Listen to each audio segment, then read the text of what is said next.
Oh, okay. Admittedly, I probably should have hit that first add button, like, a lot sooner. It was slightly off, but still. The point remains.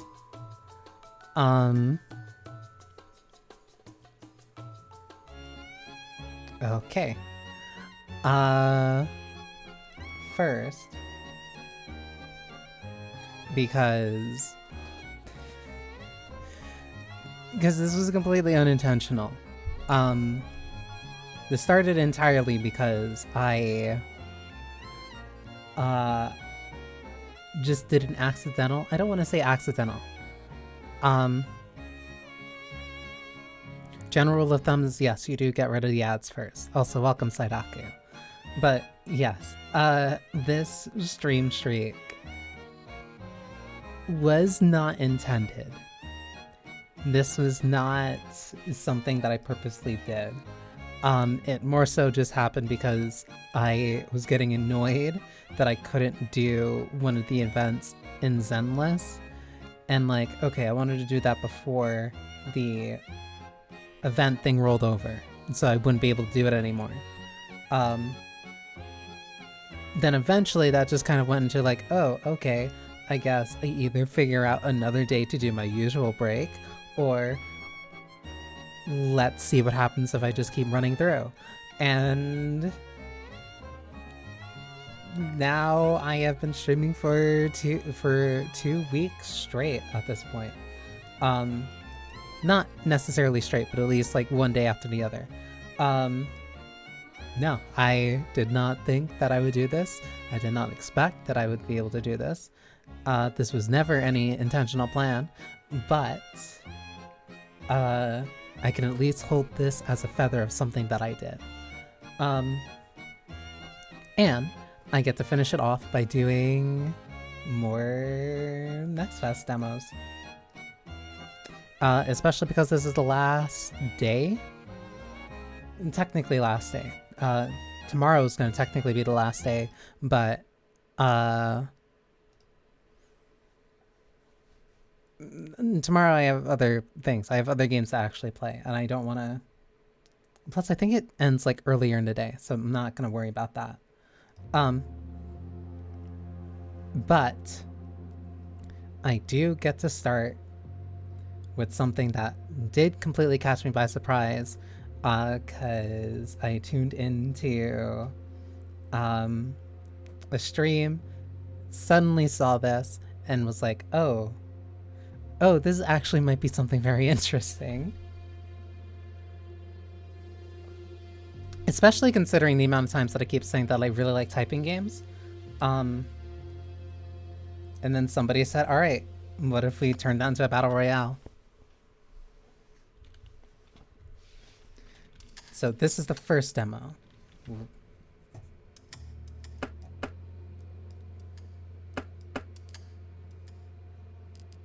That is also something I remember.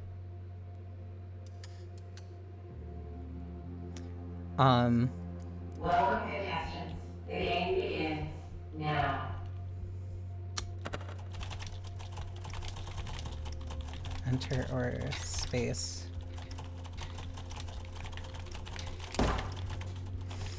How did somebody die instantly?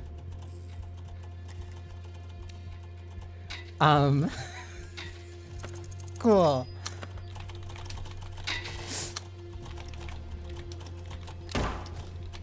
my god.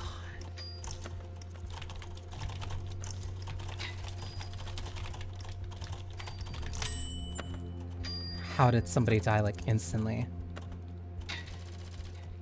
Preferably without the revolver, but I can understand. Somebody is trailing ahead.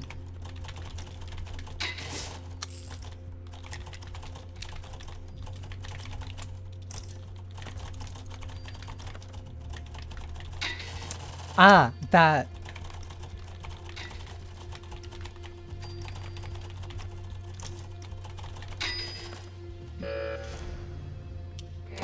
Yeah, somebody was way ahead. The other players will now be eliminated.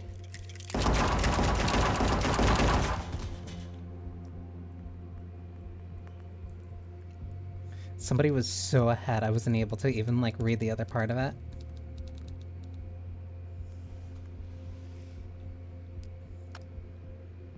But yeah, that's the basic gimmick. It's not even like I had a bad word per minute either. That person was just, like, fully ahead. Welcome, contestants. The game begins now. But yeah, I saw...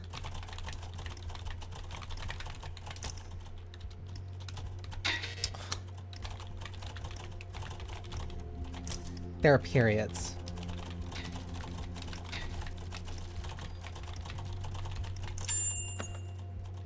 Yeah, so there's now commas and periods and dots. So, like, I actually need to type well.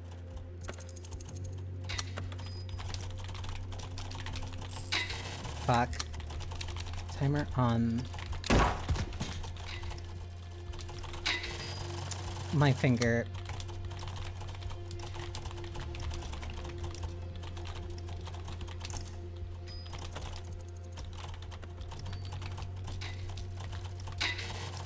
I fat-fingered F instead of G.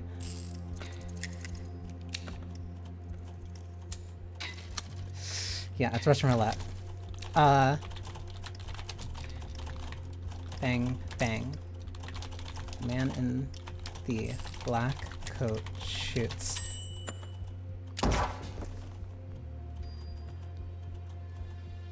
It's a typewriter play game.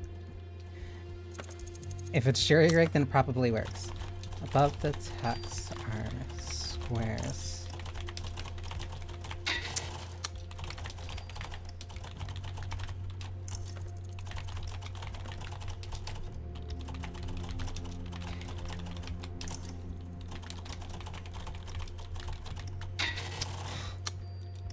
I double tapped S.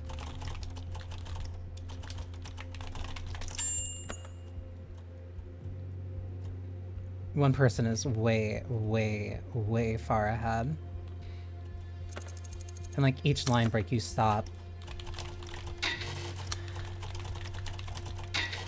I stop.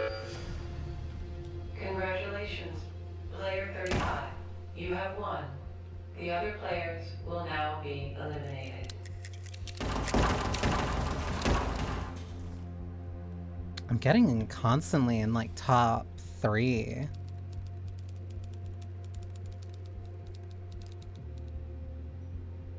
My word per minute isn't bad either. I just keep messing up on like slowing down at certain points.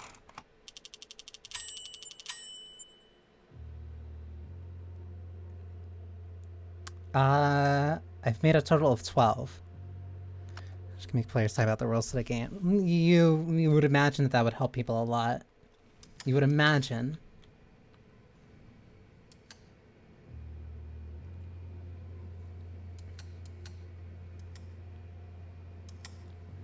But yeah, it's just a typing... essentially battle royale, and first one who makes it all the way to the end, everybody else dies. So it very much rewards words per minute more than... It rewards words per minute, and then any mistake that you make really holds you back. Now.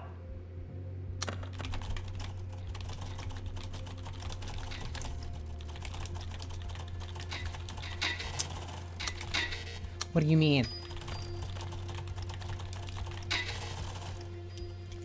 I fat-fingered something.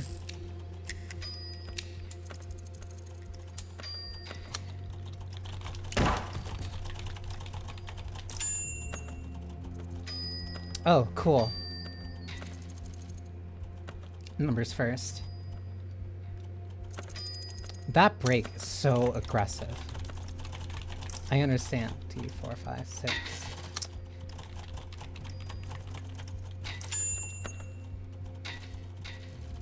Oh my god. Is it gonna make me type?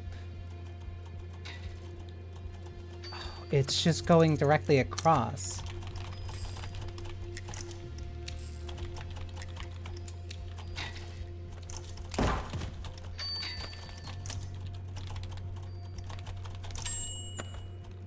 Oh my god. This is a ridiculous type of just like immediate check.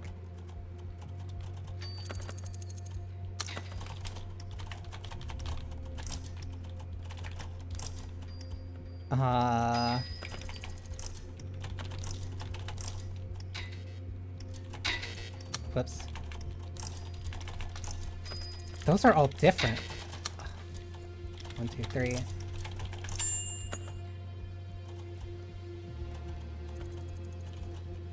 Yeah, somebody else is still far ahead. This wait is like...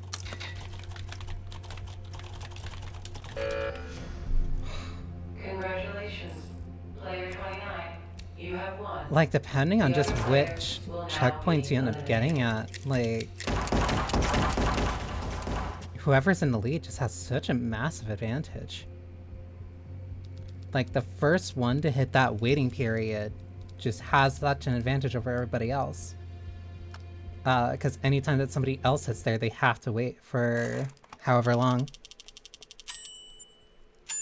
Spooky. Welcome, Jackie.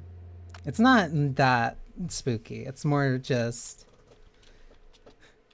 It's not... The scariest part is the Russian roulette part. Because that can just instantly kill you, and that's specifically 1 out of 6. Plus, the way that I type isn't very... Because there's a specific way that you're supposed to type. Non-zero chance that they could make ones. It would be, like, just ways for your character to be seen. Now.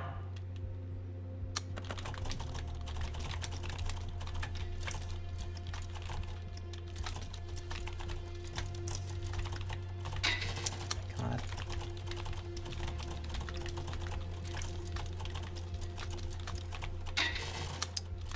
You're... Ah!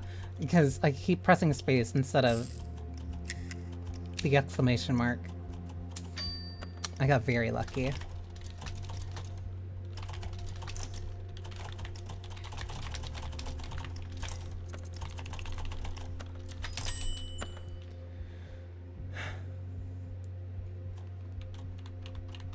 Because the way that I type is weird, because you're supposed to set your fingers on, like, specific keys and then adjust from there, but I don't do that.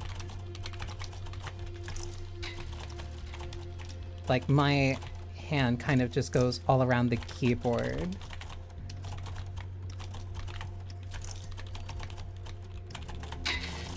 I pressed one too many. 1, 2, 3.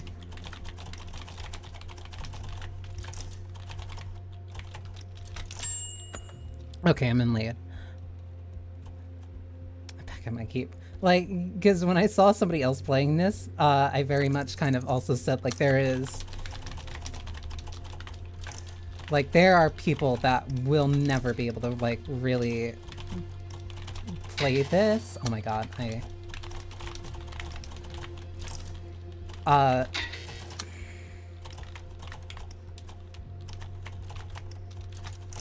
both between their ability to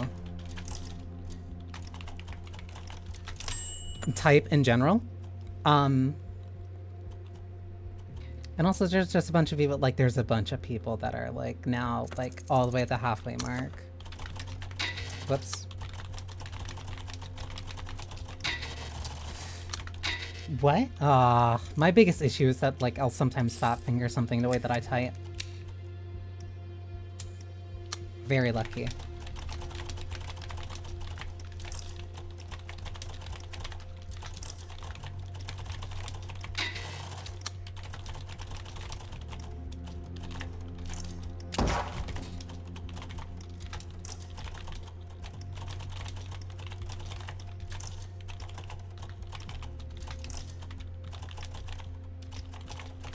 What do you say? Go faster. Congratulations. Player 33, you have won. The other players Like, will now there be are just, like, eliminated. an entire generation of people who are unable to play a game like this. Partly between them either being not, computer literate, I'll say. The little flip-off is really nice. Either them being computer literate or them being able to, like, type. Because Because this is just like a very... No, this comes down very much to your ability to type quickly, spell quickly, sight read, and knowing how to use your computer. Which there's a lot of people who don't know how to do any mix of that. I'm directly in the front row. Oh, I'm not in number one though. Oh my god, I hate this. This is gonna mess me up. Oh my god.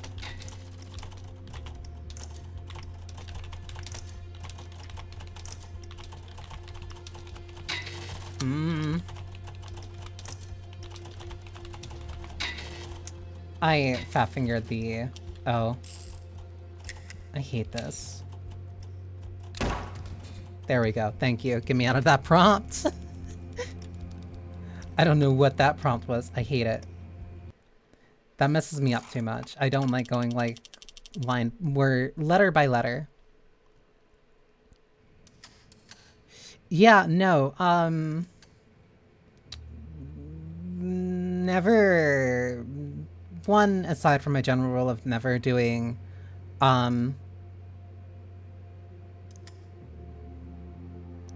it's because it's one, you're like looking ahead to seeing the next line. It's two, like, especially when it came to that one of just like the pieces by pieces, especially the way that I hate this, especially the way that I type.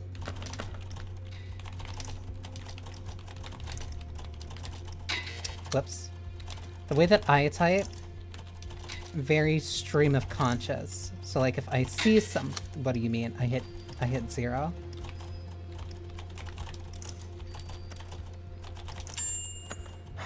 Also the fact that I have to keep like breaking at the end of each line.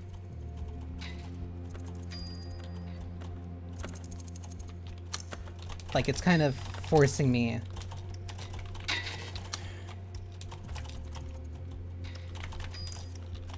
to be a lot more careful about where I put my fingers and the way I space things. If I can do... I'm trying to figure out like a way that I can do this so I can just keep tapping the thing instantly. That's not how my fingers work.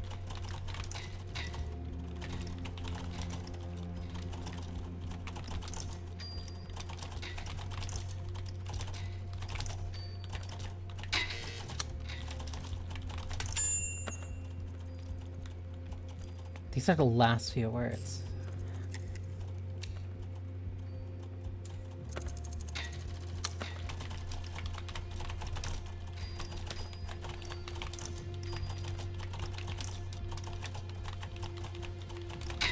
Fat-fingered. I fat-fingered again. Just kill me.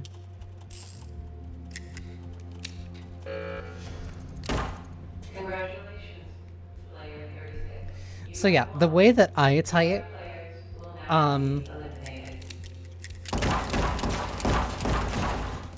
the way that I type isn't the way that like you're supposed to type, because you're supposed to put your 4 fingers, I think it's like your left hand. Left hand is supposed to be ASDF, and then right hand is JKL, and then something else like to the side of that. I don't do that. I type very heavily with mostly my index fingers. Not like one after the other. But like my hand moves all across the keyboard.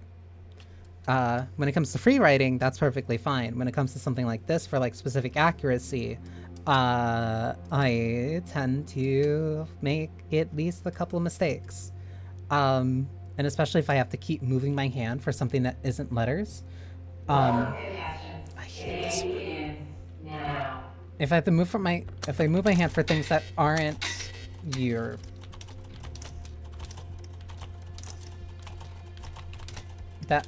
letters, I tapped too many times. The repetition in this is what kills me.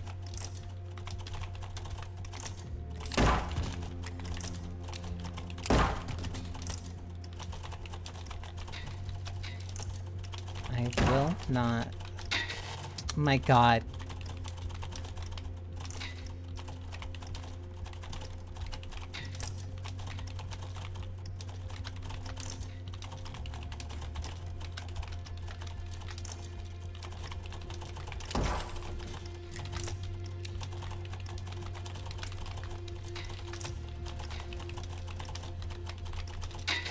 What do you mean? Oh, I thought they were... Congratulations, player 31. You have won. The other players will now be eliminated. I hate that one. Also, these rounds are like really quick, so you can really just kind of go directly through them.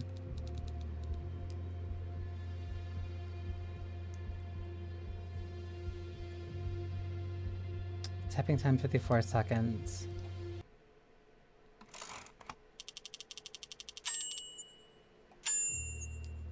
My average word per minute is still only 50, like 57. I'd honestly prefer just longer full sentences than like these constant breakup ones. Like, I'm even instinctively, like, I have my, it's gonna also sound bad, I have my pinky on, like, over shift. Because mentally I keep seeing the capitalization, it's like, oh no, I don't have to do that. But having to also use all the different dashes and, symbols and stuff. Oh, you're... Wait a minute.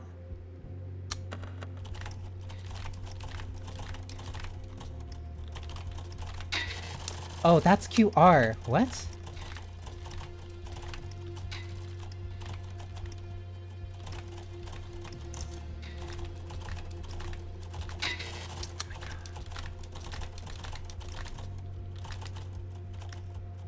Hey, FDASD.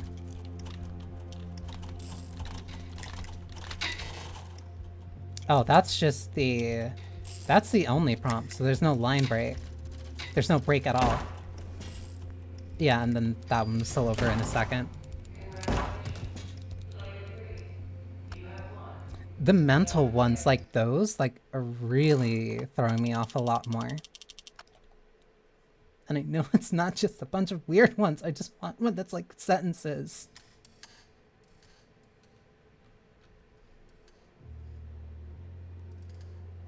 Like, please just give me one that's like actual sentences. I'll take that over specifically these ones that feel like they're completely just to throw you off and be weird.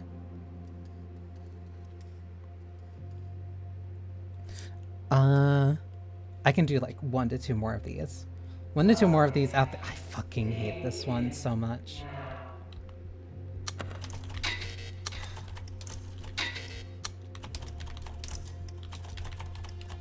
Please, I hate this one. I hate this one so much.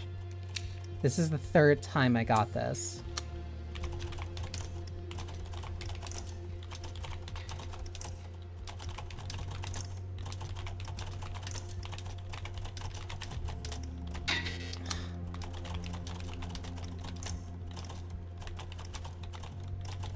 I just want to be able to write like a full sentence and not...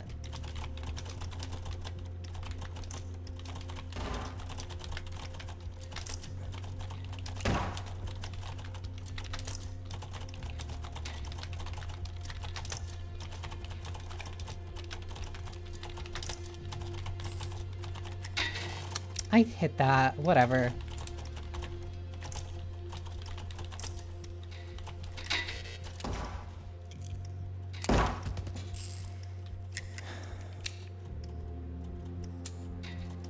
I got lucky. That's together? Whatever. Congratulations, player 32. You have won. The other players will now be eliminated.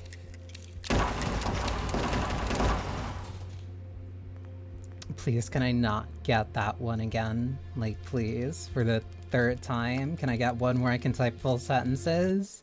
I promise I'm much better at that than you trying to give me piece-worded entire sentences, or like making sure that I can check where my keys are.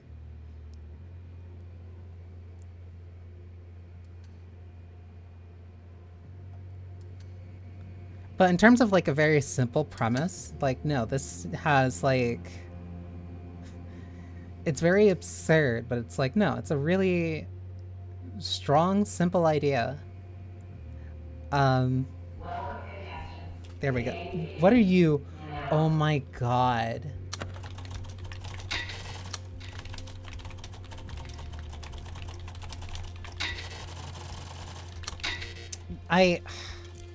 There's like a slight pause before I can...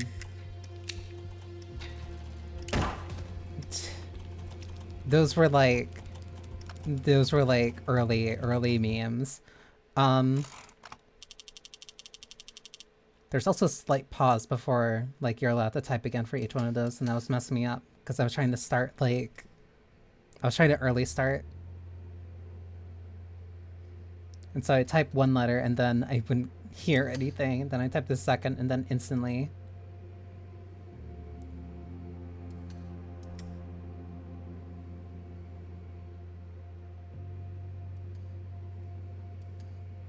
It makes that sound whenever somebody wakes up.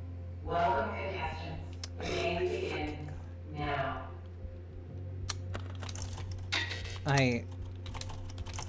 Please. Oh, you can instantly type, like, the second the next line comes down.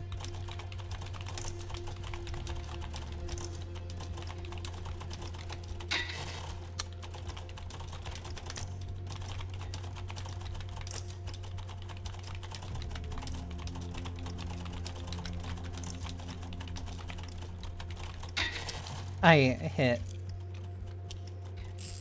M before I hit A.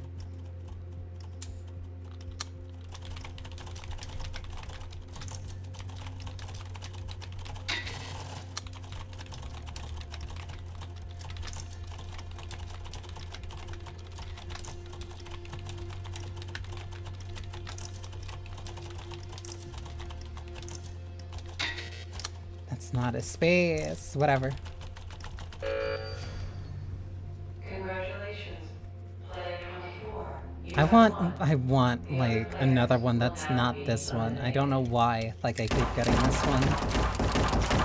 Because I know that there's a bunch of different variety. There's a lot of variety for the prompts, at least the ones that I saw.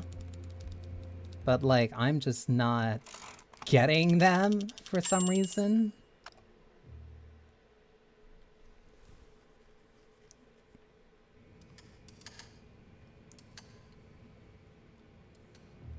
If it's the I will not scream again, I'm just gonna quit and then jump to the next game.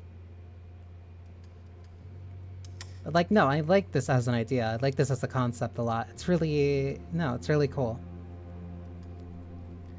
It just also means that you're really gonna have to improve as a typer in order to get through this. Or at least you need to make sure that you're not sloppy. The game begins now.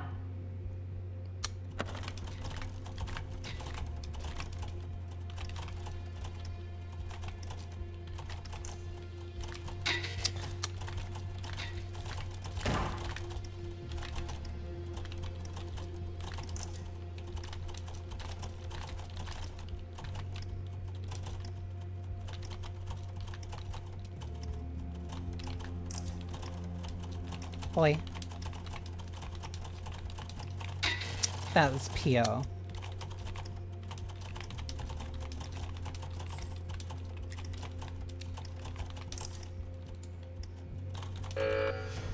And that was it. Congratulations. Player 6. Can I You get... have won. The other players will No, now I'm not be even... eliminated. It's not worth it.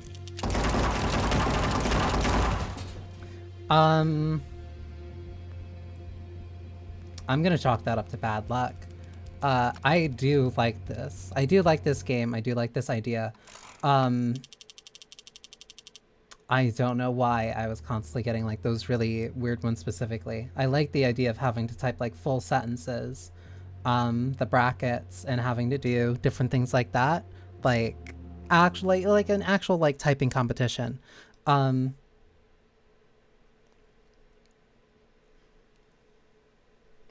I don't know why it's giving me like those repeated repetition ones. I don't like that. That's not what I wanted to play the game for.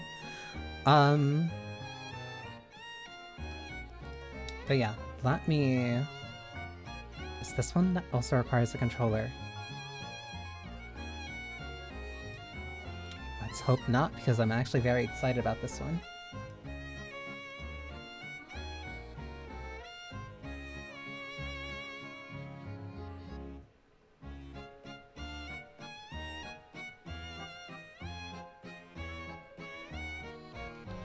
Whoops, let me...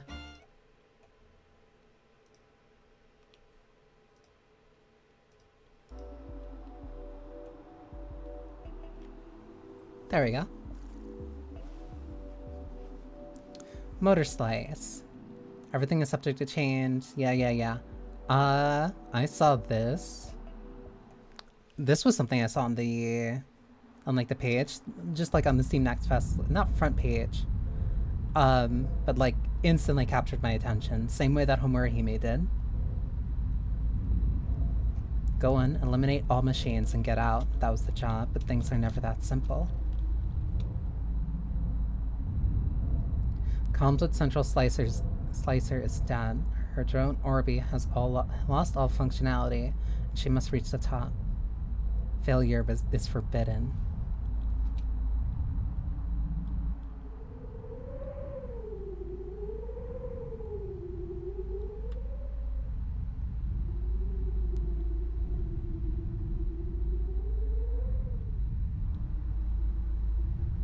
Is that a chainsaw sword?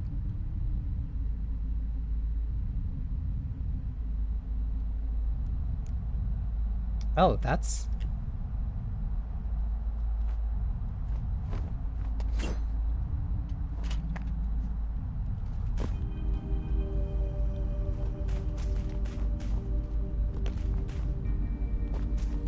When you jump, you have like a little bit of heft to you.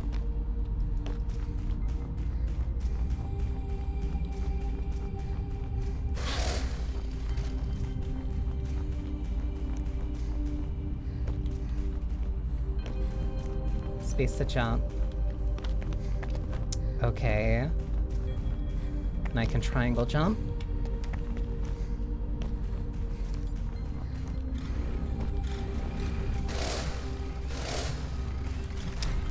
Oh, you die in one hit.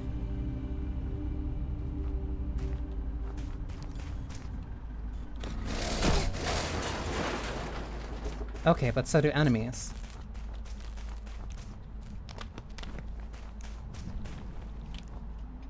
I have to turn on the flashlight. Oh, the camera is from the perspective of the orb. That's why it's like that.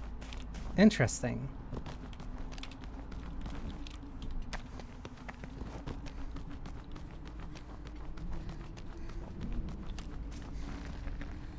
Control the slide. To motor slice. Okay, there's your namesake.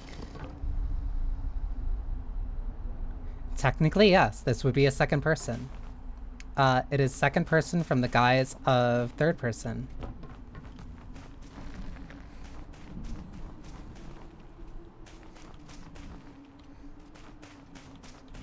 Slack off. Easy job. Readings didn't detect a structure this big.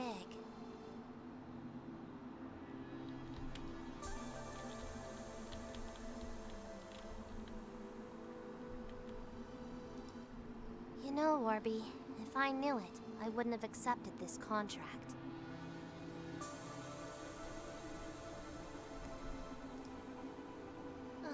So much for an easy job. This is really neat. Stop complaining. Why don't we have some fun? No waste, Orby.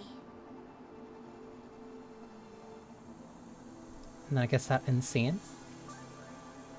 That's really neat. Oh.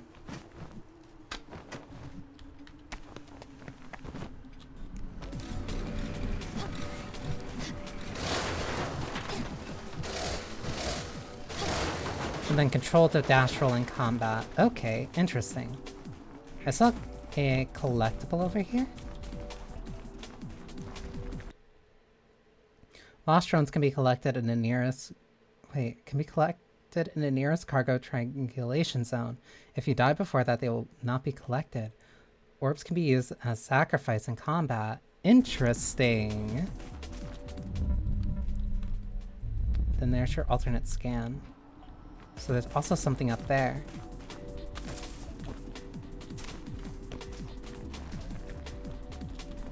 Oh, wait, there's also stuff down here, but if that...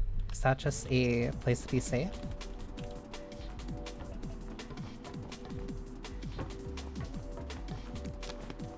The jump's a little floaty, but it's not...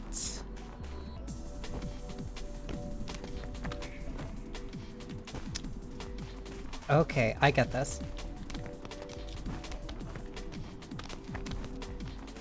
No, I really like this. The camera is definitely something to get used to. I presumed just on that, Oh, here. I presumed just based on the way that the camera started shaking that if I didn't roll by the time I hit the ground, I probably was going to die. Yeah, the jump has like a little bit of a magnet to it when it comes to like actual traversal. Okay, so now I'm curious.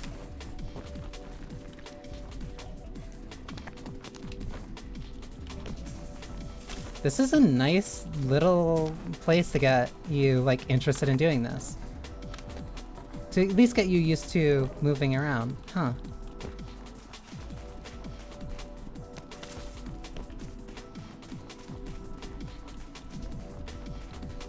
Like, this is a really big kind of jungle gym. Nothing there. Whoops.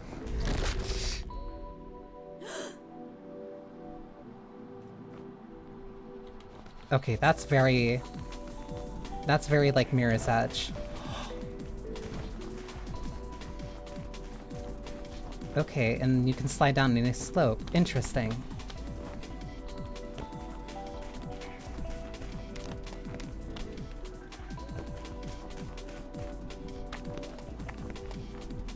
So what stops you from just going back to the previous one?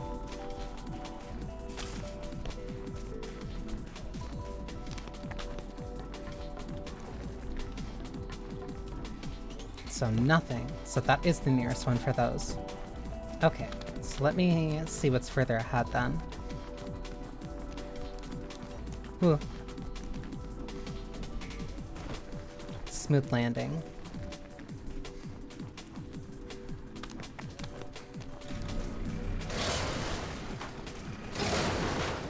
Yeah, one hit kills, at least for those enemies.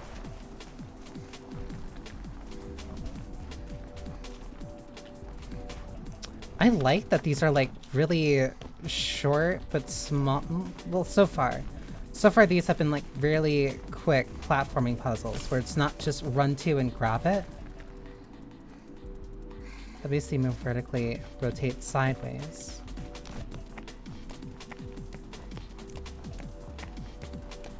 Let me assume... Yep. You jump opposite to where your back is facing.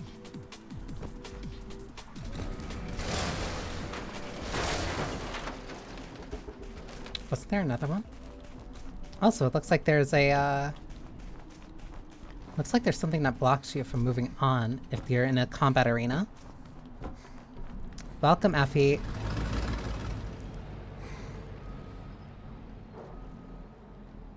What was that? Please tell me I get to do that on the side of the walls.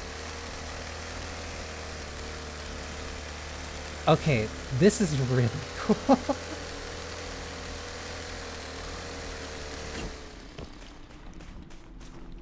Cracks can be used to climb. Interesting. Okay, and then this shifts to a more fixed perspective. And whenever you're climbing like this... Ooh, that's really neat.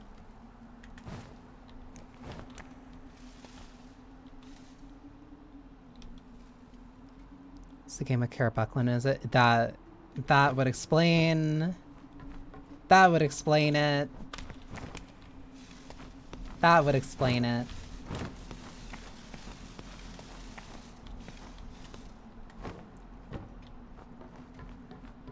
Also, I like the fact that... Ooh. I like the fact that having these things stick with you, but only if you... These things stick with you... Ooh. But if you die, they instantly go away. Like, that adds a little bit more tension to the platforming. So that means that, like, if you're going through really long stretches of platforming, you need to do it without dying, and then you can get to collect them. That's really cool.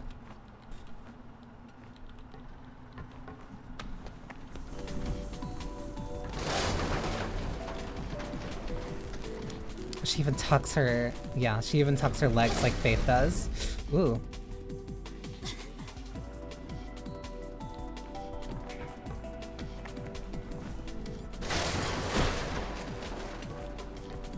The camera could definitely be like... Ooh. Might be like a little nauseating. Ooh. Hang on. Is there a way to change that? Oh, that explains a lot. Why are you up there? Turn that off.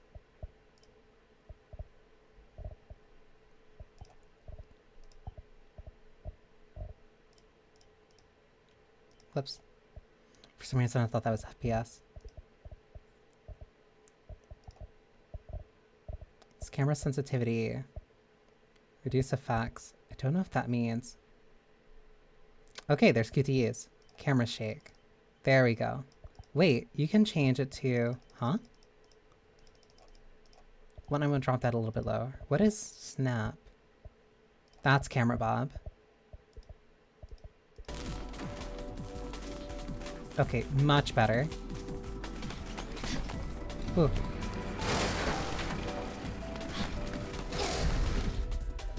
I understand the intent, especially for like a second person perspective, but for practicality and accessibility, not having that on default might be the way to go. Whoa.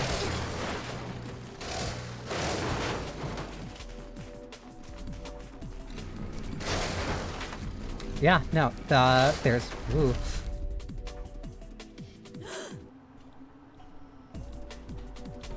That's like really fast. You have to be very... You have to be very accurate. Because even the... I can't roll out of swings. Hang on, I'm figuring this out.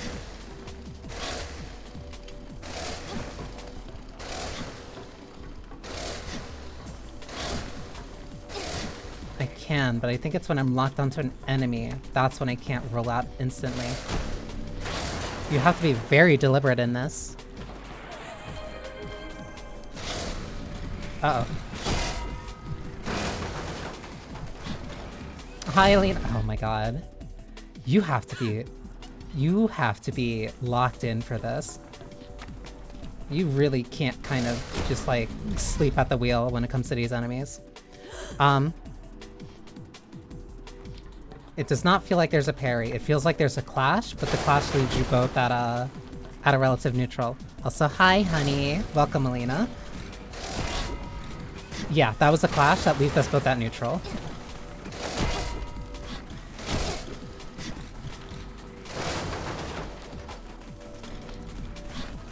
One. There we go. And then one more. This also means you really have to be very deliberate. You have to be very deliberate when fighting enemies, because long stretches like that can be really difficult. Please, please tell me this is as cool as I think it's going to be.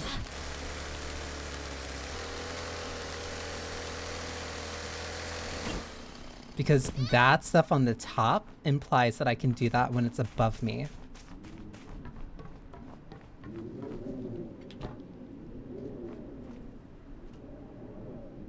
This is so cool.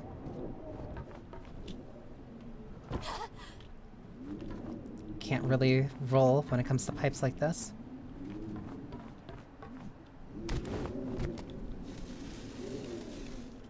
Can I jump from here?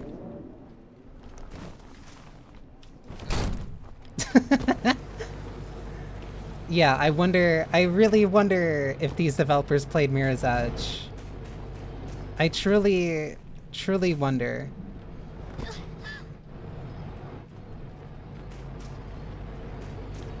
Interesting.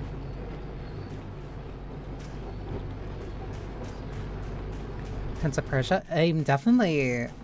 Parts of it are giving me a similar sensation to... Oh my god. Are giving me a similar sensation to, like, parts of the... like, PS2 era Prince of Persia. That's a really... Also, that screen shake on, like, Long Falls, that's definitely Mirror's Edge. Oh wait, did it just give it to me? Hang on, let me time this.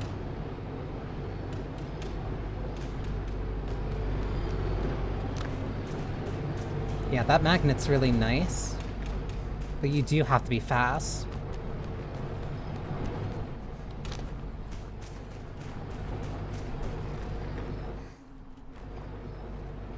I can crouch under these, though.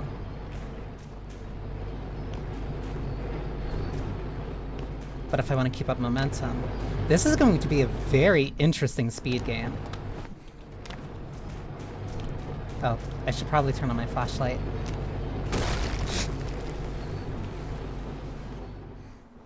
Tuck and roll.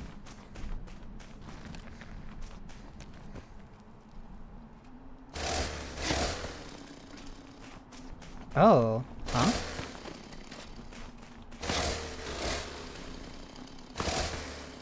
Oh, you can hold it for like a charge attack. Interesting.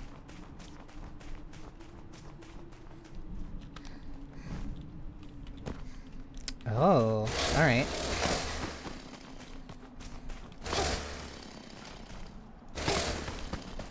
A little bit more interesting than block pushing, but still.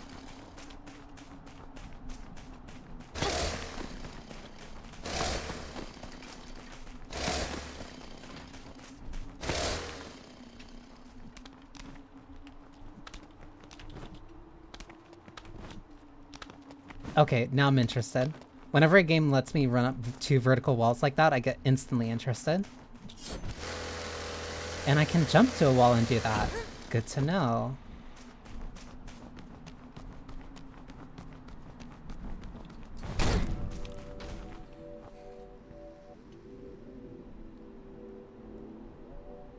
These visuals are so stunning.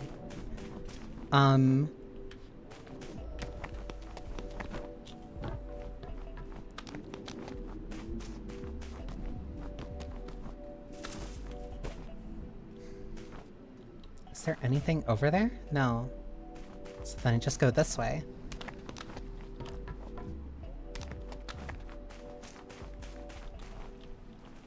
I love the fact that you can just slack off here. Central says we have an interference, but wasn't Beton Tech supposed to be motor-proof? Mirror's Edge Bloom. It's not as blindingly white as Mirror's Edge, but it is close. I don't want to replace my headset. It's still working fine.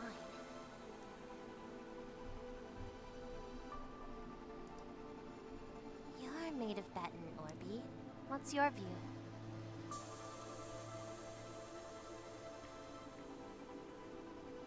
You're just slacking. They're just slacking just like you. She is pretty. Looks like Operator G is just slacking, huh? Like, there's... How do I put it? Because there's like... Because there's HD 2D. This is like... It sounds stupid to say, like, HD 3D, but it's like, no, this is like a really high-resolution PS2 model. And like, no, it's visually gorgeous.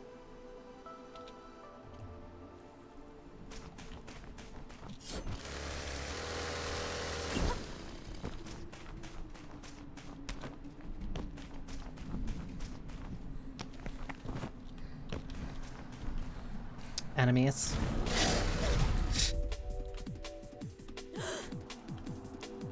That also reminds me of Mirror's Edge, actually, now that I think about it. Because, like, the enemy sections were very gauntlets. It was a mix of knowing what to do and when, especially when dealing with different enemies. And the order that you should be dealing with them. Or where they would even be. They also attack really fast. HD low poly. This is Motor Slice. Where do I go from here?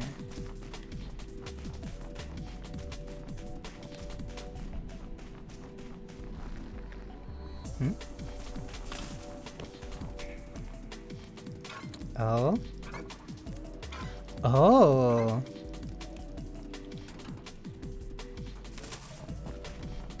Because it was yellow, I instantly assumed that there was something. Or not yellow, but it's definitely orange. There's a crack in a wall there. That goes down for a while, huh?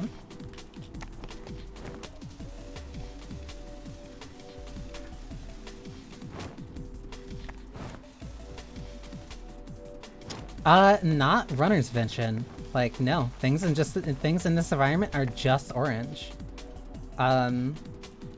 Because runner's vision was specifically... Ooh, that's really neat. Runner's vision was like a specific thing that Faith had, where things that would be useful for her would highlight as she got closer to them. If they were too far off, then they wouldn't get that color. Like those pipes that are saying orange over there, that's just how the world looks. Whereas... Can I go up here? Like, further up? Whereas... I don't even know where I need to go. Oh, wait, that's for this.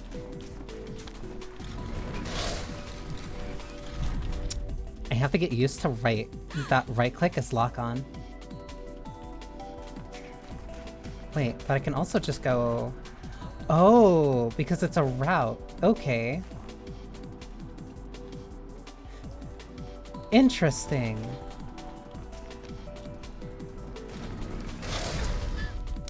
So. It's a toggle. So. I assume I have to go through here. Which means I need to get rid of all the enemies in the area. Which means I need to take care of that enemy, come back out, and then take care of these two, and then run through here. Oh, you really need to tuck and roll, like, constantly. 1.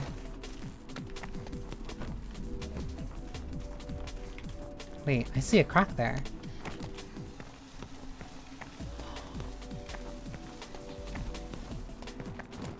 Oh, this is...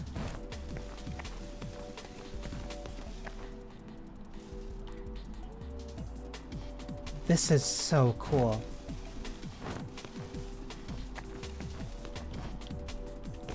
Okay, but then what do I get for going here? Like, what's this way? I also do like that the character will auto or reorientate. Ooh. Like, in the direction that you're jumping. Orange bricks. Orange bricks. I wonder why. Yeah, so this leads me just back here. So it means that either I can go...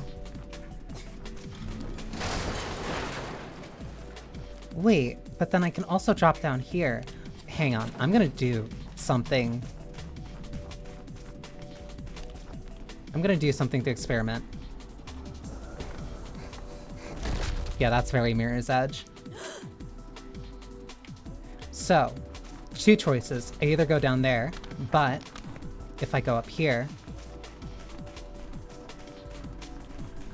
Because dealing with two enemies right next to each other is harder than ones individually.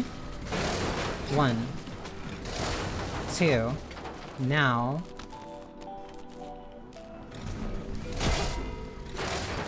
3. Then I run back out. And coming from this direction helps me see where that one is. 4. And then that unlocked. But now I'm curious if I can make this jump.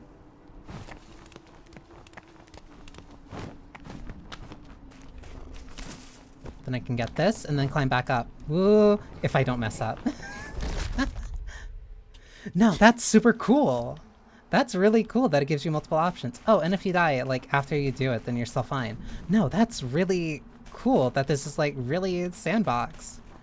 Oh my god. You have to be very careful about momentum and where you jump. No, that's super cool design. Because that gives you multiple options and that rewards you with faster times for being aware of how these areas interconnect. Because going through there is not necessarily mandatory, but it's probably the way that you're going to go based off the way that your eyes are trained.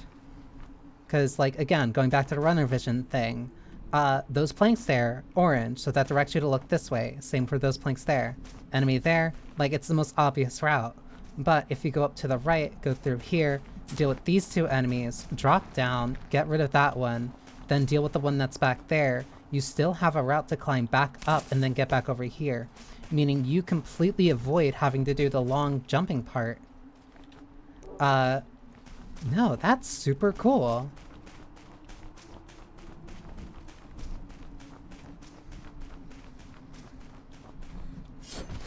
Like, these aren't people that are just influenced. Like, no, they actually paid attention to kind of, like, why a lot of people like Mirror's Edge.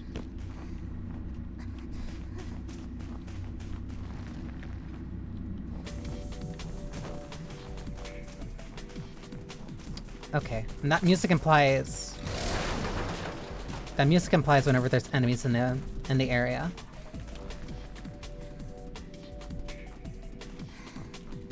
I just have to jump down? Like, okay. Or not, I guess. Wait, what's that block for?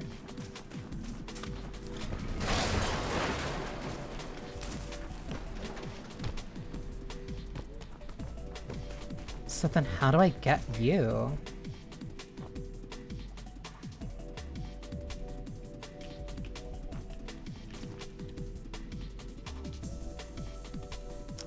Interesting.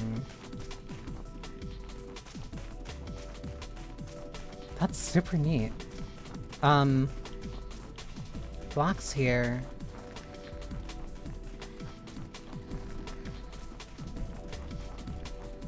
I either need to work my way down, or...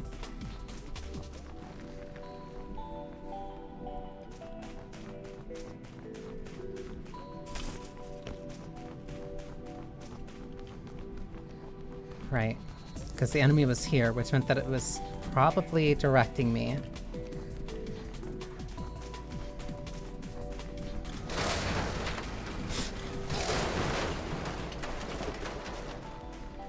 So this is progress.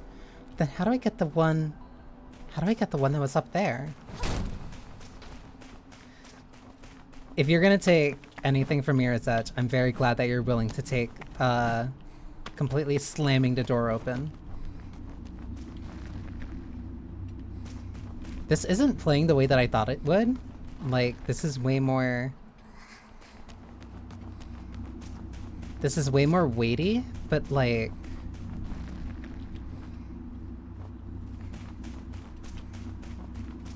Okay, so that was all places that I came from before, so this is progress.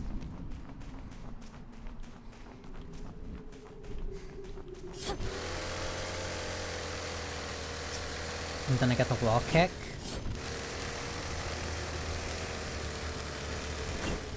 So that at least gives you, like, different options of getting through here.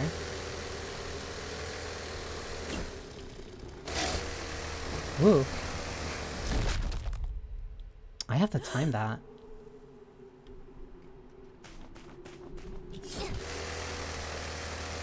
This adds complexity in the platforming beyond just knowing when to jump.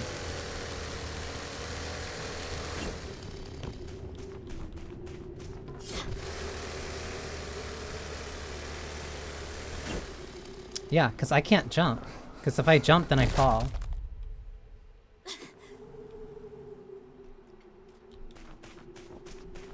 Can I just let go and still make it?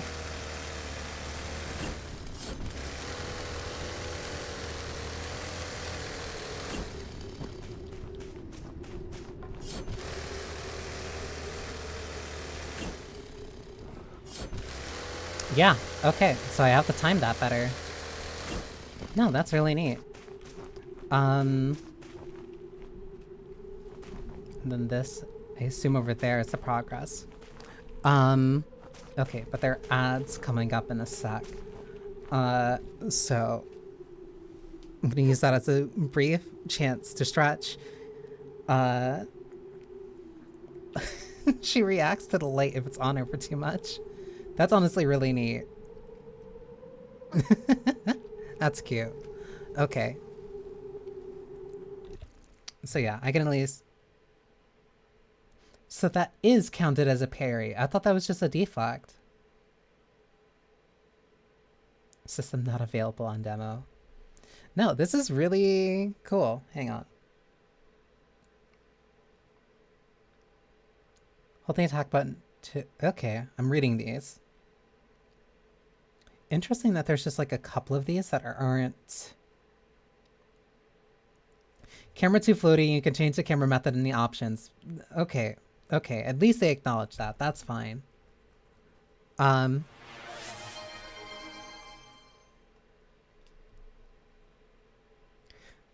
When P attack an enemy at the same time... When P attack an enemy at the same time, both will be parried. Use that to your advantage. Interesting.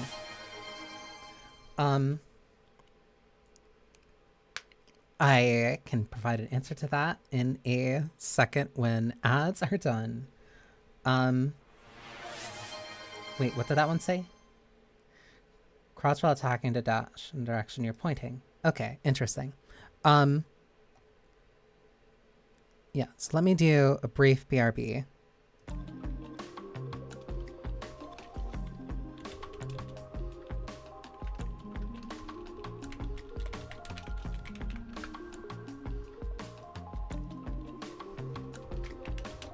Woo, did not like that.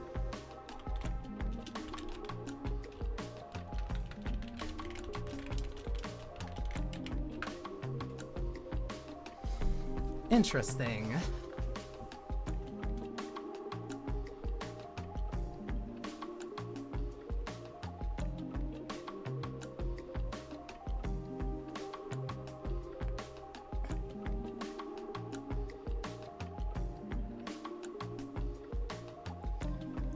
It really is better that, like, I am taking this time to, like, stretch so that I'm not, like, constantly breaking my back, considering how long I keep sitting at my computer doing this. Which I understand. It makes sense. Like, yeah, take breaks. That's important. But I'm also kind of the person that's just like, hey, I want to be able to just keep playing for a bit, like, just like for like multiple hours if I'm really into something, which is good for me in terms of endurance, but is very bad for me in terms of maintaining health. Which is why I really did kind of want to mostly lean into using these ad breaks as like a chance to stretch. Which I am doing, I'm not just sitting down.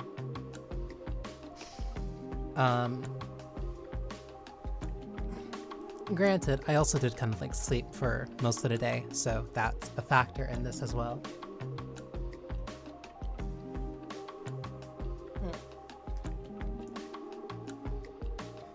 It's important to make sure that your body is not disintegrating the longer that you sit in a chair. Because that is something that I'm really bad at. It's not even like I get really fixated on stuff either. It's just like, oh, if I like this thing, I kind of want to just keep playing it. That's how I was able to beat, like Persona 5 in like 100 hours in the span of like 5 days, I think, when it first came out. But yeah. We can continue. Oh, for the... Whoops. For how to make a rubber ducky. Because it would be partly plastic... Interesting. Yeah, no, it would entirely be plastic. So it would mostly be... Turn with the audio. Perfect. Let me actually conduct the chart real quick. Consult the chart, I'll say. Because it would mostly be plastic, so it wouldn't necessarily... It's not earth, and it's not metal. Well, it would be earth, so it wouldn't be metal. And also... It would be a little bit of wood then, too. This is why I need to have just like a better chart to have all that stuff together. Just fire. Yeah, it would be...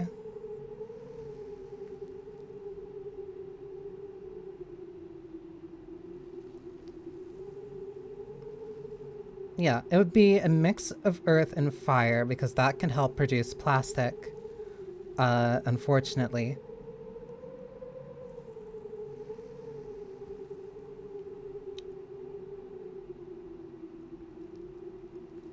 And maybe a sprinkle of water in it, just so that it does, so that earth can kind of like ease up a little bit, so that doesn't, it's not going to completely erode it away, but it would at least make enough plastic for you to form it into the shape of a rubber ducky. Is there any way of standing on top of these?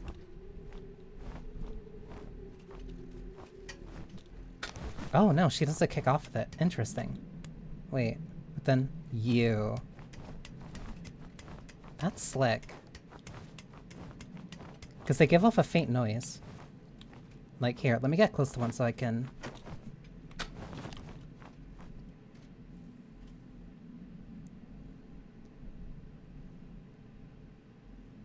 Like, I don't know if you can hear it a lot, but it's making like a faint purring noise. So like if you take a little bit of time, you're able to hear it. Okay, but now, let's see, hang on. What if...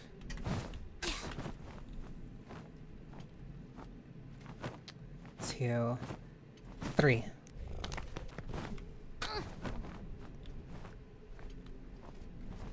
Wait, then what's up here?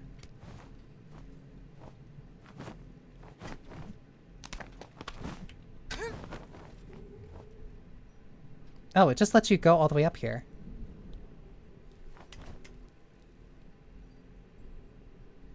There's a light whir of the wind, but I also do hear the... I hear it like making a faint purring noise. Granted. Because like this is making me think of like PS2 era like platformers. Like, I did kind of spend a lot of time in Sly Cooper 2, kind of just looking for clue bottles, which meant that I got very used to listening for like very faint noises of glass. There we go.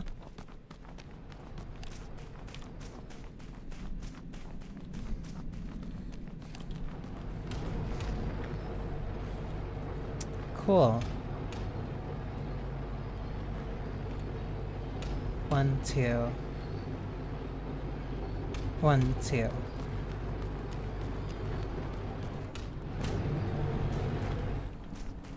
Clue bottle, my beloved. Yes! And you can wall run. Uh-oh. Okay, so you can wall run against walls that have like a slight curve to them. On top of that, you do kind of need to be very specific about when you do that. Like, the clue bottles was the first thing that came to mind when I saw the little orbs. And I don't even know if like the orbs are actually important in any way. Holes.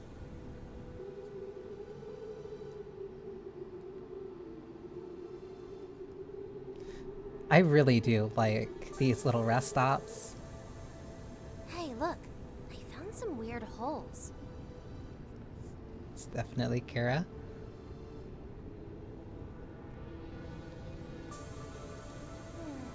Are they connected to something?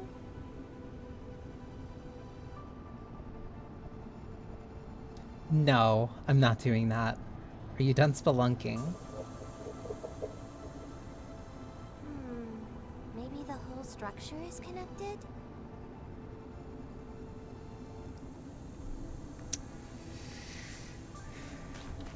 I like the idea of your character having moments to be able to... That goes way further up. If your character having moments to, like, rest. Hi, buddy. Ooh. Of your character being able to have moments to rest so that they're not constantly...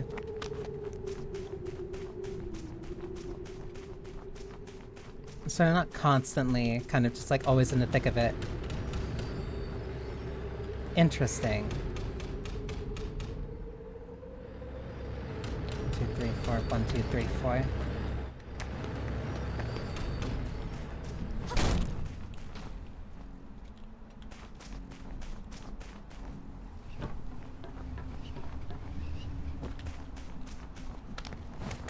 This is such a large play space, but I feel like I'm being guided through it very naturally.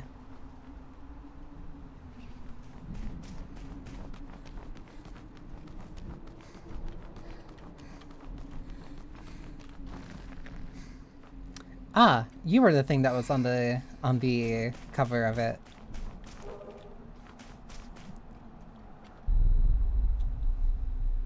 Wait, so then how do boss fights in this work?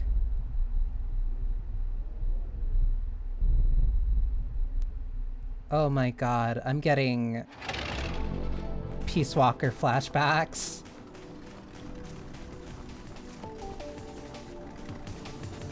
I have to get under it.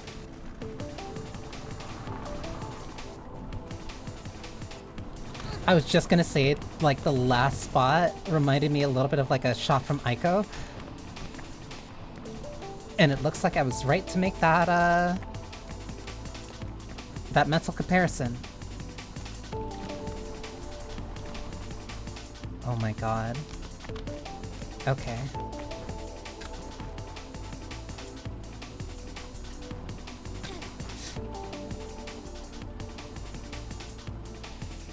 I have two choices. I can either go this way or I can go this way. Let's do the cool one. 2, 1, 2.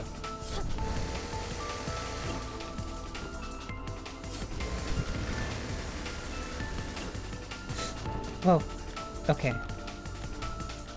Oh, I have to go down. Okay.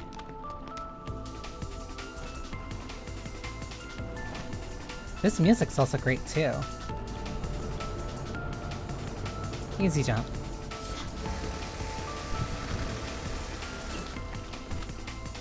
Is slicing through these parts dealing damage to it?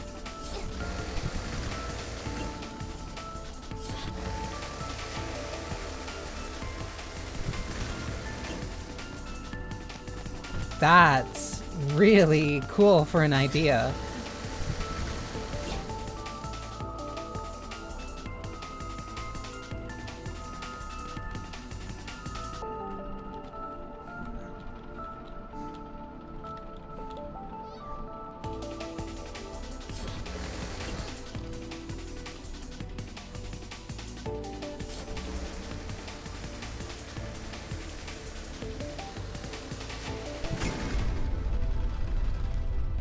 That's really cool.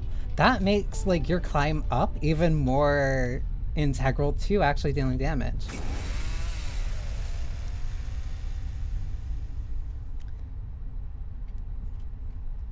Thank you for making a very cool demo.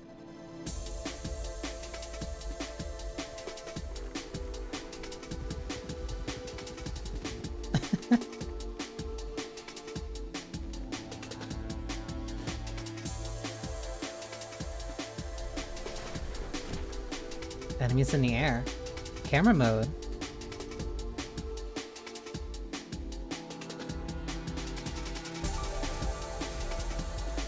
Motor slice.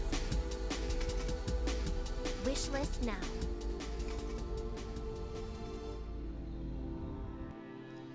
No, that's really cool. That's like a, oh, they even, yeah, no. Playtime and the orbs collected, they want you. This is gonna be a speed game.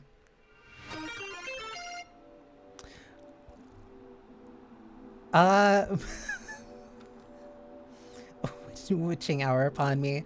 Thank you. Thank you for the raid, Mushi. Like, right... I didn't mean to do that. I didn't mean to do that. I was trying to click to the... I was trying to click off.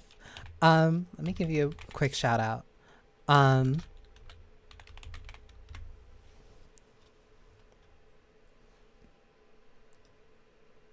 What do you... Oh, I keep typing shout, but not shout out. There you go. But yeah, thank you.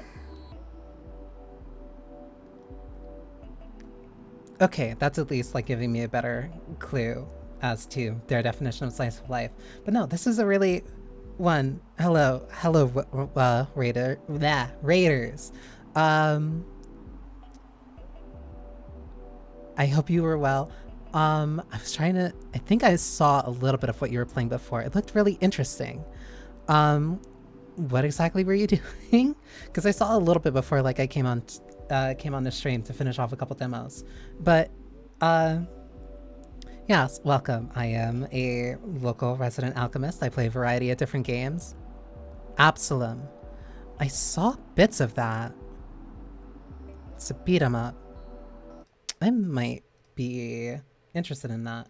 Let me switch the scene over, because that was at least it for Motor Slice. Oh, she does a little wave too when you quit the game. No, that's really cute. That's a really cool mix of like clearly influenced from like Shadow of the Colossus, Mirror's Edge, like PS2 era platformers, 3D platformers.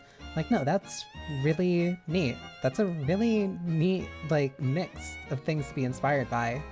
And it all came together, like, incredibly well. That one's probably going directly on the wish list. Absalom. I see two of my specific friends who typically always have like very astute taste already own this game. Oh no, that's actually... Oh, that's a beautiful style. That's really cool. Local co-op. But it also has online. That's really nice. Yeah, so witches are very neat and very... I might have a slight bias, at least, when it comes to those who might be interested in my wares. It's kind of big. I haven't played a really good beat 'em up since, I want to say, the last Streets of Rage that came out, like the new one. I think it was 4. But yeah, all customers are welcome to join the Atelier, link of which is down below, or follow me on Blue Sky as well. I typically play a variety of different games. I'm not even that big of a beat 'em up fan. Sometimes even when you're not like specifically a fan of certain games, there are some that can just like really pull you in. And honestly, that's kind of the Dotemu game. That name sounds familiar. Like, it seems really familiar. Yeah, let me switch to something that's a little bit more... I was gonna say not as high octane. But no, this is pretty... They did the Wonder Boy remake. Okay, that explains it. But yeah, if you need to... Oh, this music got me instantly. Hang on, I need to make sure that, like, this gets captured properly. But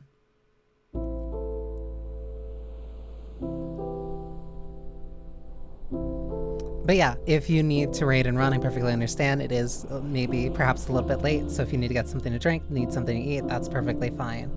But yeah, just been kind of rotating through a bunch of different demos so far. It's beautiful. Like,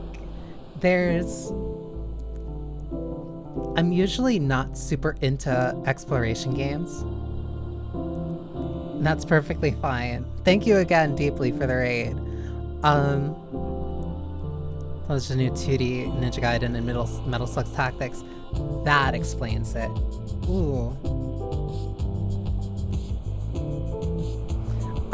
Yeah, I think this is also one that I saw when I was kind of drifting through the Steam Next Fest page, and like this instantly stood out to me. Hang on, let me make sure. Oh, I can't adjust the sound.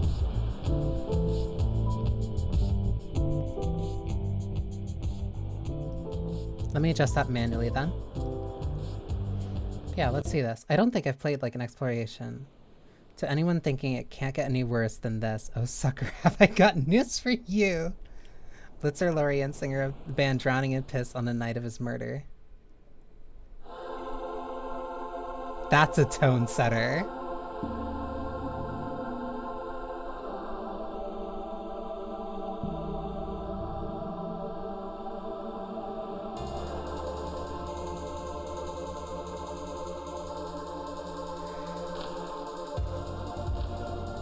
There's something in the air, the smell of bones, an era coming to its end.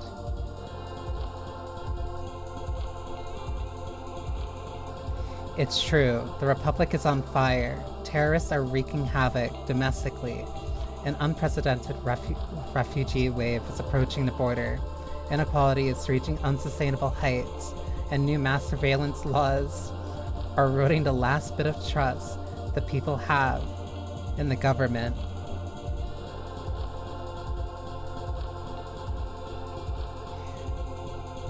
A coup d'etat seems imminent.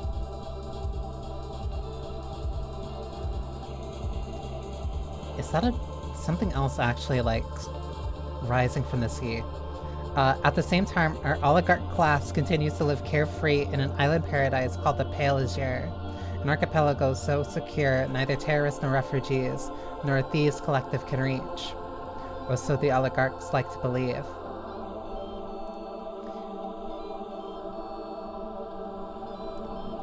But something dark has been forming beneath the islands, and on the night of the vernissage, it finally breaks free.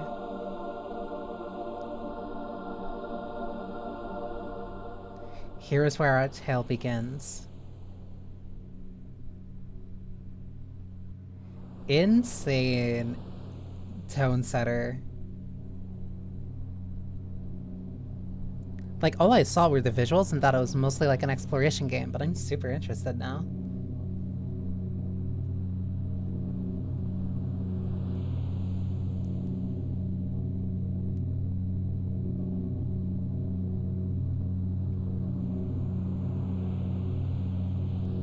So long as it loads. Please.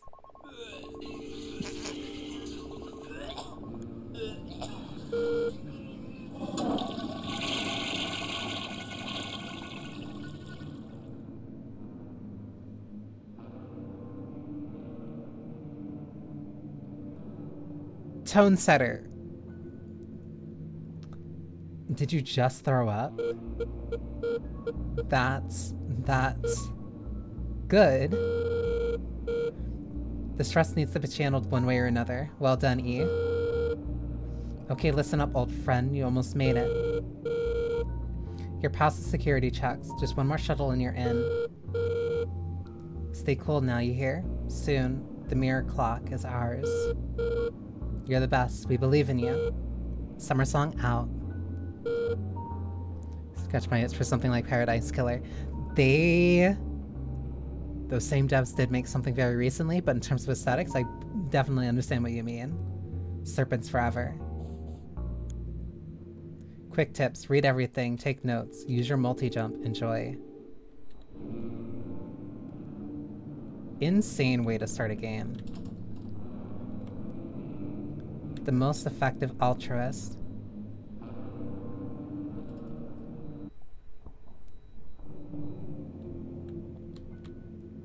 The ballroom, party like it's 8:25. Visit us in Sector 5.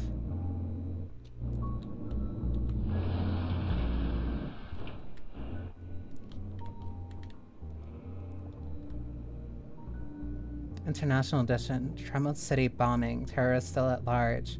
What we know so far. Last night, a group of at least 3 suspects planted 5 separate bombs in a Tremont City subway system. 4 of the bombs detonated, killing 134 and injuring more than 500. It was the deadliest terror attack on the soil of the Republic in more than 3 decades. No terror organization or foreign actor has yet claimed responsibility for the attack, but also all signs point to the left-wing motorcycle militia Chronic, which had been responsible for similar attacks at Hailoon and Laguna earlier this year. The Prime Minister urges everyone to stay calm. Necrologist. NutriWatchers report the mold destroys the entire Nambo harvest of the season on the southern continent, jeopardizing the food supply for billions. The North is pledging aid while simultaneously strengthening its military, bracing for the largest refugee wave in modern history. Single passenger shuttle? Next stop, Luma Gallery. This is also reminding me, you're here, mass transit. So Luma Gallery is next. This is also, at least so far with like the environmental storytelling. Oh my god. Oh my god. Exercises in state buildings. This is so immediately up my alley.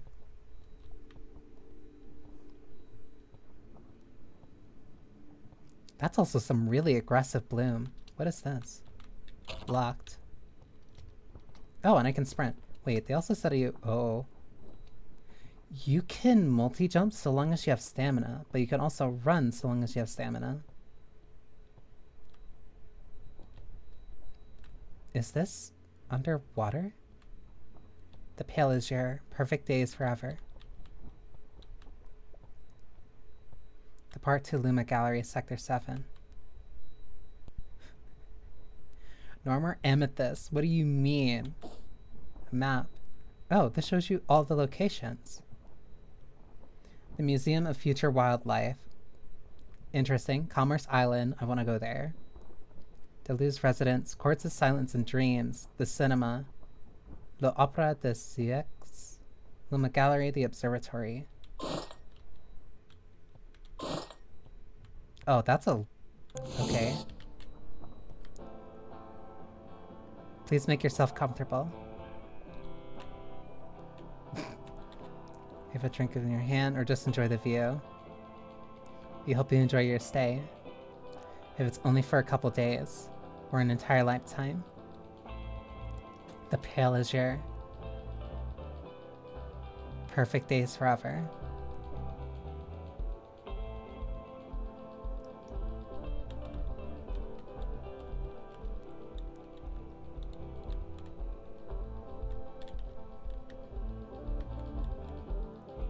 It's definitely not pale. Oh, that was really quick. Luma Gallery presents Don't Ever Leave. Exercises in State Building.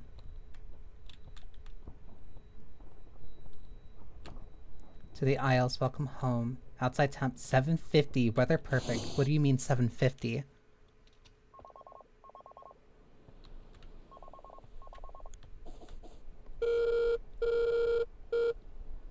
That thing is so loud. I can't believe it. You did it. You really did it. You absolute freak. You're in. The Pale Azure.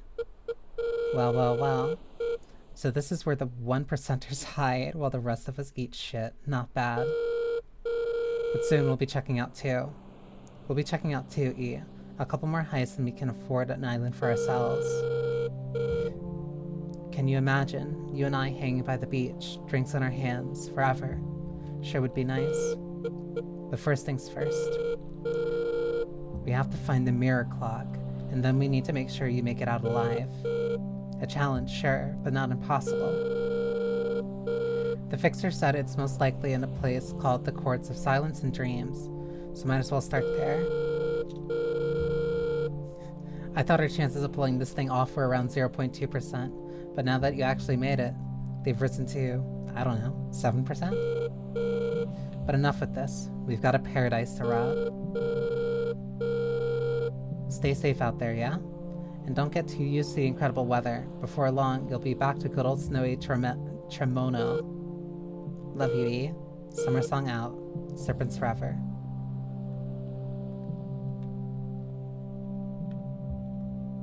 This is definitely giving a sensation similar to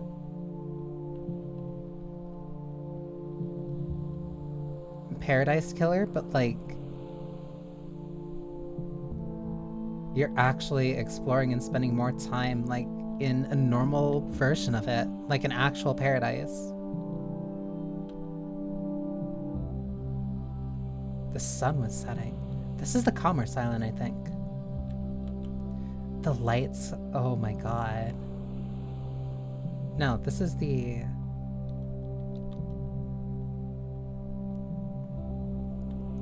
This is the gallery.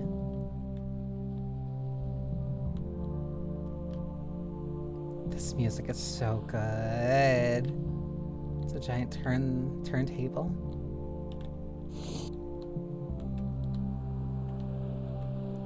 Manual light override. Room temp 412. Outside temp 750. Weather perfect. Oh, that's another door.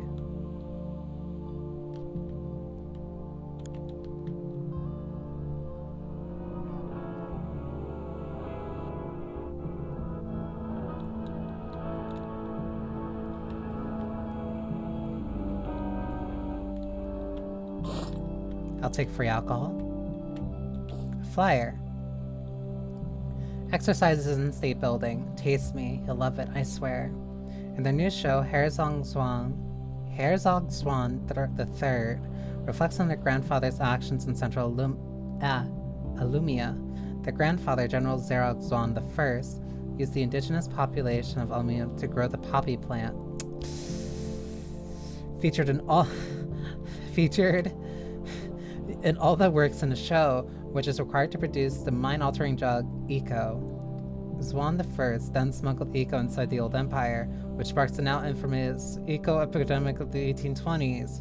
The profits generated by the illegal drug trade were used to fund anti-monarchist uprisings, aimed at overthrowing the old king and provoking a regime change. The plan worked. The Fourth Republic was established in 829.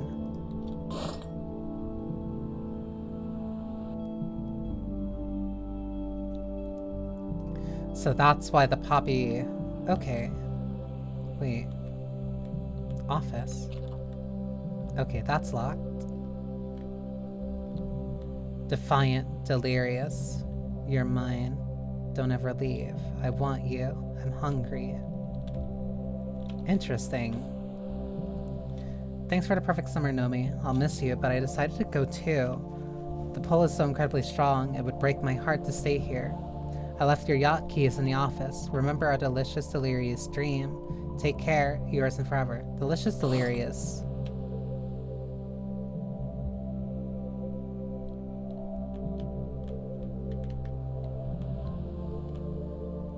Delicious, delirious dream.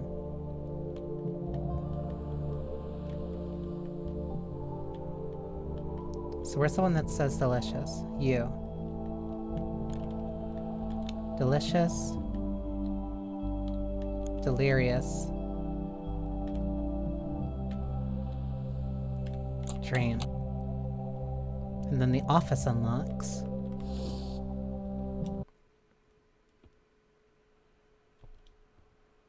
And now I have a Yaki. This was not here last time. Delivery note. We are sorry to inform you that one of our delivery drones crashed during delivery. Contents of your delivery. Ring of Rivers 1. Crash location. By the hand with the rocket sculpture right next to the cinema. We're sorry for your inconvenience and try to retrieve the packet ASAP.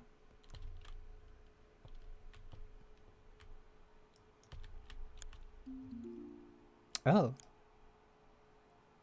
Where is everybody?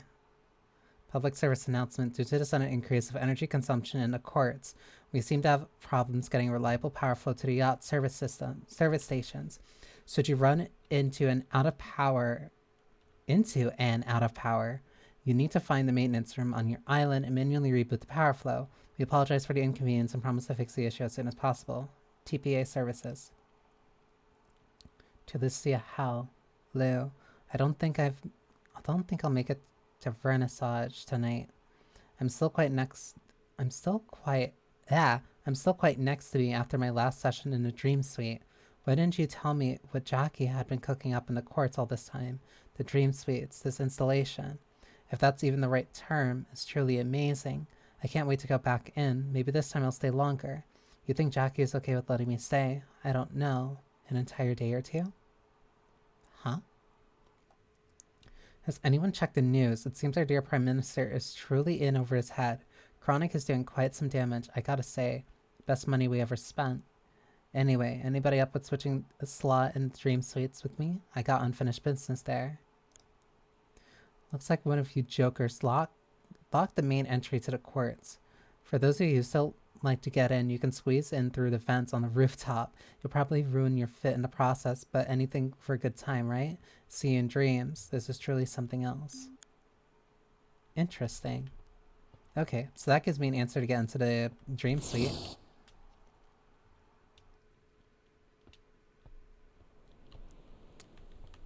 Oh, it's daytime now.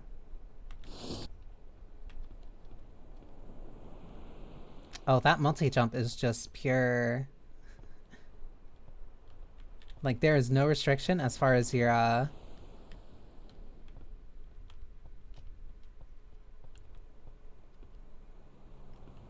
as long as you have stamina for it. What's the thing here on this gazebo?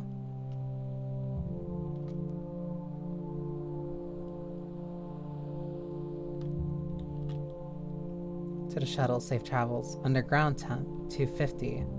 Wait, so this leads underground. What's down there?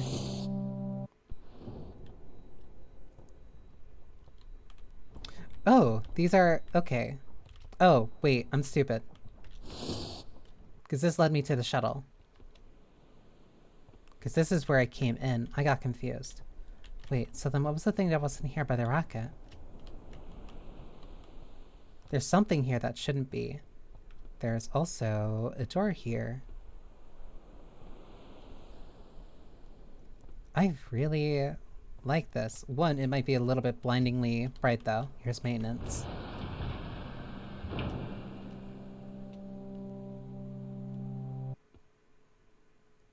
Also don't know why it keeps doing that flash in between each transition. No, give me that. Oh, that was weird. Yacht services restored. I also now have a tape.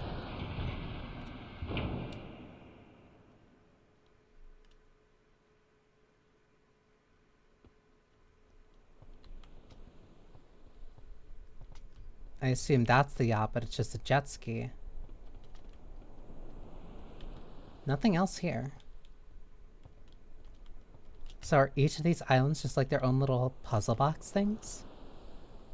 Don't ever leave. These are also massive cargo boxes.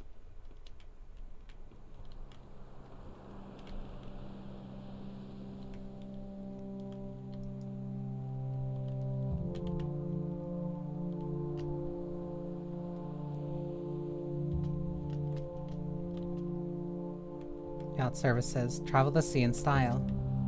That's just like a little... Oh. A little mini speedboat. Oh, this is very stiff.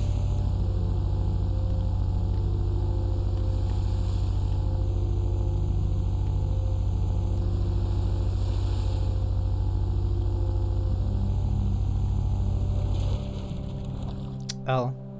Oh. Oh.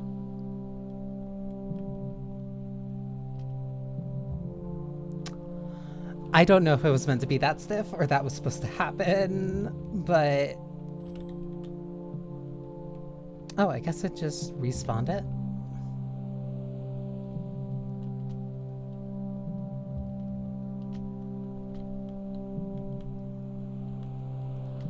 Wait, then what's here? Uh-oh.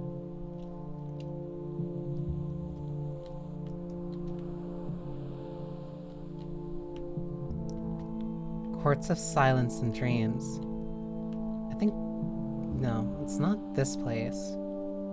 Or it might be. This might be the place where I need to get in through the roof. Because this should be locked. Yeah, it's locked, so I need to get in through the roof. Question is, how do I get up high enough for that?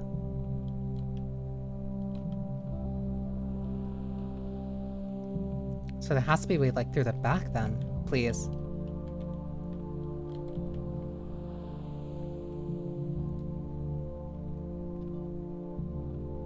It does kind of take a bit for your stamina to come back if you're gonna keep jumping to... there has to be a way up here. Because your jump's also pretty... weak. So, like, you would really need the multi-part of it. Like, it's a very short hop. And the main thing about the multi-jump seems to just be that it's giving you immediate ground to also jump on. What? Oh, wait. Okay, no, that was just something else. I thought that was something under this place. No, I'm really... I like this. I like this as a, kind of like a relatively chill, but like... It's a nice environment just to kind of like exist in. It's interesting. And the fact that there's also mystery to solve as well, and you get to just not really worry. It's very peaceful in a very similar way that Paradise Killer is. Granted, Paradise Killer has a little bit more, like, pressing matters, I'll say. That's probably the way I can do it. Paradise Killer has, like, more pressing matters in terms of, like, immediate problem to solve. And, like, you're spending a lot of that time thinking actively about the mystery. And, like, I can't say anything definitively yet, because, like, of course I can't, because, like, this is just a demo. And, like, I've only just been through one area. But... like, you really just have a lot of downtime. And it's just you being able to take in the space. It's taking... It feels like it's taking that influence from Paradise Killer. And I think that's kind of intentional to be perceived that way.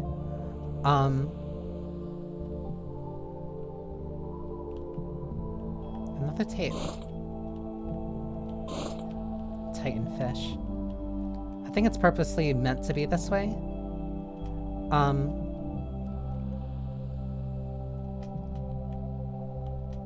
But that's not taking away from its own charm.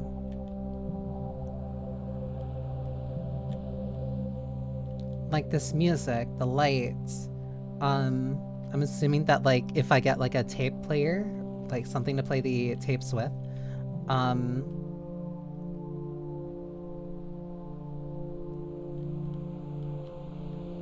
it'll give me access to like choosing different songs and whatnot.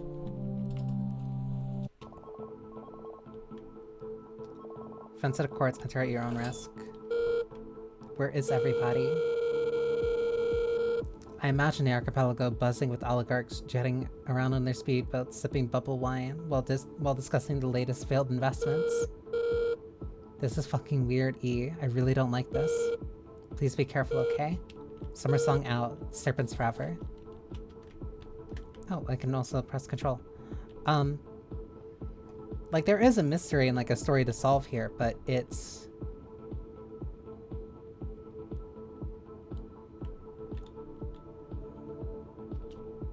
What is that? Huh? Okay. In case of emergency, common cops will behave accordingly.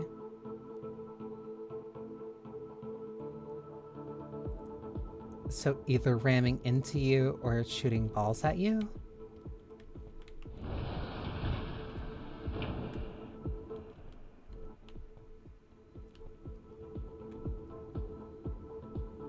It's just a tennis court. This is the hillside where... This is the hillside we are waves.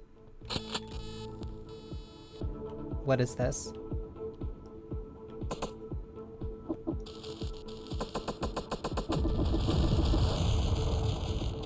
Oh, this is a gun.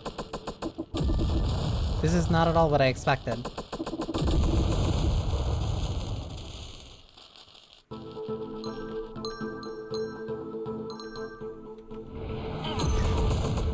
Okay.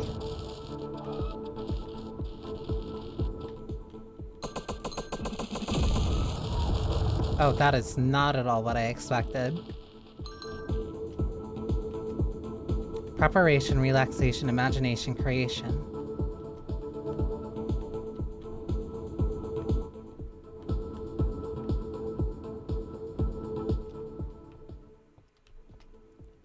Something's scribbled on the wall here. 5 million souls return to the One, the city of lights, my eternal dame. Behold, fireman, for I have become the flame. Is this the lift that leads down? I need a key card. Everything will happen accordingly. You only have to wait.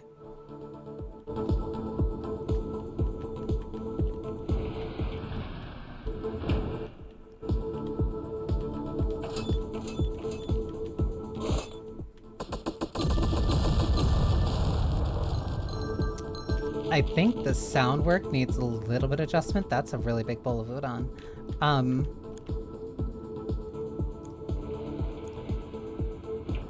Public service announcement. For our safety, yeah, right. We all know you want the dream suite only for yourself. Forget it. We'll find a way in. We'll come for you. This means war. Just want to inform you that I'll be going in for good too. I just can't resist the pull any longer. There's nothing left for me. There's nothing left here for me. I want to live inside the dreams alongside the others. I will leave the TMC in suite 0502. You guys figure out what to do with that. I never felt comfortable as a custodian anyway. It was great knowing you all. See you all on the other side. Forever, Faye. P.S. If anyone's in need, my key card is over by the flying pool. Serpent at the Vernissage? One of the security guys just told me that a serpent might be trying to infiltrate the sector with a counterfeit invitation from Vernissage. Is it true? I thought we got rid of the serpent problem already. Can somebody please enlighten me? Feels like an eternity since we last heard from the others. Maybe we should just go in. How can something so beautiful also be so terrifying? I'm scared.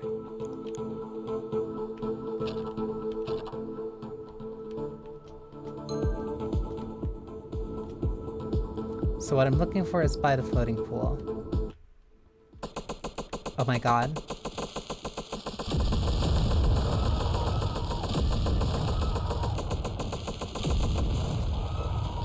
That thing screams horrifically.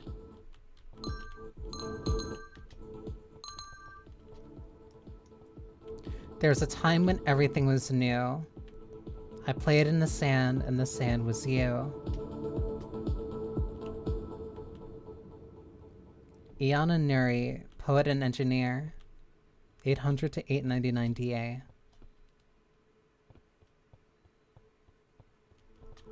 This is an air vent.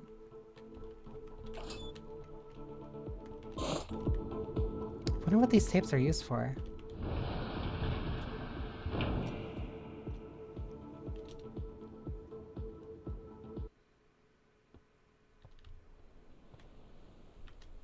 By the floating pool. So what, up there?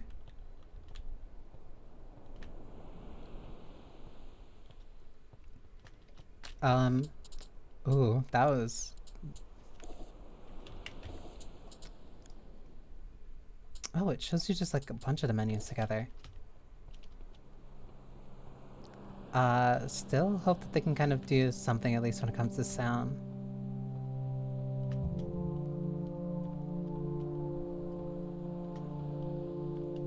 I'm assuming that that's the floating pool over there. These are all very self-contained, at least so far. It seems like you go from one place to the other and then solve whatever kind of order of operations that it has. Pick up the key card. Oh. Also, no idea what you could use that gem for. The gem for. Gems for. Yeah, no fall damage. Unless there's gonna be like more combat. So far this gun feels a little weird. Like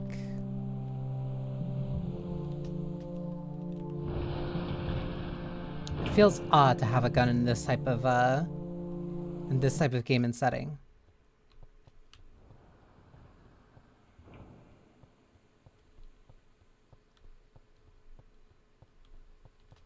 But it depends on how it's used, I guess, really.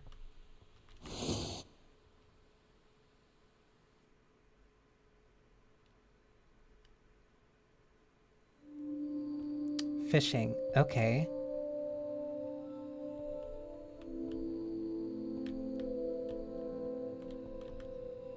That's the dream suite. That's locked. There's another dream suite. Was it ever read?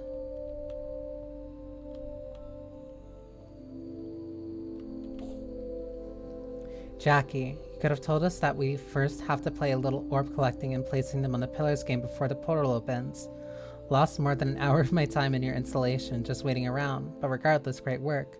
When can I go back in? Why can't we all go together? Salute, calm. Orb collecting and placing them on pillars.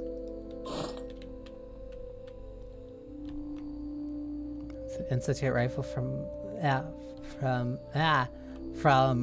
Fallout 4. It does look like a little, like, it's very, I don't know, it's odd. Or I definitely see the pipe revolver.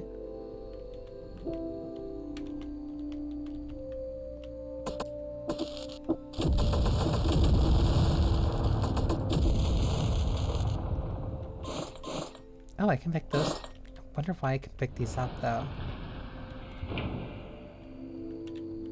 Return. Oh.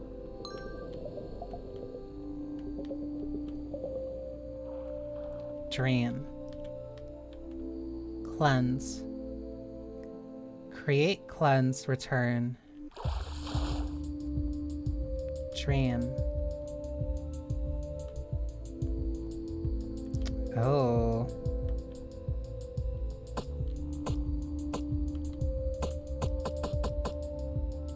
Guess this is the ball orb thing. It also just superimposed those scan lines. Well, I guess superimpose is kind of like the wrong word. Wrong term. Interesting.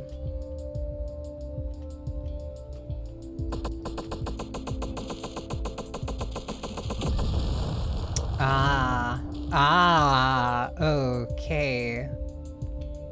This is not what I was expecting. Power restored. But what power is being restored? Also, these blocks only being 2 colors makes it like a little rough on the eyes.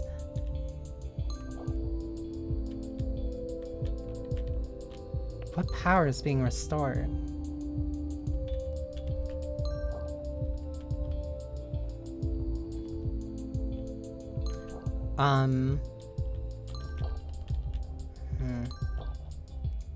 If I get like trapped down here,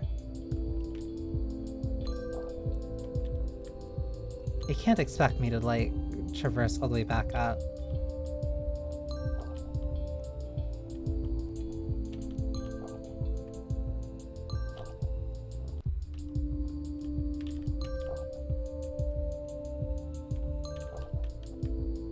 Oh, you do. Wait, but... Oh...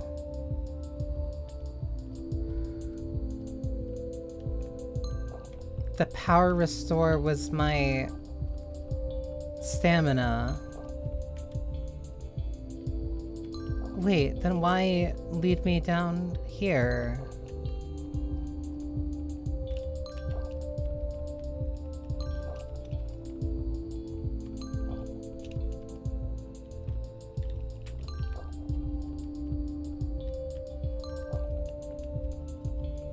Wait, then what's even the point of these being here, then?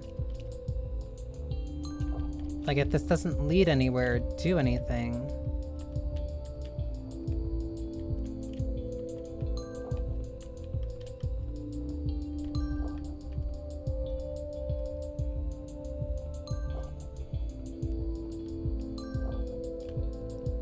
I'm not gonna risk that jump, because I know I'm not gonna make it.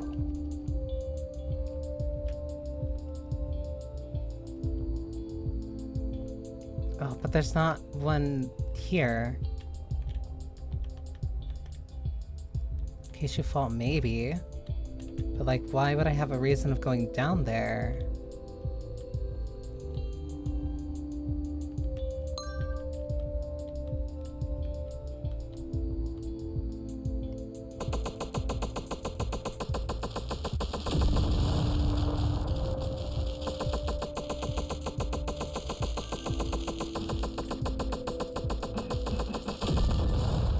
Also, that scream is so weird. Oh my god, please. It's also... Hang on. Okay, that looks like a placeholder. Oh, that's making you go so far. There's, like... There's parts of this that I'm liking. Like, there's real parts of this that I'm liking. But, like...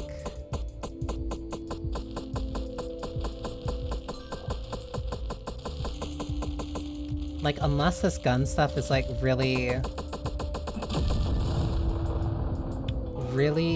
developed upon, I don't feel like it adds much to the experience.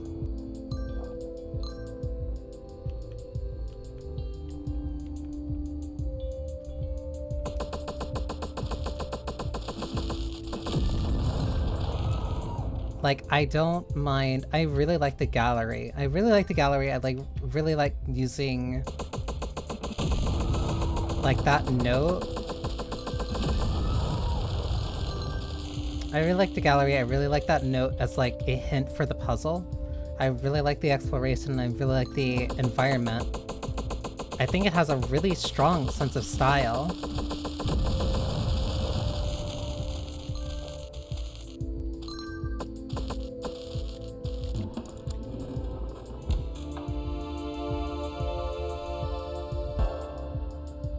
Power boots.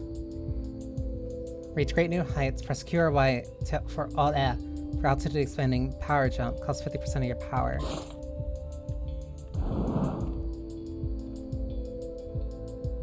Okay, but that only goes vertical. If that's also gonna be like the way that you get upgrades. Well, I'm trying not to be... I'm not trying to judge it like instantly or like too much. Because like, you can always improve upon an idea and make it better. Especially if you give it more time in like the full game itself.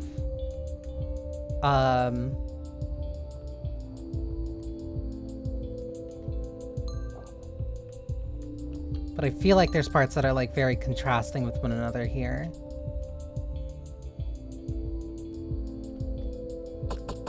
Like I really don't kind of see the value in the gun.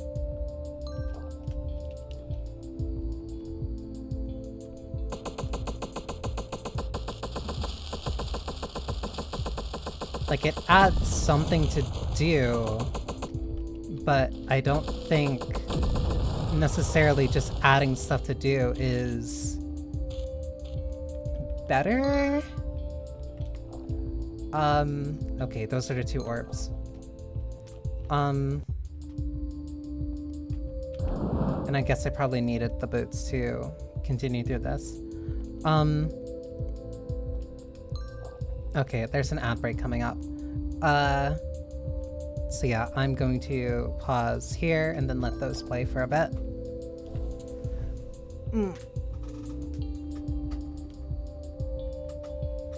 Going to quickly stretch. Whoops. Well, we can do this. And make sure that the game's not competing for that. I don't know. How do I put it? Because, like, I'm not...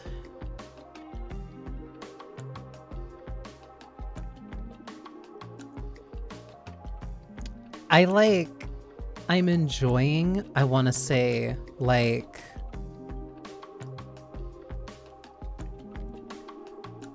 I'm enjoying, like, 60% of this. 60 to 70% of this.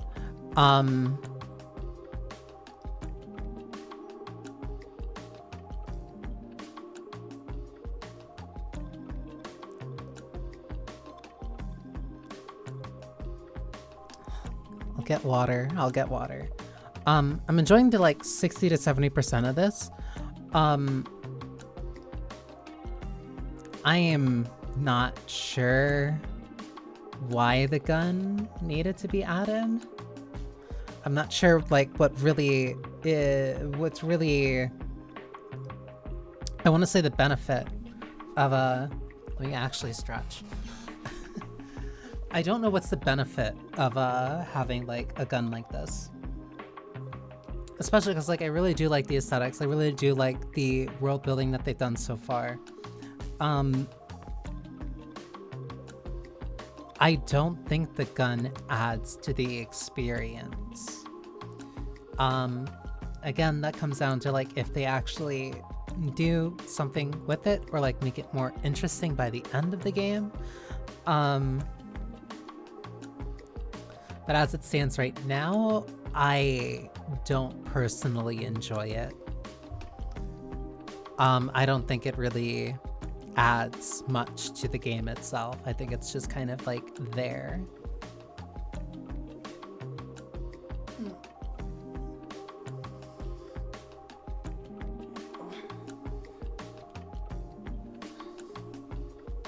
Everything else I definitely like really vibe with, but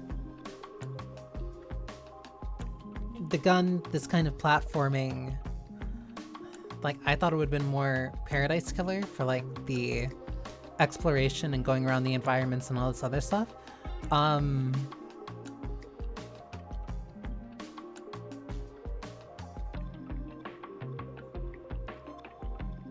don't know.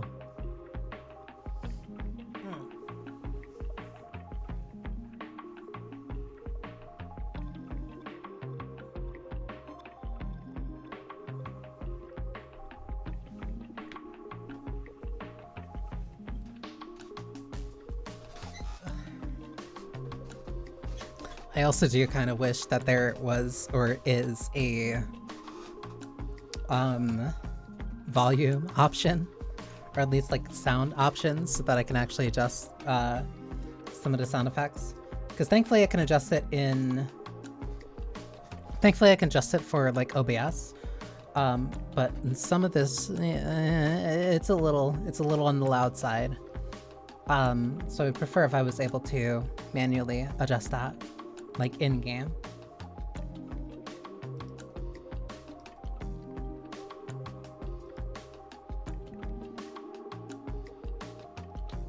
Okay.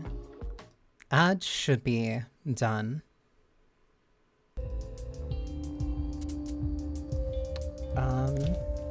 Yeah. All we're really doing is still just kind of like jumping our way back.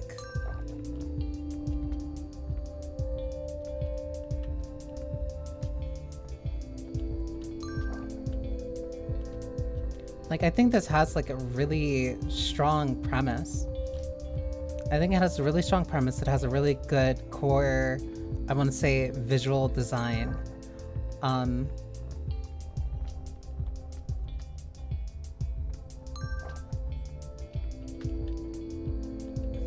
I also can't do the power jump from the middle of a jump.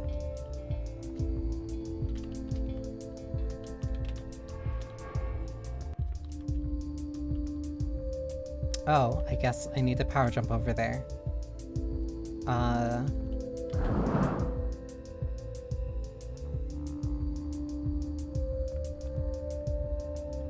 But then I still have to wait for this. A tesseract? Wait, that's the memory clock, huh? My dearest Una, seems like I'm next in line. I too decided to go in. The castle is calling me. Whatever Jackie created here is so much more than we think it is. It is not an installation or a simulation or even a video game. This is a portal to somewhere beautiful and strange.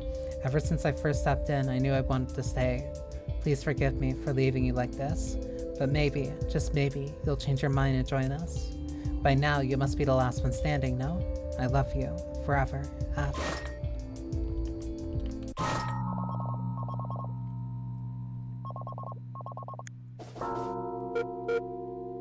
E, stop. This is a trap. An explosion just went off on the first floor of the HQ. They found us. I have no idea what is happening, but it's bad. Real bad. It must have been the Fixer. I never trusted that guy. I don't want to lose you too, E. Just get out there. Fast. Out of there, fast. What was that? You heard the sound of an explosion. Then silence.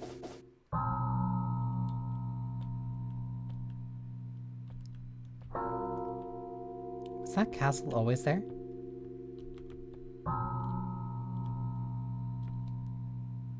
There's no way it was.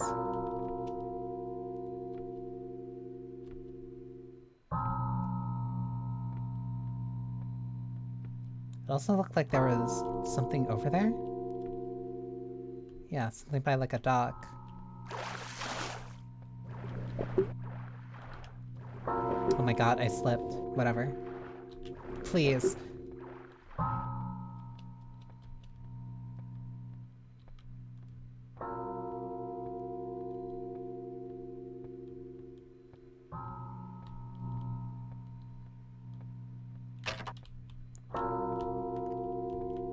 So do I still just leave?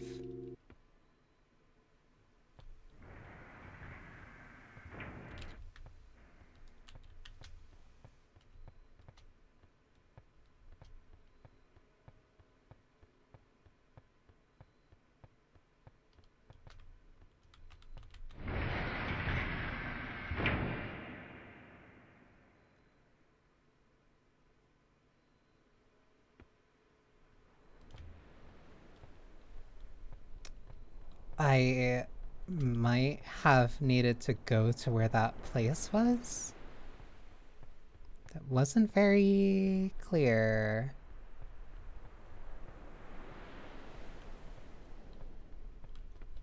What's up here then? Or is this just another route downward?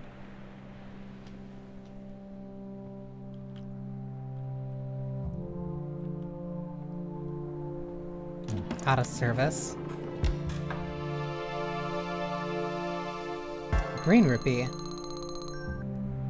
200 gems are going directly into your wallet now. Still hasn't told me what I can do with them though. I think I was supposed to go to where that castle was.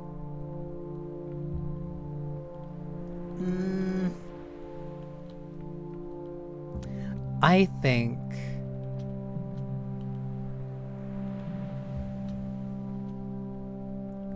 I'm good with this.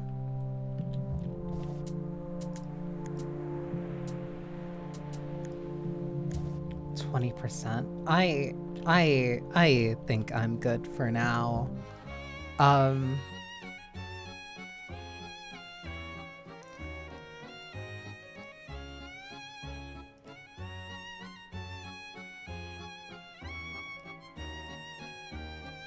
I look through. That's where the gun is. It's on the last part of it.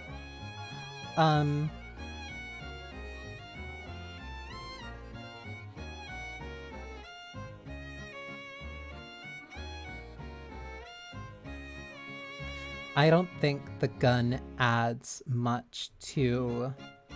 I don't think the gun adds much. I think the base itself is really strong. I think the base itself is really strong. I think it has a good setting. I think it has at least an interesting enough of like a starting point. I don't think the gun is necessary.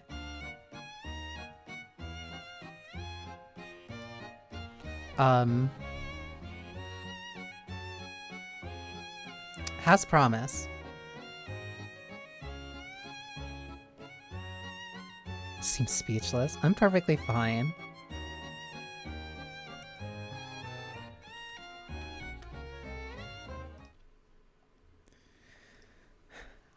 Because like I want to actually before I go into the next game, because I saw that it was like a solo dev, or at least that's what I think it said. I think it was a solo dev. So like, I'm not gonna be like super mean or rough. Like, one, it's a miracle that any game gets made. I understand that. And it takes a lot of time and it takes a lot of effort. And it's very easy for me, with no real skin in that game whatsoever, to say like, oh, this thing is trash, like this thing's awful and whatever. But like, I do see the parts of it that are like genuinely engaging to me. I didn't just download it like out of a whim, for no reason. I do like it. There are some parts that like I really am interested in. But I think there are also some parts that just don't really gel super well with what I think, one, it presents itself to be, and two, what I think are its strengths, even given the small scale of the demo. Like, I do not think the gun adds much to it. I think the level design might be a little bit questionable. Mostly because I don't really understand the purpose of like all that platforming and stuff. Like, I don't feel like that really adds to the game other than making it longer.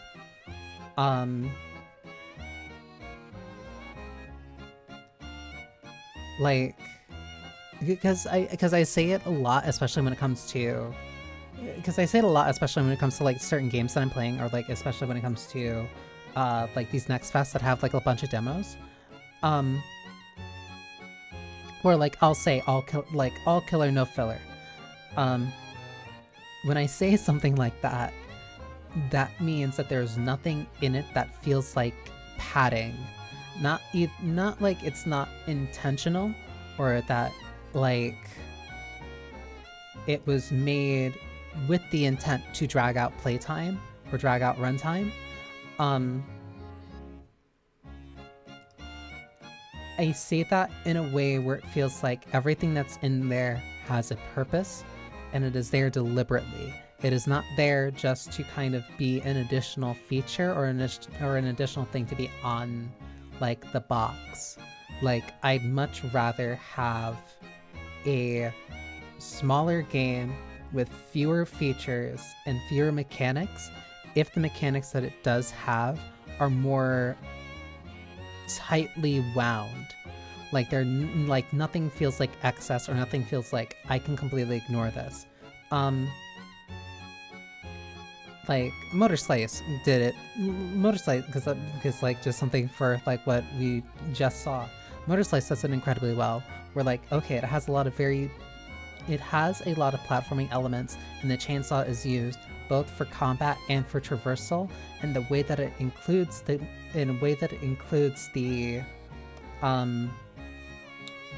traversal with the chainsaw for damaging bosses, like that's very interesting, because that's the way that you're getting more use out of one mechanic over adding in like an entirely different mechanic. Like, it's very simple when it comes to its combat, but the combat doesn't need to be super in-depth in and of itself to be interesting. The way that works in conjunction with the fact that you want to maintain speed, with the way that you're traversing around the areas, with the way that you have so many options of how you get around those locations so that you can do it faster. That helps keep the feeling of the game very concise. And it keeps it focused. I think focus is a good word that I'm like missing. Again, with a final sentence, like it's very bare bones. Like, it's a very simple concept that it's executing on. It's, hey, typing battle royale. And so it focuses on being a typing battle royale. You like, the only thing you really do is that you can look around, you can type, and there is voice chat. Don't do it. But like, no, it's very focused in what it is. It's very deliberate in the things that it is doing, because they all feed into what that experience is. That's why I really like Homoehime. Homoehime has like a lot of different ideas that it also implements together. But it all ties it together both visually and like combat-wise. Voice chat, yeah, there are some games where you're just better off not putting that on. Welcome, Subliminal. But yeah, let me jump over to the next game.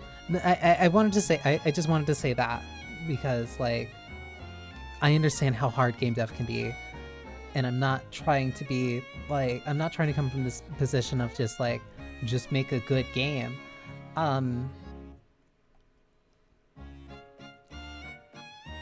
But like also providing like that criticism, providing like valid criticism of like, okay, here's why I don't like these things. Here's why I don't think these things work. Here's what I think would be better if they did instead. Like actual constructive like feedback. Because like, no, I do think that that game has something interesting to it. There are good elements and interesting parts of it. I just wish that it leaned more into those. But I'm also being aware enough that like there's possible points where like, okay, maybe I'm wrong. Maybe there is something like the combat does develop over time. But if it does not develop over time, and like that platforming really isn't anything substantial or adds more than just kind of busy work, then I don't think that it should be in the game. And I'm saying that not from the perspective of do this or your game is trash. I'm saying it from, I think you should lean more into the things that are really strong, that you do have, that is going well for you, instead of trying to add in these things that aren't necessarily needed, that I don't see the value in as a player. But yeah, all that to lead into the next game, which is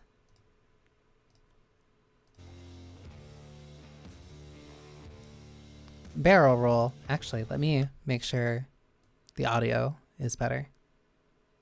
Also, please add a audio slider for that game. Ooh. Please stop setting like my infinite. Please stop setting max FPS to like infinite. Very nice to have the master audio just set to middle. Screw you, VSync. Play Tuto on new game. I guess that means tutorial. If this is your first time playing barrel roll, playing the tutorial is highly recommended. Do you want to launch it? Yes.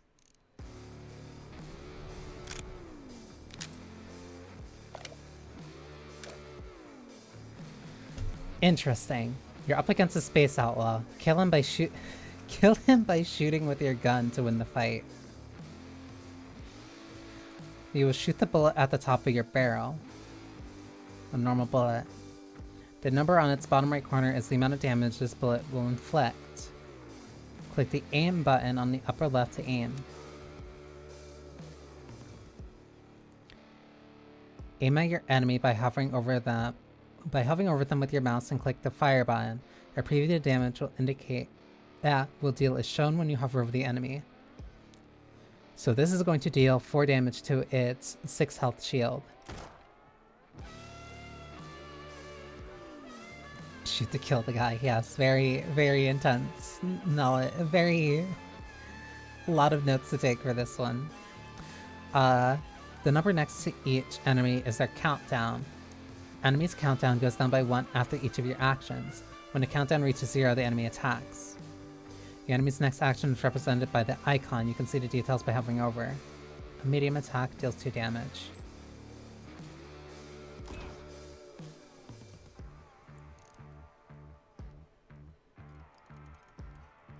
Choose your next bullet. Choose the next bullet you will shoot among the 3 next bullets.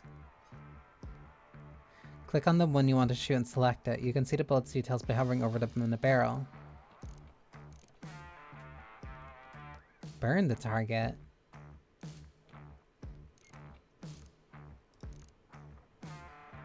The enemy has a shield and shield protecting his health. Destroying it provokes a shield break that increases the enemy's countdown by 2, thus delaying his next action. Try to aim and destroy the enemy's shield. Break, and then it slows them down, and then he took damage. Then I pick one of these next ones, a normal bullet. A bullet becomes unloaded after being shot. You can reload all of your bullets of your barrel by clicking on a reload button. Reloading reduces the enemy's countdown by 2 instead of 1, making them attack faster. The enemy will not attack for a while. Now is the time to reload. So this refreshes your deck. Interesting.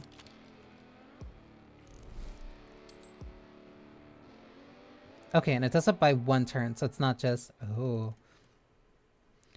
You gain half a focus point after each of your actions. You can spend focus points to use powerful skills. Each skill has a precision mini-game that determines its effectiveness. Try ending this fight with a duel. Oh, that's slick.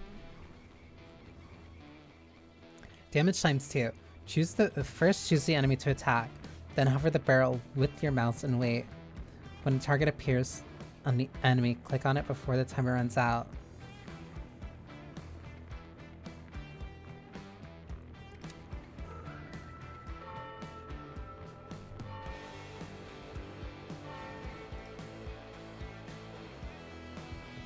That's slick.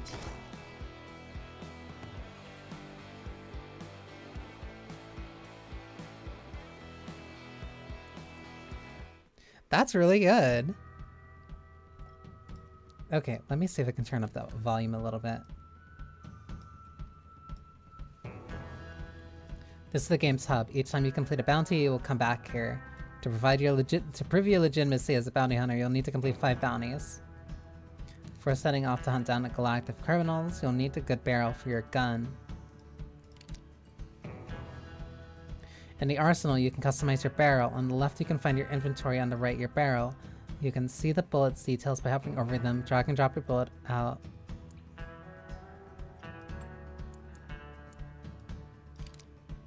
Interesting. So, if I actually do...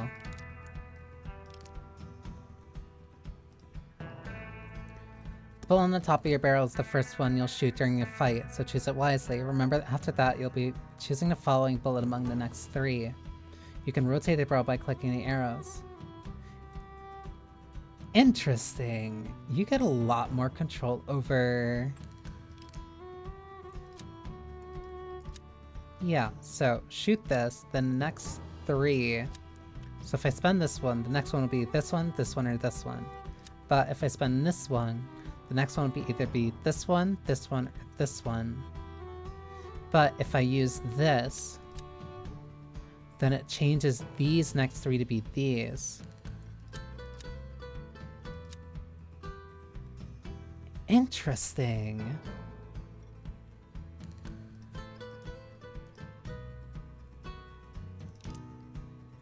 On the top of the banner, you see your stats. Your shield protects your health when it's empty. Your health is vulnerable. Your shield fully regenerates at the end of each combat, unlike your health. There are 2 currencies. There are dollars, the common space currency used to buy new equipment, titanium, rare ore used to upgrade your current gear. You'll be able to buy bullets and other merchandise after completing the first bounty.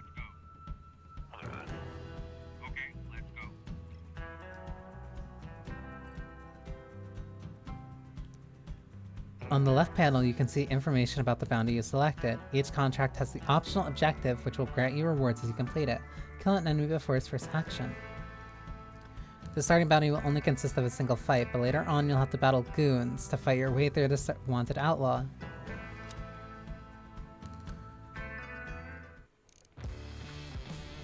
Interesting.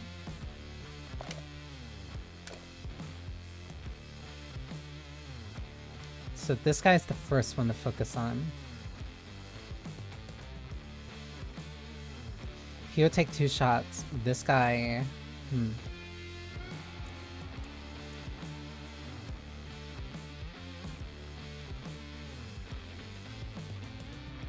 Kill an enemy before his first action.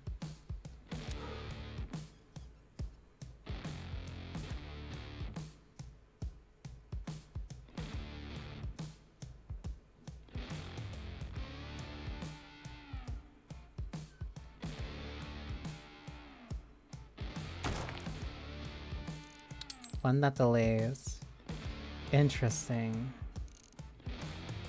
Because this one will cause burn.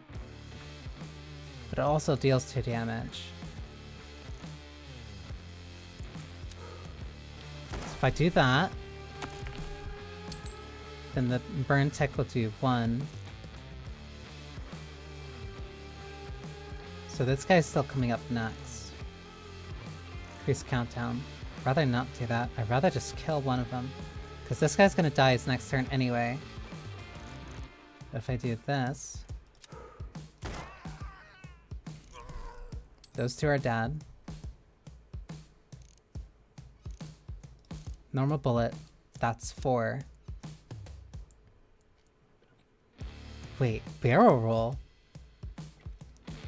The barrel starts spinning. Click on an enemy. Click on immediate attack. The next bullet you shot. The next bullet shot will be on top of your barrel when you click it. That's a chance for... Okay, so that's a way of just getting through regardless. Choose the first enemy and click on the circles when they overlap. Target will be chosen randomly. Keep going until you can't. You shoot to select a bullet for each success. 2, 3. Oh, that's just a rapid fire. That's really cool. These are really neat skills.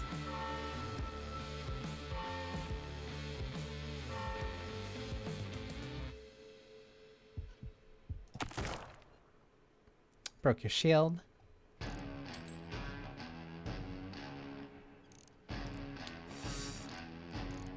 Normal bullet.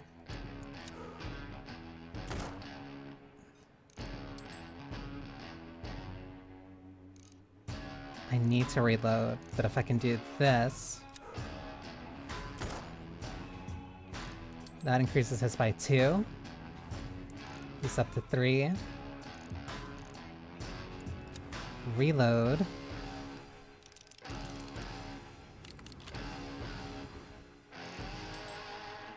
Down by 1. Easy. Interesting.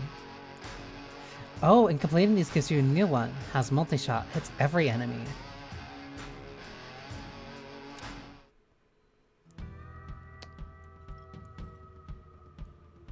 Artistic bullet. The bullet gains +2 damage for each focus point. Wait. So depending on how many focus points you use, this one gets stronger. Or, no, it's for however many you have before you spend it. Reload the next 2 shots. That's really good. If the enemy has no shield, inflicts double damage. This feels too strong. And then here's your upgrades for that. Oh, this is really cool. Okay. For each focus point.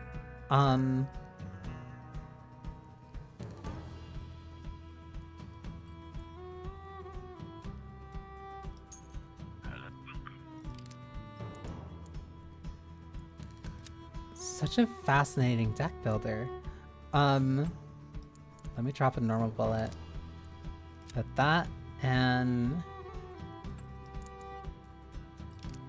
give me an execution.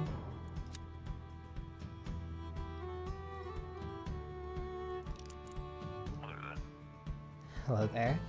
They say your shield has never been broken. That our grenades can derail trains. The lover bandits, they protect each other, support each other, and their drawing speed is unmatched. What about the one with the shield?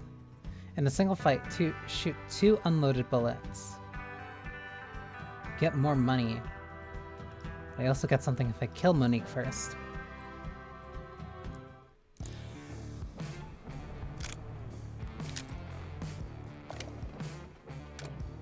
Why are they hitting a pipe?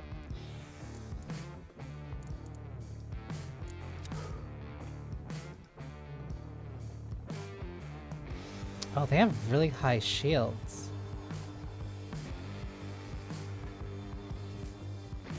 That does 2 damage to every...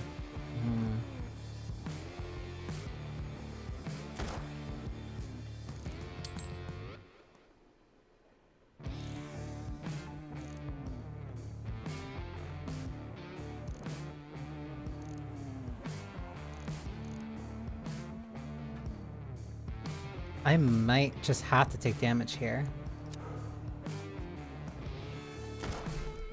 That burn causes a break.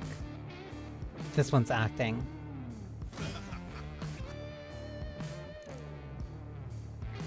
It just buffed itself, I think. It buffed a friend. Interesting. There's no shield to inflict double damage. This'll kill this one instantly, but a normal bullet will do that.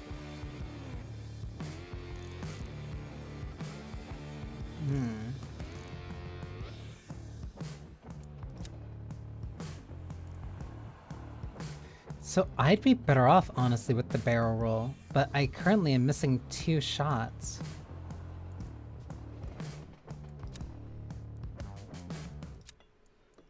I might be better off with the barrel roll.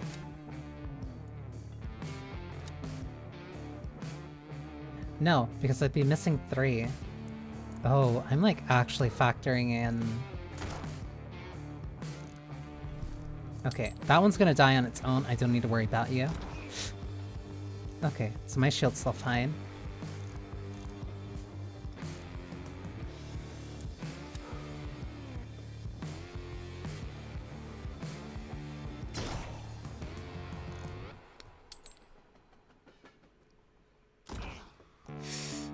That really hurt. Okay.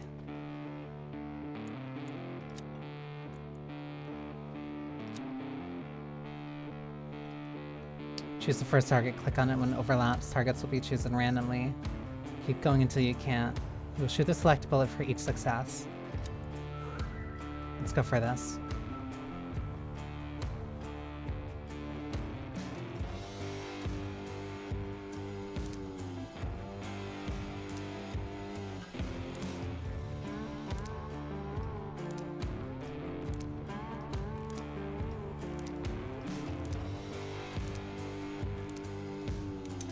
Damn.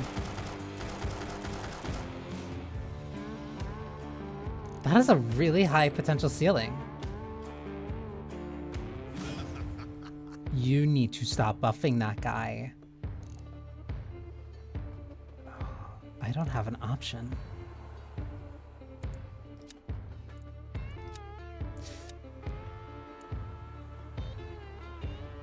So if it goes down by 2, he's gonna shoot me and then... but I can take one more shot.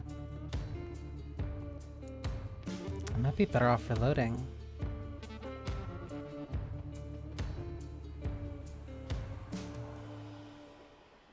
I'm better off reloading because even if I do shoot him, he's not gonna die.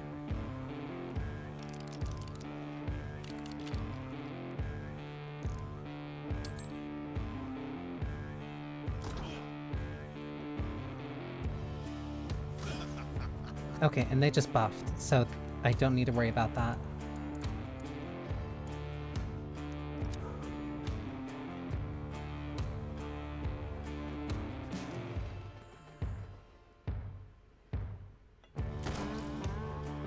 Better off using that for shield break.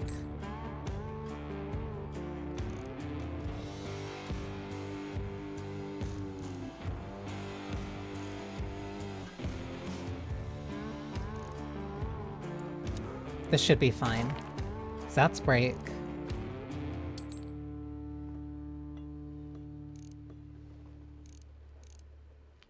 If I use burn. Yeah, okay.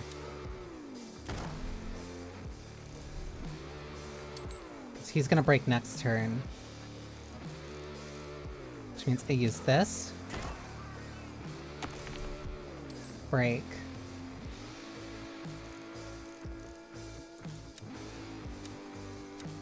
And then do this and kill.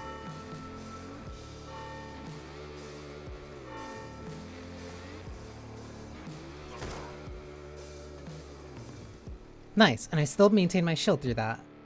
Well, my shield will come back. Gain new bullet or gain money? Bullet.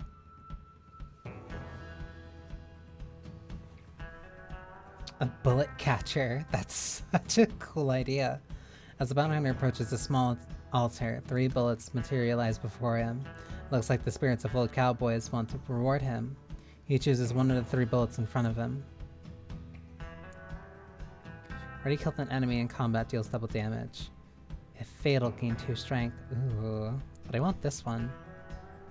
Because that synergizes well with my execution bullet. And if this is 4 anyway, then I can drop that. Put the energy bullet in. Actually, that'd be really good to just start with.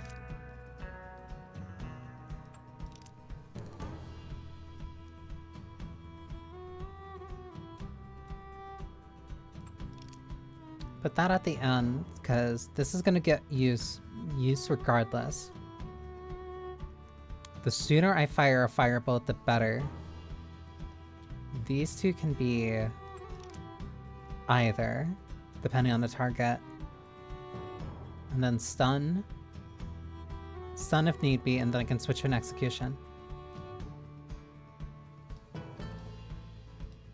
Okay. I like this.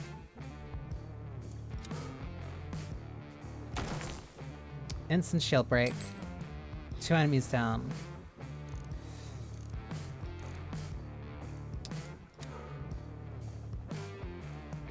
Because that's the one that's gonna buff them.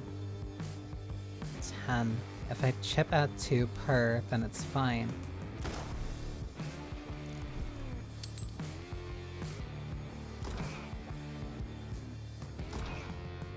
Two. You have no shield.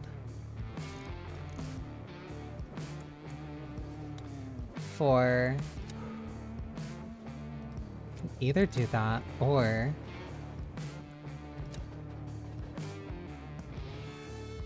because this will deal 8.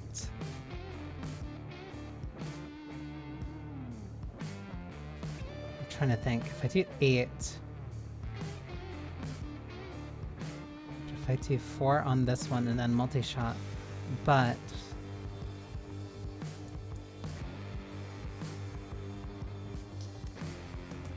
trying to think.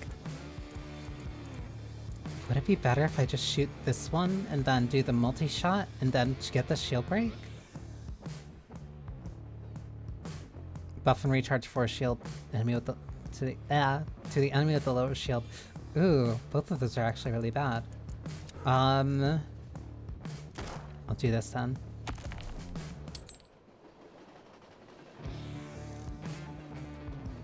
You're too close. But you're just gonna buff, so that's fine. But these two dealing damage, that's a bigger problem.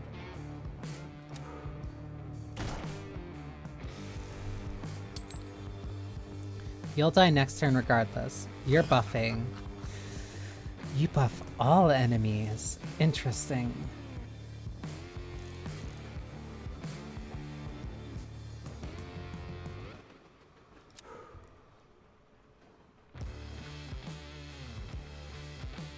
Because if I do this and then my execution, then he's dead. Or if I duel with my execution, then he's dead. No, because that'll... Interesting. Okay, I understand now.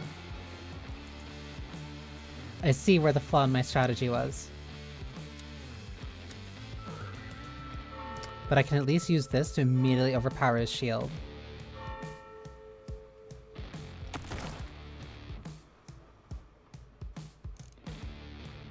Because now they're both down to 3, which means I can reload.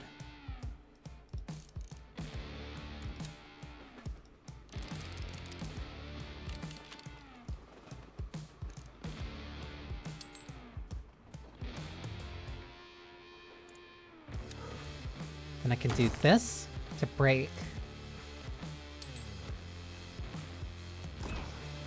The fact that your shield comes back each... I don't want to say each turn.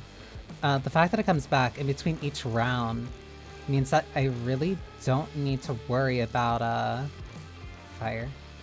That I don't need to worry about taking hits, like, gradually.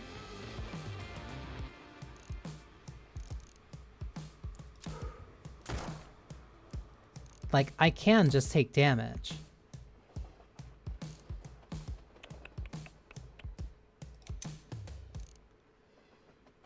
This'll kill. I can take damage, but as long as I don't take too much damage, then I'm fine. So you don't have to worry so much about, like, mitigating... Buy a new trinket. So that way you don't have to worry about mitigating, like, all damage you take. Oh, welcome to the Cosmo Casino. Pick a card to win money, but choose wisely. If you pick the wrong one, you'll have to pay. We'll take something from you. What about the energy of your shield of yours? 50% of shield next fight. Sure.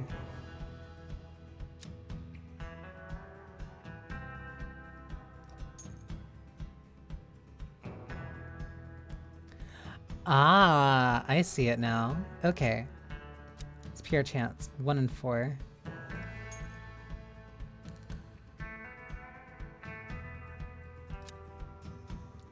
Nice, that gives you something to gamble on so that you can keep getting money. And the cost only being your shield, which isn't super bad. Monique the Mechanic. A very strong shield, but then also 2 goons to help her.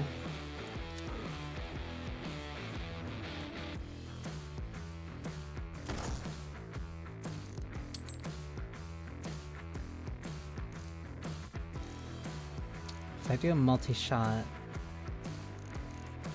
If I do a multi-shot, it'll break the shield. Then that shield will go to this guy. So then I'm better off focusing on my damage over time.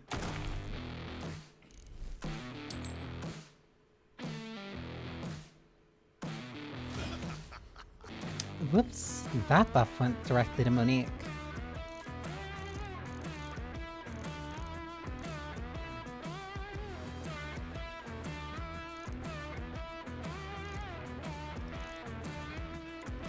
If I do this, this guy dies next turn.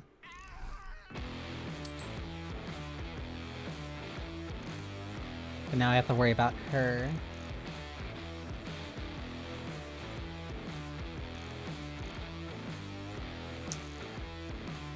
I'm wondering... That's why you would get value out of shooting an unloaded bullet.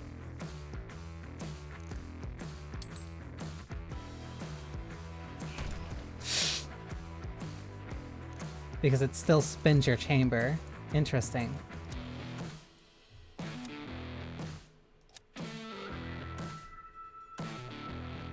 I'm only really doing this to get this guy.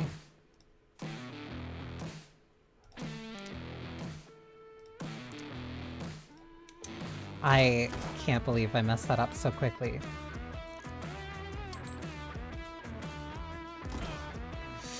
Okay, now I'm taking permanent health, but this is only...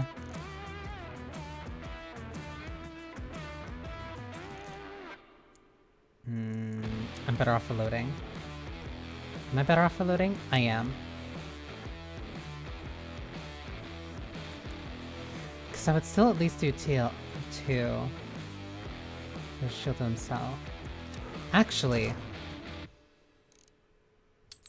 No, I'm better off continuing with this.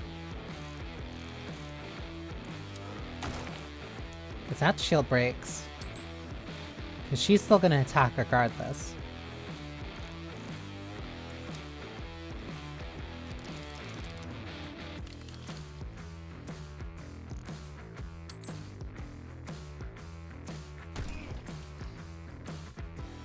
That still took a good chunk of my health though. I will spin the barrel though.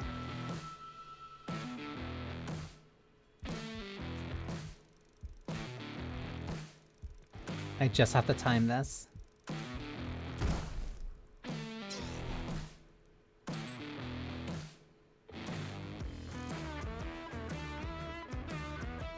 She's gonna repair her shield. This is too far, then better off doing this.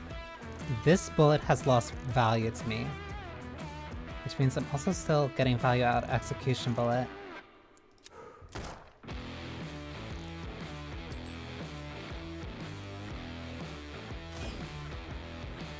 That completely restored her thing. Whatever.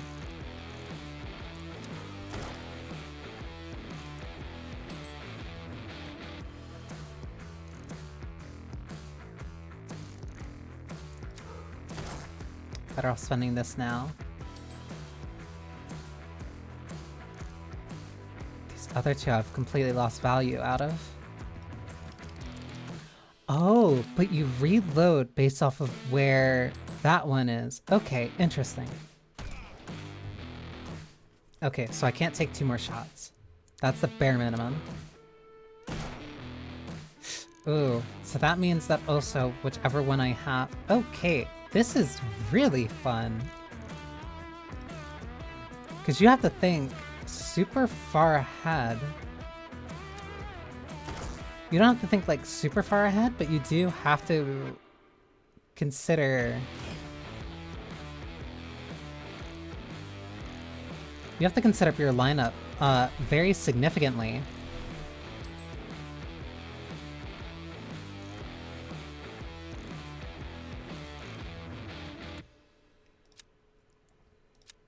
Duel. As well as what you like...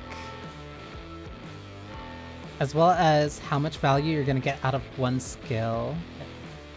Out of certain skills combined with certain bullets.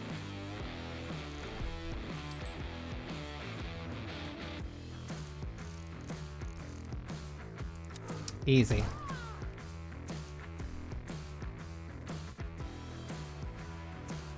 I really like that. That's super fun.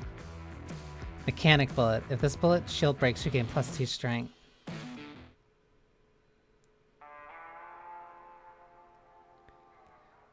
I'm polishing the game for the full release of October 23rd. That's soon. That's this week. No, that's really cool.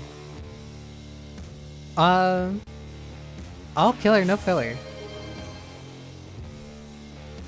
Yeah, I'm sitting straight, and I have tea too. No, that's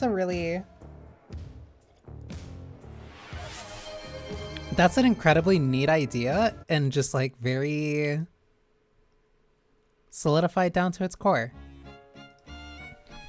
Not turning into shrimp, I promise. So yeah, let me switch over, because I still have shrimpage. You're not the witch here, but thank you. Because I still have 1, 2, 3. Is that 3? 1, 2, 3. At least 3 left. Okay, that's not too bad then. Because I'm at least cutting through. Okay, that one can get a pass. Because I also wanted to go back and give something else another shot.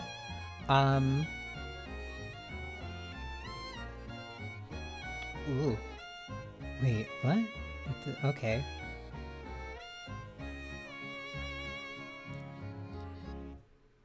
I really wonder why this one caught my attention.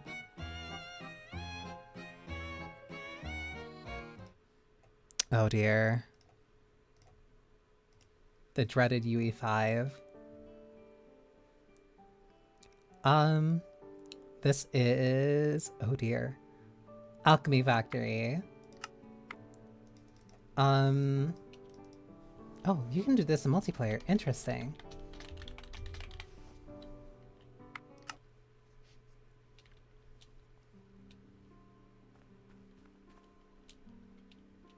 Buy locks and a merchant.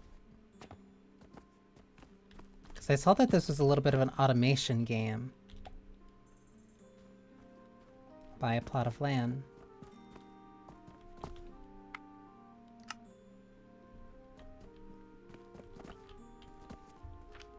Build a wooden table.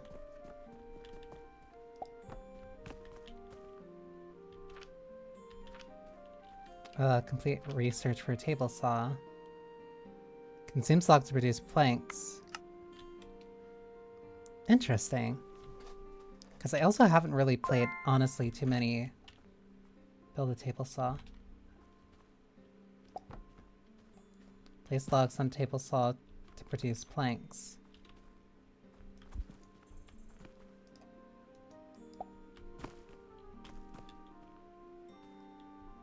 Complete the research for the grinder, complete research for the conveyor belt.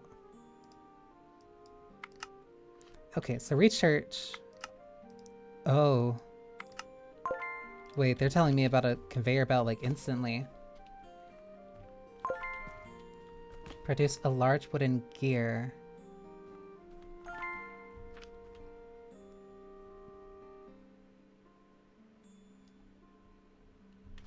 Wait, huh?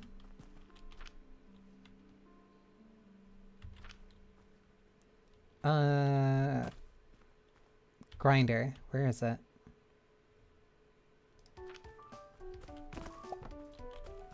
Oh, that's small.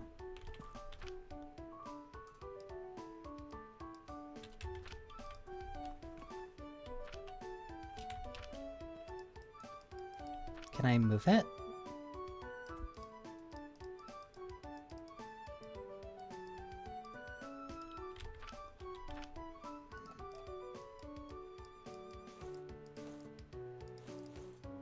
That's sort.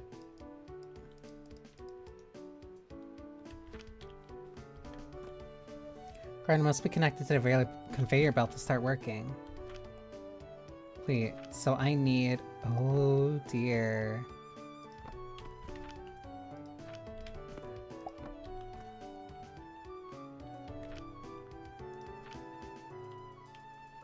The grinder must be connected to a conveyor belt to start working. Wooden gears. Can I put it in?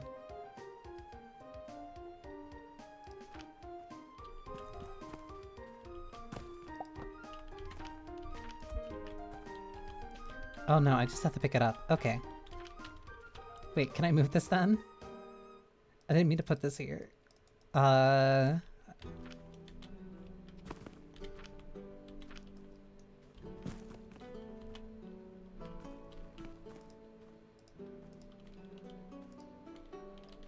Then confirm. Okay, those replace those. Which also means I can get rid of that. Interesting. Go to a mailbox for a quest. Main quest. I need to submit 10 large wooden gears, and then I'll get a bundle of flax.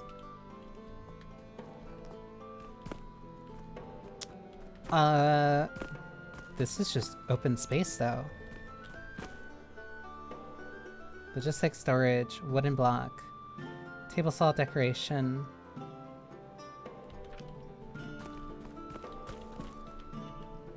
Oh, I need to do something so that this can keep. Can I make another wooden table?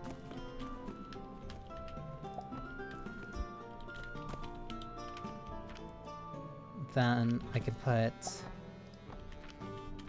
that there.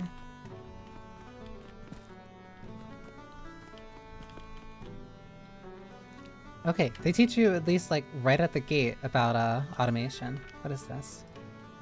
Solid components. This is raw material. Oh, they even give you little videos too. Nice. Then I can submit that. And I can buy limestone. There's also another... I need to build rope.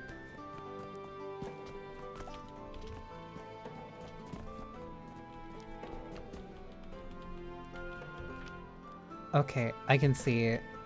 I see the process now. V is the quest. Wait, which one was the Q? No. Blueprints? No. Z. Incline conveyor. Stone crusher.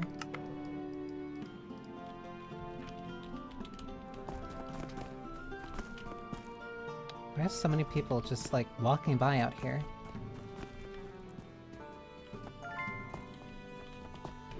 Oh, that's my store. Hang on. I need to build the stone crusher though. It's a processor.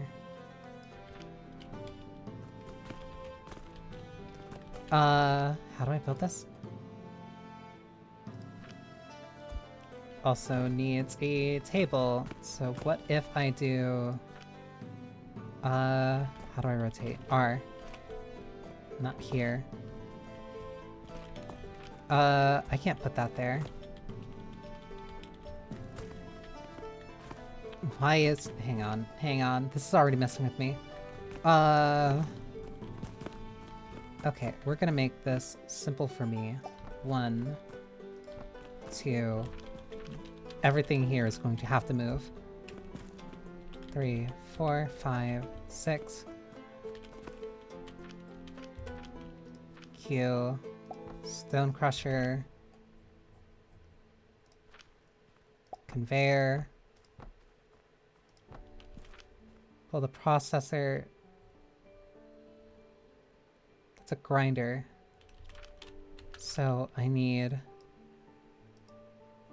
Wait, that's a seed pot? So we need a processor.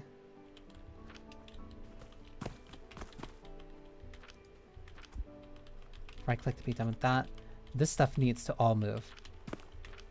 This stuff needs to all move so it can be better.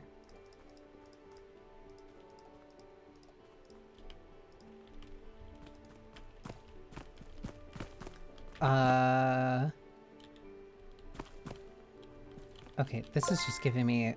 Okay, fine. Linen. Wait, but that's also a seed plot. Small wooden gear. Wait, huh? What if I just do this? Create a mortar recipe. Build a processor. Limestone? Okay, so now I need limestone from you.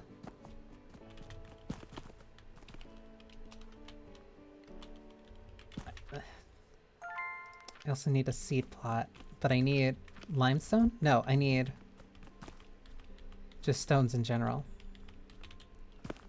There's that ad coming up. Like, right as I'm actually starting to, like, understand how this kind of works.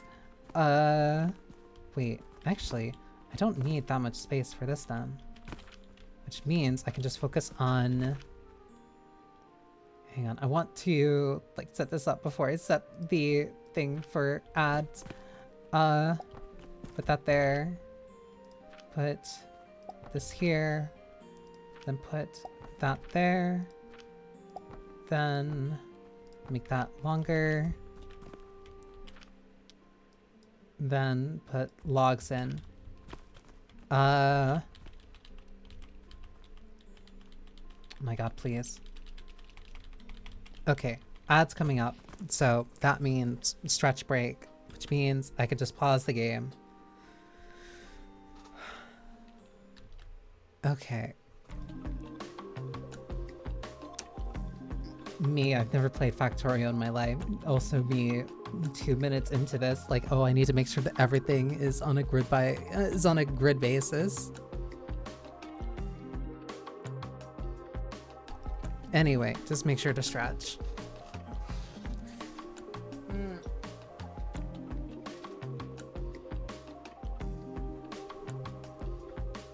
Part of me, how do I put it? Part of me finds this incredibly annoying because it's just like, I want to keep playing. I don't want any breaks. I just want to keep going. But at the same time, I do recognize that me feeling like, oh, I'm not noticing the time fly by is probably feeding into why I need these breaks actually, instead of just kind of trucking through it.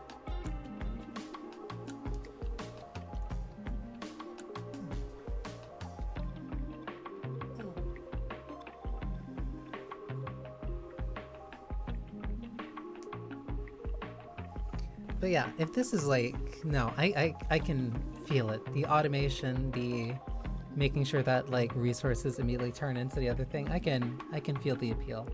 I can feel the appeal of something like Factorio or the what was the other one? Satisfactory. Which also might be part of the reason I'm interested in Arknight's Enfield, since that seems to be part of that game too. But I will worry about that when that game comes out.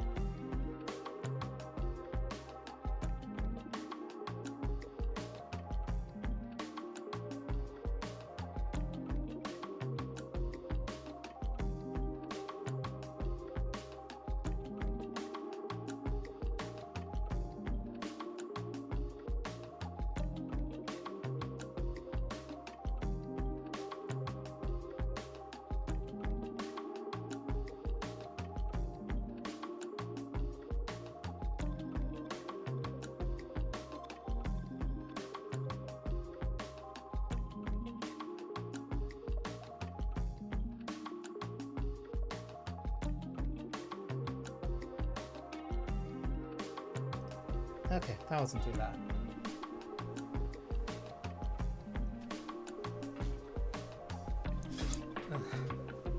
Hang on, actually,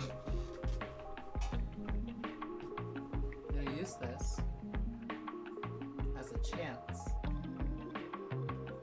to plug in my controller.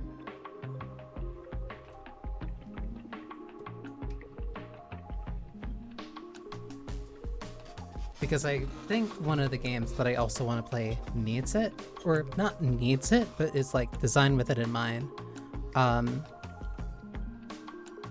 So I just want to make sure that I have it in the event that I need it.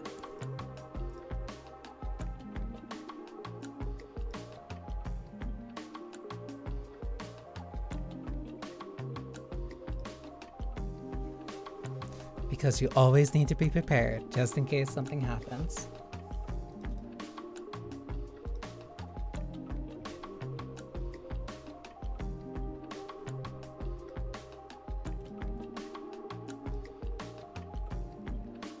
Okay.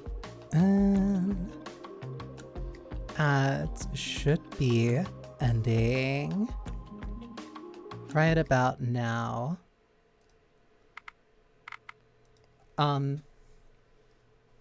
But seeing as how like this game, or like games like this can kind of go on for however long, no matter what skill you're at, I'm gonna hard cap myself at like another, for like 10 to 15 minutes. That way I'm not throwing too much time into this. Build a processor. Wait, but I also need to build the seed plot.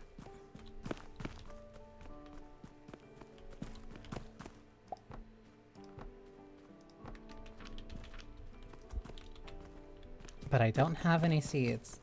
Wait, I didn't need the seed plot then. There has to be like an auto collector. There has to be. There has to be.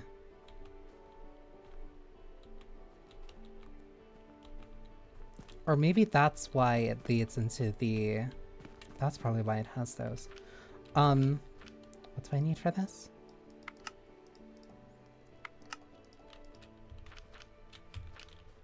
Wait, what if...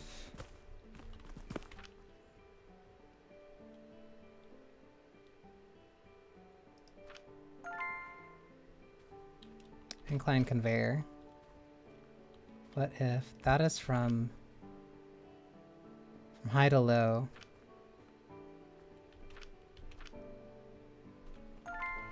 Wait, how do I... That points it that way. What if I want to point it... Oh, I can do that. Wait. Oh, hang on. I think I understand now. That means I might have just completely messed this up. Hang on.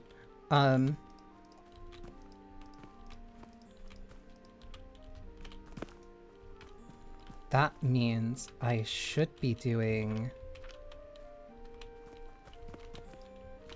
something like this.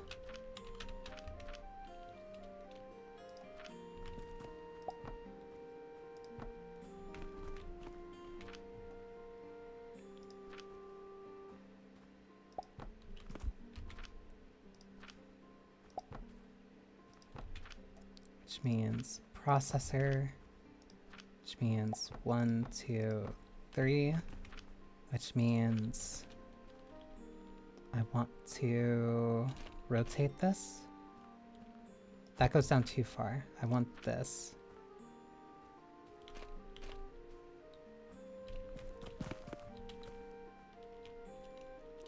And I also want to switch directions.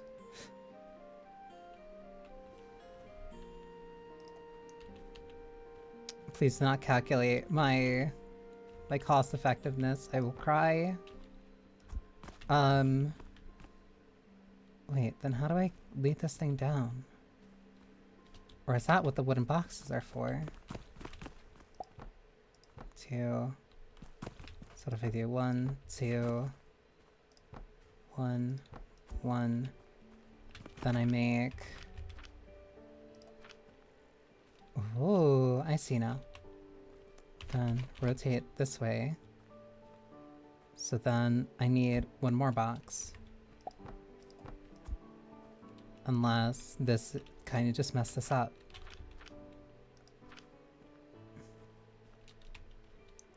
Rotate.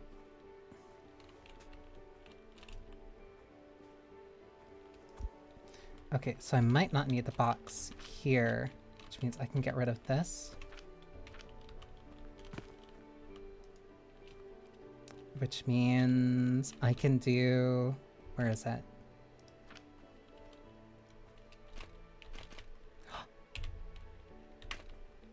please. Okay, this is progress. Which also means this. Hang on, I'm like almost at a breakthrough. Which means I need these two. Or, hang on, can this just go into...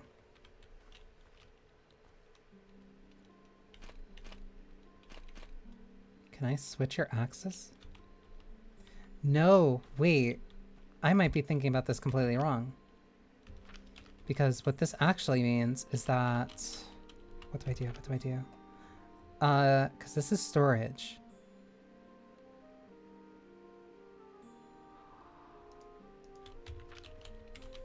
I was thinking about this completely the wrong way. Which means I can get rid of these. Get rid of this. Then do a small storage here. Wait, okay, what if, can I... switch form. But I don't need you going this way. I need you going this way. Oh, I can change...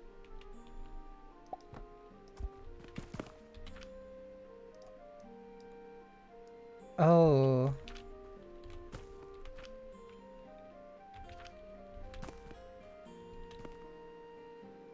Hang on. This is gonna be a eureka moment if I actually made this work.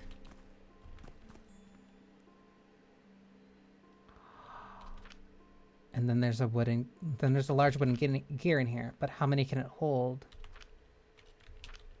Okay, that doesn't matter. Oh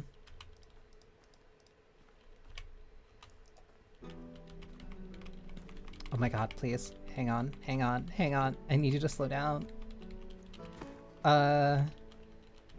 1, 2. Get rid of that. Make this. Rotate. Hang on, wait, that's ugly.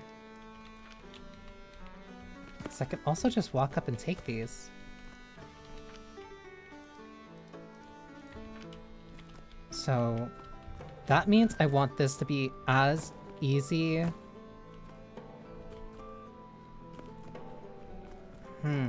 Okay. I'm understanding. I'm learning. Do I need flax for this? No, that's for seeds. Wait, then...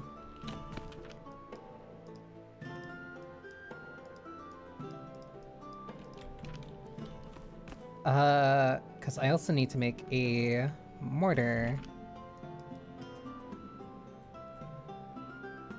That's raw materials, stone blocks. Processor. Did I not make this before?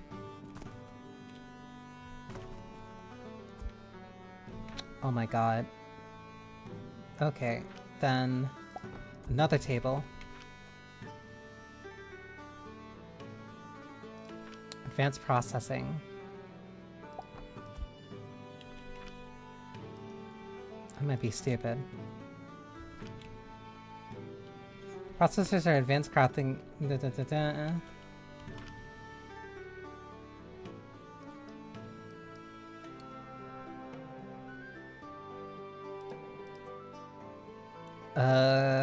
Fertilizer.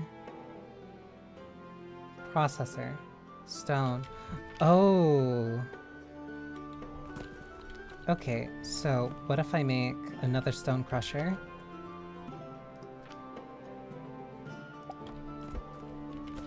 Hang on, that's ugly.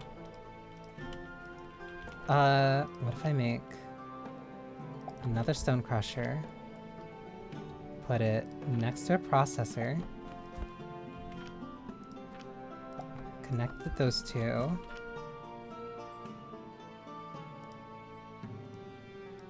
Put in limestone.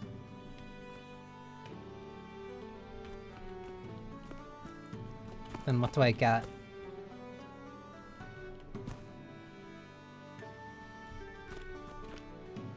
Wait, what do you mean? Oh, I didn't set a recipe.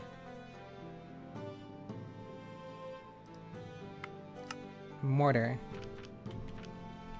By flax seeds. Fine. 1, 2. I already built the seed plot. Oh, it doesn't count it because I did it too early. Whatever. Then I can plant flax seeds. Inside the shop, build a medium shelf. That is... this.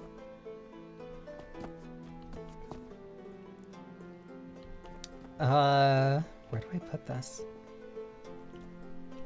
Oh, this is gonna look so ugly for a bit. Sign a shelf to sell mortar restocks. Restock the mortar once, but I don't have mortars. Ooh, now I do. Okay, I can understand this a little bit more.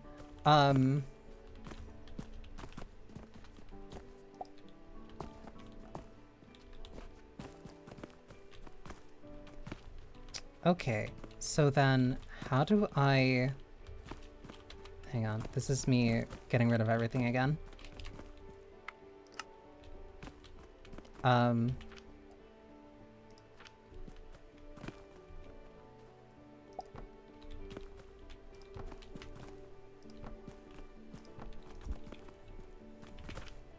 Because I want... How do I rotate you?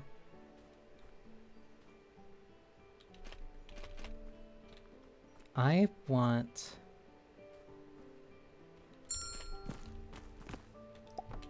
Whomstov.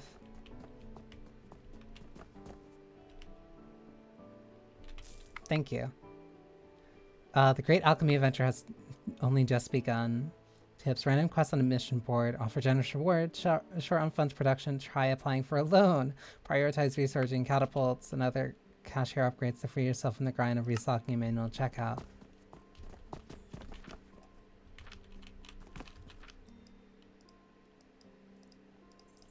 Okay, so this is as far as I can probably get for day 1.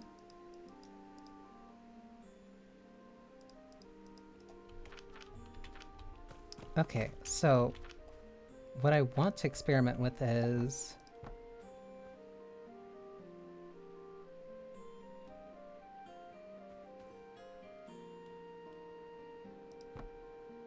One, I want to keep the line moving.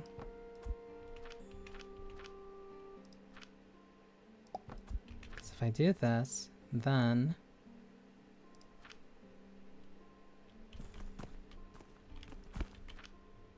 I want to do a small storage box.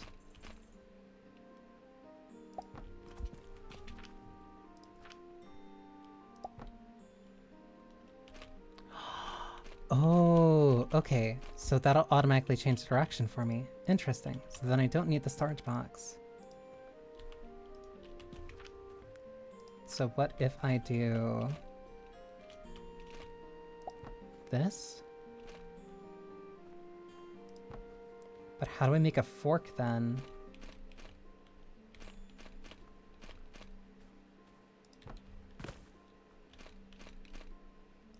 No, because I still would need the fork. I would still need the box then.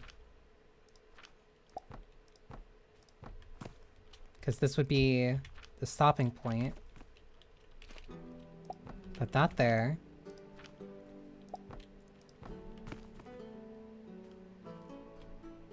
Hang on. This is ugly.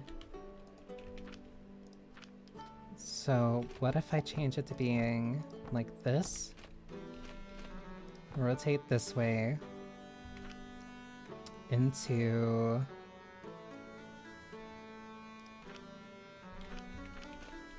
the processor.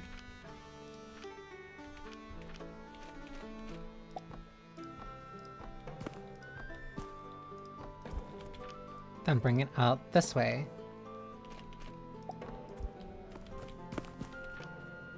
So that way...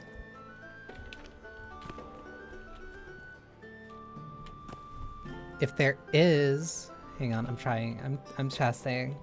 So that way, if there is, like, excess in here, no,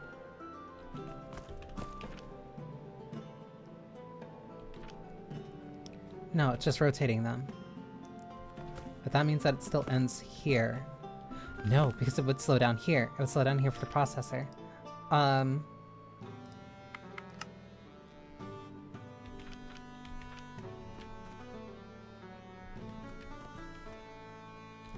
And then anytime that I need a stone, I can either grab it here, which then means that I don't need...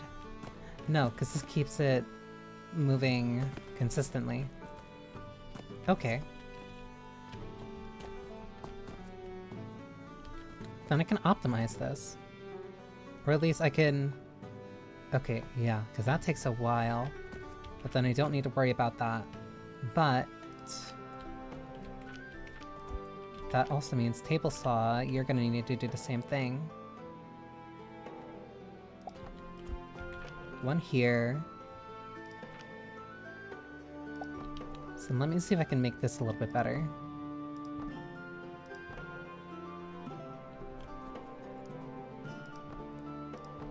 That into the box as well.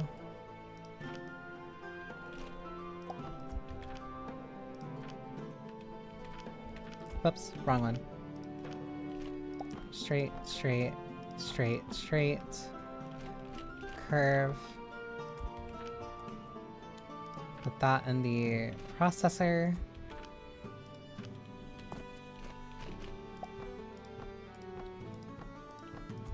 Then put that in to the storage box.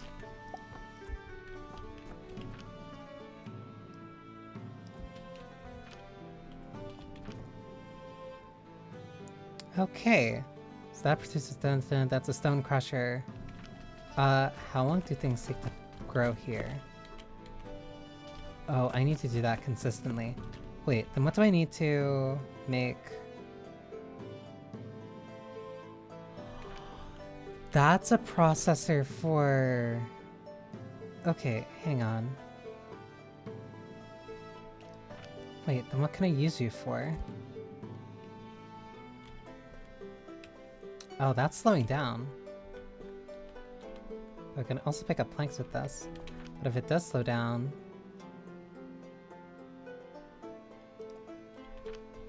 No, it creates a backup.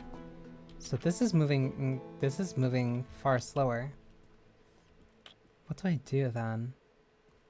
How do I make this move without this slowing down at all?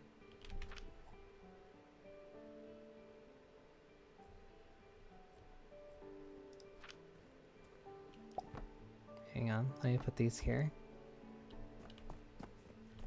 Yeah, how come these things are slowing down? It also wants me to submit linen rope, but how do I do that? Needs processor.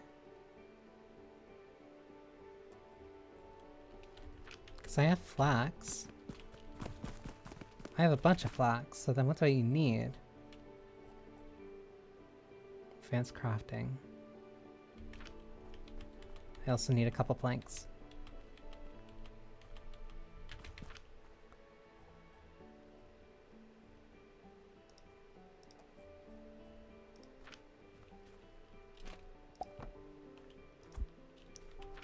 So then what do I use you for?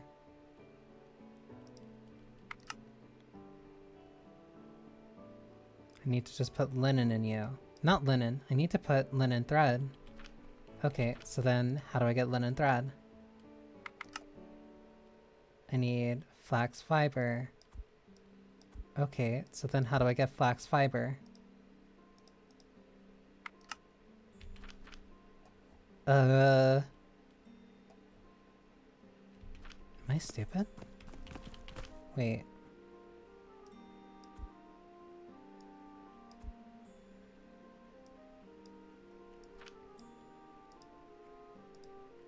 Trust me, I know.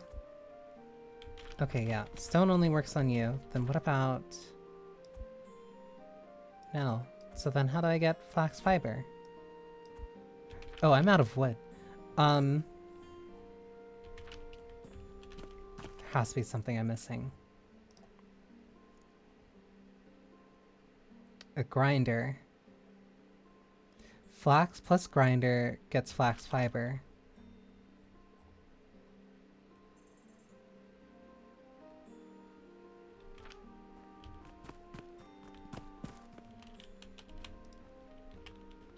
Wait, then how? Wait, huh? Okay, I can... But then how do I get... Oh, wait, okay, hang on. So, what if I do...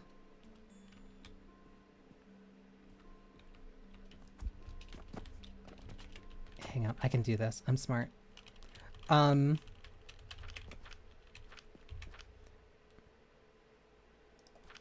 What if I do...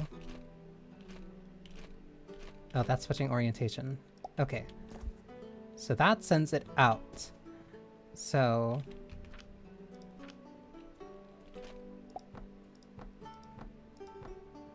Oh, I need planks.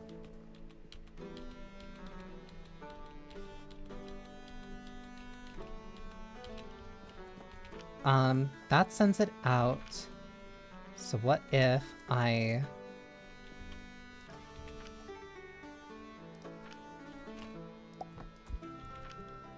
do that.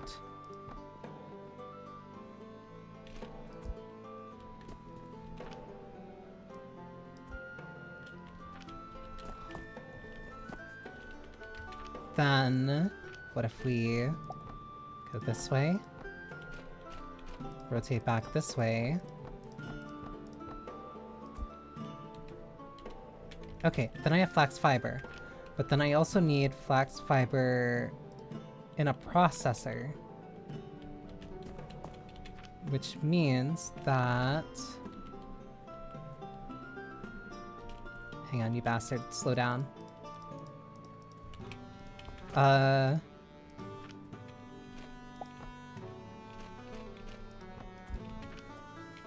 Where is...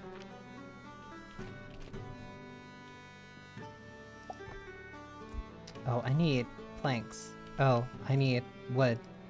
Oh,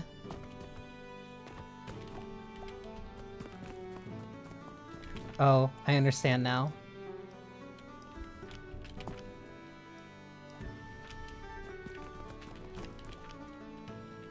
So I'm gonna take these.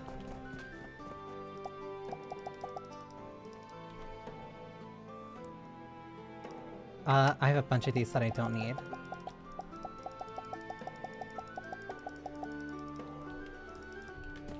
That restocks mortar, this restocks linen rope, this restocks small wooden gears.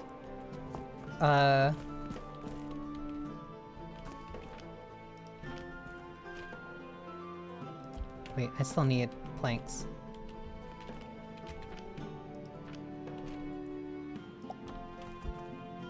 So then we do this, then we... whoops.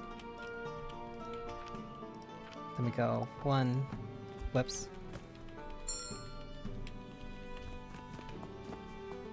Wire! Go ahead. Give. I need money. There we go. They bought up all my mortars instantly. Is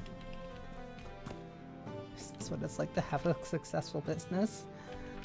1,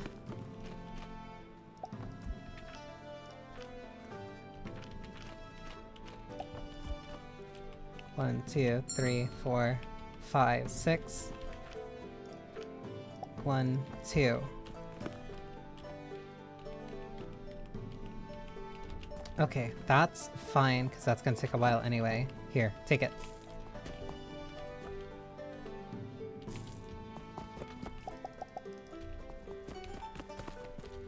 Oh my god, how did I instantly run out?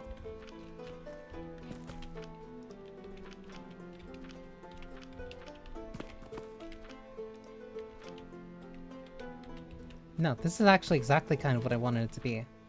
Oh, I didn't set it.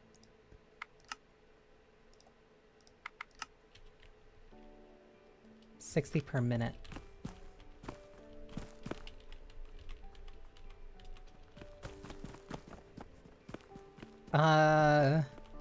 It's iron ore.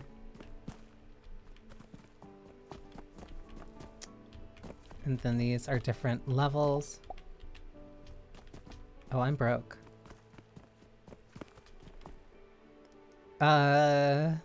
Rope. Planks. Oh, okay. That's why you would take out loans whenever you run out. Okay, okay, okay, I get it.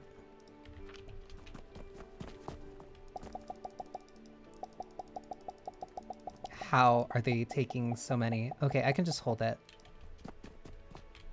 I see you. You're buying 6 of those. Okay.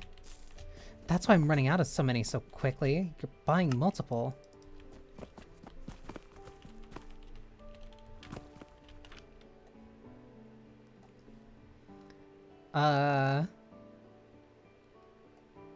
Sand. Why would I need... Oh, nutrients. Okay, I get it now. I get it.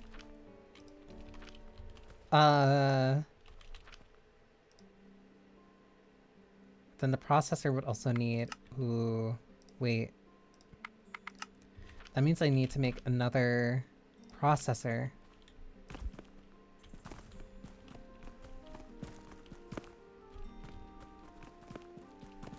I get it.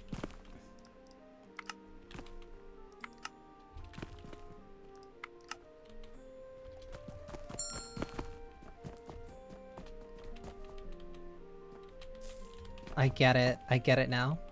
Greedy, aren't you?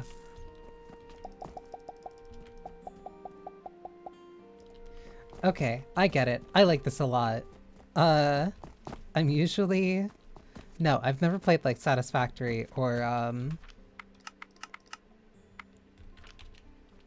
I've never played Satisfactory or Factorio. But something like this? No, I'm starting to get the appeal. I'm starting to understand. I see the vision. No, this is really neat. I like this. I'll actually save this. Because I think I also went way over my 15 to like 20 minutes of allotted time that I was gonna set aside for this. No, this is really neat. Take it.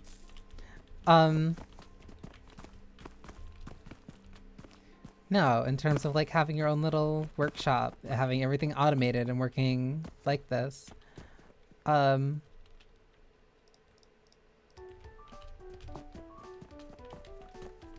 My bed being right here is nuts. I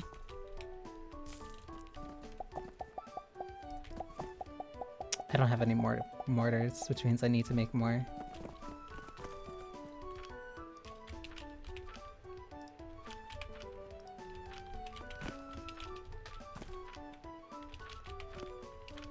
This also means I have to constantly make sure that I'm putting in more resources to make sure everything's running smoothly. No, this is a really neat game. I like this.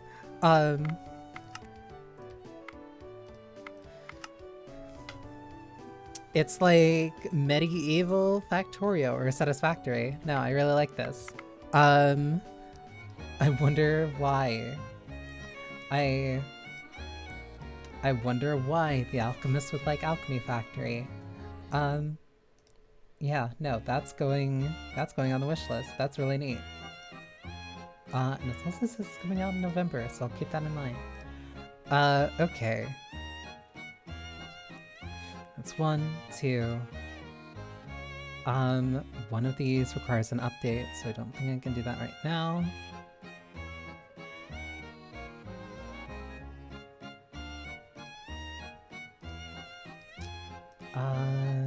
That one I'll pass on, which means this might be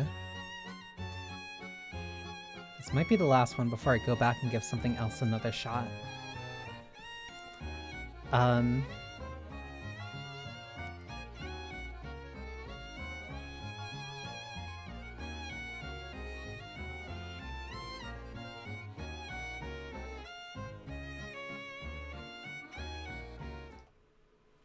This one starts really low.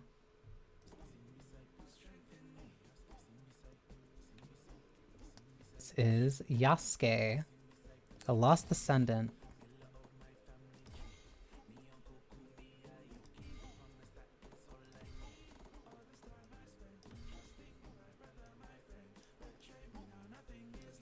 At the very least, I'm genuinely thankful that a lot of these games are like starting with like their sound and stuff like halfway down.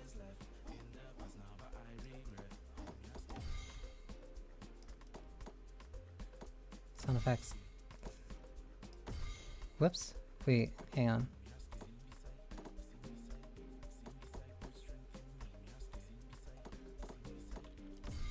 These menus are a little finicky.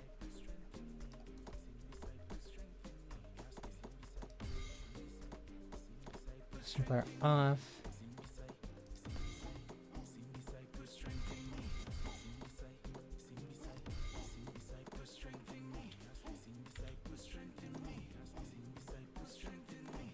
Okay, this looks like it's made for controllers, so I'll go grab that.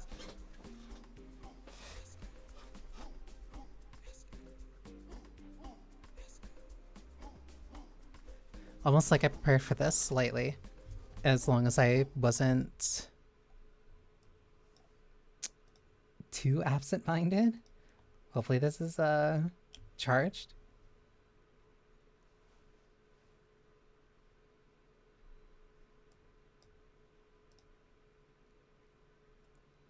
Think it's working.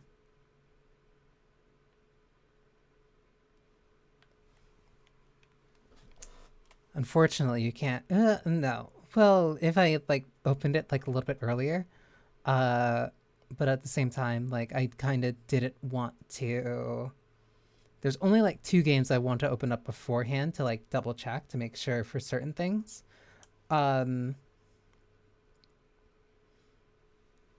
Unfortunately, this was not one of those, which meant that I couldn't check if it would have preferred if I had a controller or not. Because sometimes the Bluetooth can be a little bit finicky to connect.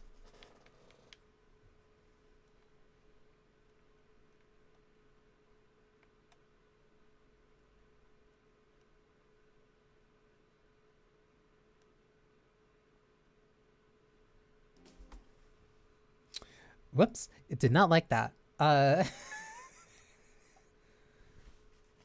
think connecting the controller like mid while it was running probably did not make it happy.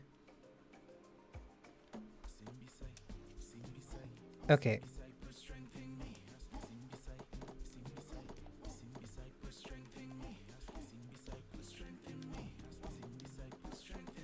Oh, Square is back. Alright. Enemies have moderate base health and combos have a fair amount of move variety for high score. Let's see medium then. Seriously? Did you really need to turn this into an arena, Tanaka? Listen to the roar of the crowd, Mia! The people, they love me! You mean the crowd that you recorded yourself? What? Can't hear ya! It's enough warming up. It's showtime. I'm screaming out, hallelujah, living out life, hallelujah. Hello there. I'm your virtual training assistant, or Beecher for short. I'll be here to assist you during 1, 2, 3. Forget to remove this part of the MN. Let me up this a little bit more.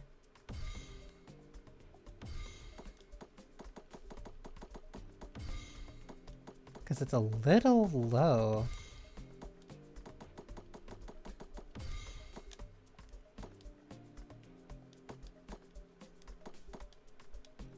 So cute. I love the big plug on its head. That's its new name. I like that name. Yep, plug it is. I'm surrounded by washers. Movement. Da, da, da, da, da. Okay, control stick companion menu. Huh? Switch stance. There's cheetah, lion, The soundtrack definitely caught me. Also, can't help but notice that it's a 360 controller. Just a little can't not notice that. A is to jump, B is to interact. X is a light attack and a launcher. Y is a heavy attack and super attack. Right bumper is dash and sprint. Right trigger is guard stance. Shiroko grapple. Shiroku pull. Grapple pull. Cheetah, lion, rhino. Toggle combat mode. Interesting. You can view the default control guide again by pressing pause and navigating. Okay. Detailed tutorials, the various guides.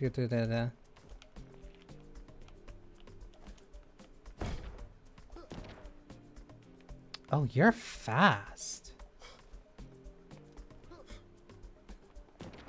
That was after I hit sprint. This way.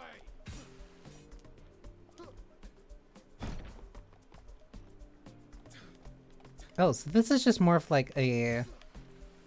Ooh. More of just like a play space.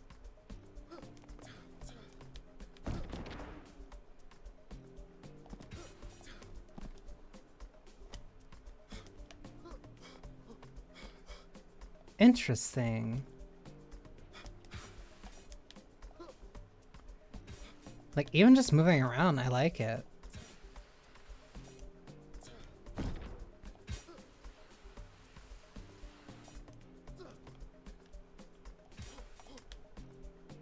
Like, there's a really nice sense of flow in this.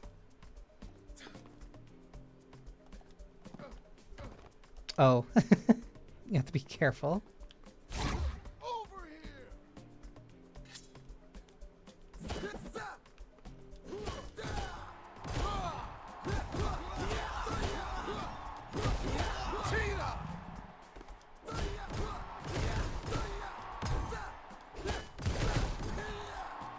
So does that modify my moves?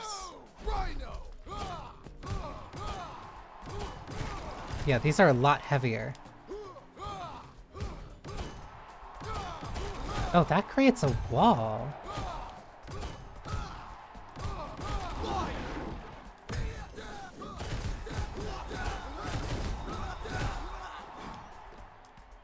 Okay, that was lock on.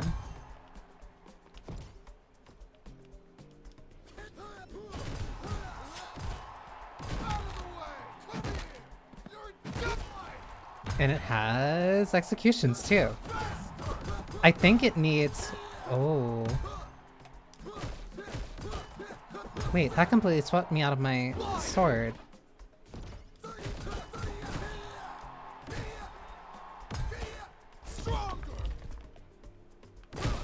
Wait, why don't I have my sword equipped anymore then? Wait, I threw it?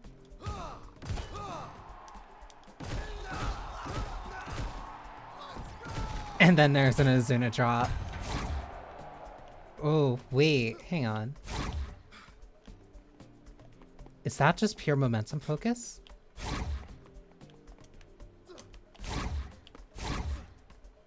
No, that's just a zip. Not entirely interesting.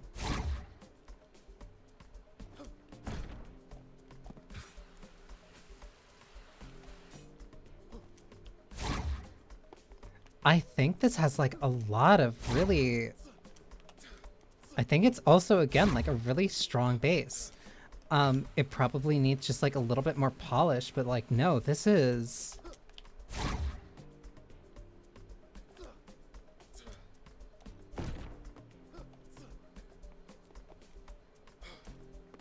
This is fun to move around in, and the combat has like interesting ideas. Oh. This way. Is that like a devil bringer? Over here. That's more of like a... That's more of a force push.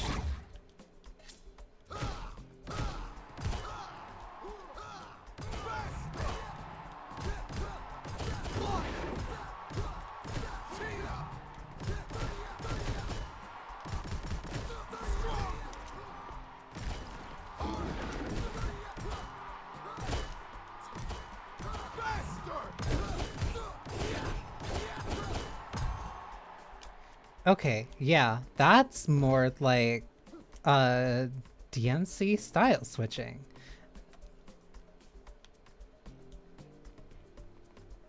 On the little so the companion menu is your like companions helping you out in different ways.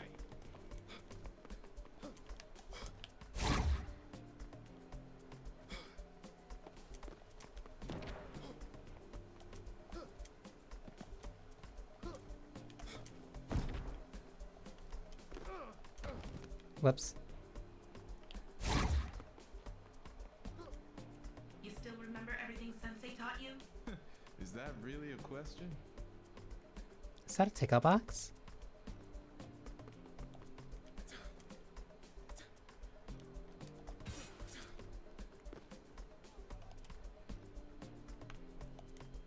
Oh, this is a full tutorial for everything. Okay. Right bumper to start sprinting. While moving in sprint mode, Tanaka can vault over certain obstacles. You can also press... I assume that is L3. Moving in a direction while airborne near a wall. If the reticle at the center of the screen changes, you're in range to hit a surface with the Shiroku grapple. Press L2 when aiming... L2. Left trigger when aiming at a surface to fire grapple and launch Tanaka at high speed towards its hit surface. While firing by holding L2 on a surface above Tanaka, Tanaka and air will allow Tanaka to use the grapple to swing to a surface. Press left trigger or A to release the grapple. When falling from a great height, press A right before you hit the ground to safely land. Ah, so okay, so it's also like another skilled roll, but like you have to time that. While near a horizontal pull in the air, press B, you can start swinging. You can change direction and start swinging with the movement inputs. Depending on when you press A while swinging, you can change how far Tanaka, far and high Tanaka is launched. Counter press X or Y to transition from parkour mode to combat mode. Tanaka will be in combat mode for as long as there are enemies in immediate vicinity. It's a combat. When you enter combat mode, the status bar will appear in the top left corner. Health. Energy is a resource Tanaka can use for various combat abilities. While the style meter is max, Tanaka can perform style attacks. Each defeated enemy increases the style meter by a fixed amount. Right click, right R3 is to lock on. Larger enemies and some enemies in certain circumstances will display a yellow bar. Force needed for them before they can be staggered. Some repeatedly will perform light attacks and heavy attacks, respectively, hitting enemies with these attacks to deal more damage. Holding X while on the ground will perform a launcher. Same input while airborne will cause a slam down. Tanaka enters combat mode. He will assume one of his 3 combat stances.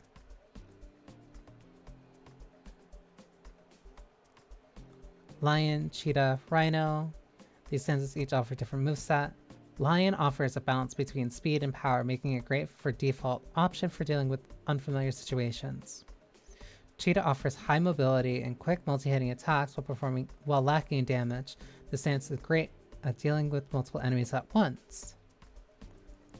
Rhino offers very slow but high damaging strikes with considerable impact. The stance is ideal for dealing with larger enemies and breaking through enemy defensive techniques. By holding RB to enter sprint mode and pressing X simultaneously, you can perform a dash attack. Oh. In addition to their own light-heavy dash attacks, these stances can also use specialized versions of various techniques. Select the okay. That's what it was. It will throw the sword. Enter unarmed stance or hand-to-hand. Holding Y while in Cheetah stance, Tanaka will calculate teleport by the enemy. Cost of 25 meter, depending on the combo hit count. Tanaka will slash the enemy a certain number of times after teleporting. The number of hits can range from 2 to 20.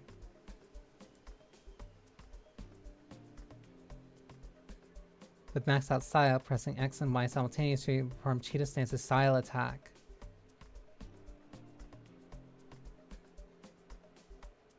This attack covers a wide area and quickly accumulate combo hits.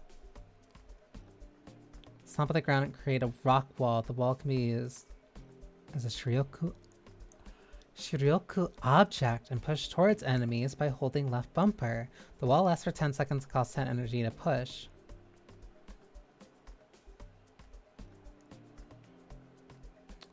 High damage will extend the duration and then lower the cost of push wall, and it's currently active. That's really cool. While Tanaka's 3 stances offer offensive capabilities, they don't account for any defensive capabilities. This is where the guard stance comes in. Tanaka will be unable to move normally while in guard stance. However, upon receiving enemy hits, Tanaka will continuously block and prevent damage. For as long as right trigger is held, each hit blocked will cost a small amount of energy. Tanaka can also dodge attacks by pressing right trigger and inputting a direction. Right before getting hit, a perfect dodge, in which all enemies will be slowed down for a short period. Dodging is also the only way to defend against enemies' unblockable attacks. Red flash. One more technique Tanaka can use in the guard is a parry and a counterattack. You can parry by pressing right trigger right before you're getting hit. If done correctly, Tanaka will flash away and no energy will be consumed. Interesting. Currently, the only companion available is Vitra's Distract. Vitra will appear and attempt to draw enemies' aggression away from Tanaka for a short duration. Nice.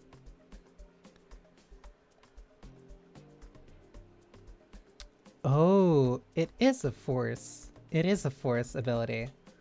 When an object is highlighted, press left LB to start pulling it towards Tanaka. The object will follow Tanaka until he drops it. Certain enemies can also be affected as well. In addition to pulling and pushing, you can use Shiryoku hold on lightweight enemies and use them as shield against enemies' attacks. This is done by double tapping and holding LB for a short duration. Yeah, then that's the execute based off of certain things. That's really cool. No, there's a lot here.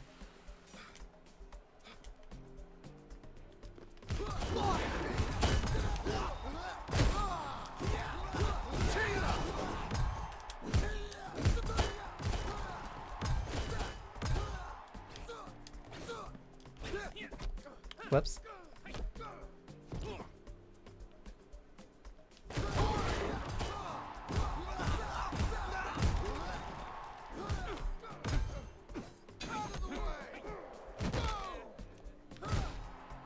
Whoops, something didn't happen right there.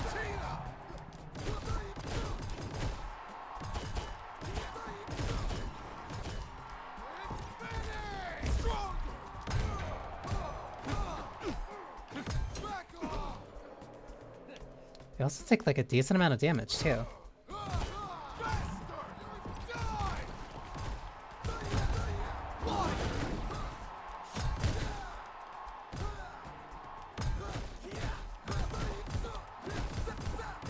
Oh, that completely threw the sword all the way over there.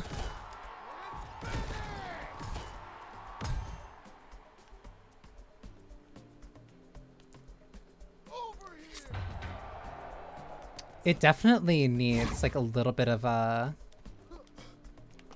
definitely polish. But no, this is a very strong base. This is a really strong base and I'm like really interested in this. Like no, this has really good potential of being like an incredible game.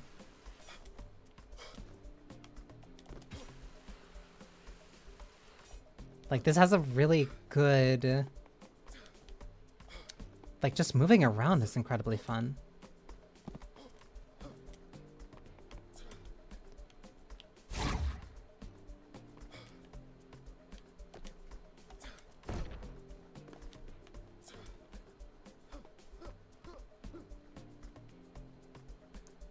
Oh, I really like this. This is cool. Can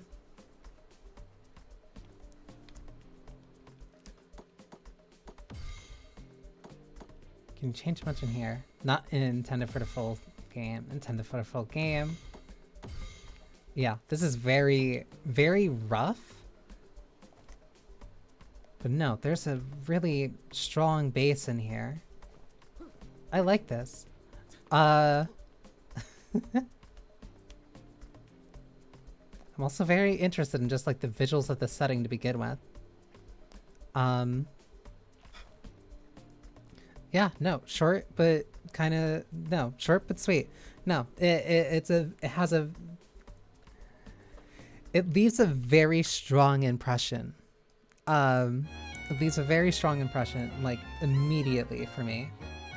That is one that I will keep an eye on. I'm putting that on the wish list.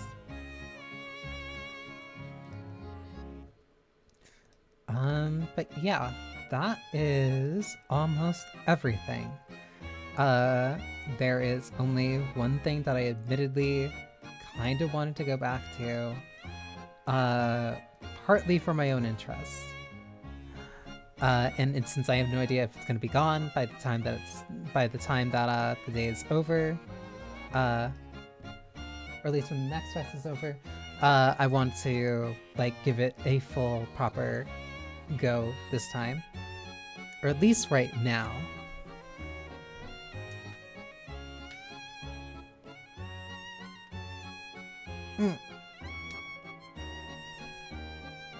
Ow, I actually really need to stretch my hand there.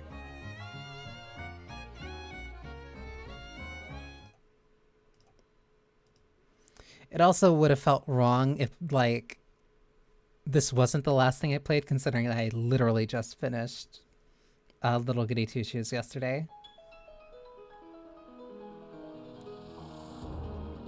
And the only reason I didn't put more time into it before was because I was jumping between multiple other games. So now I'm giving this the chance to be itself.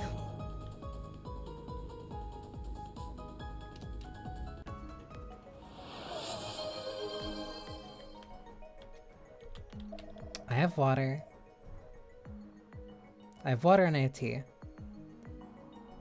You said I'm different now, Virgil.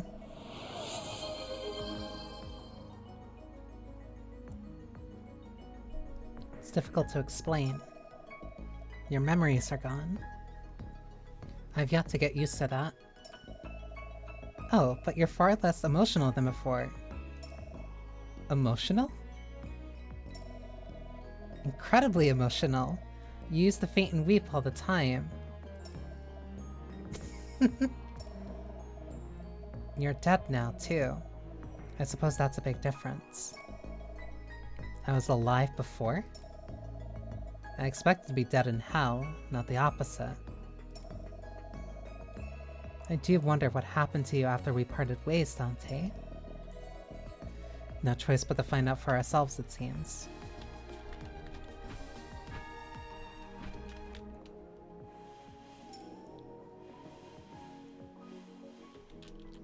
Let me fix this too, because this was also really low. Interesting that they have...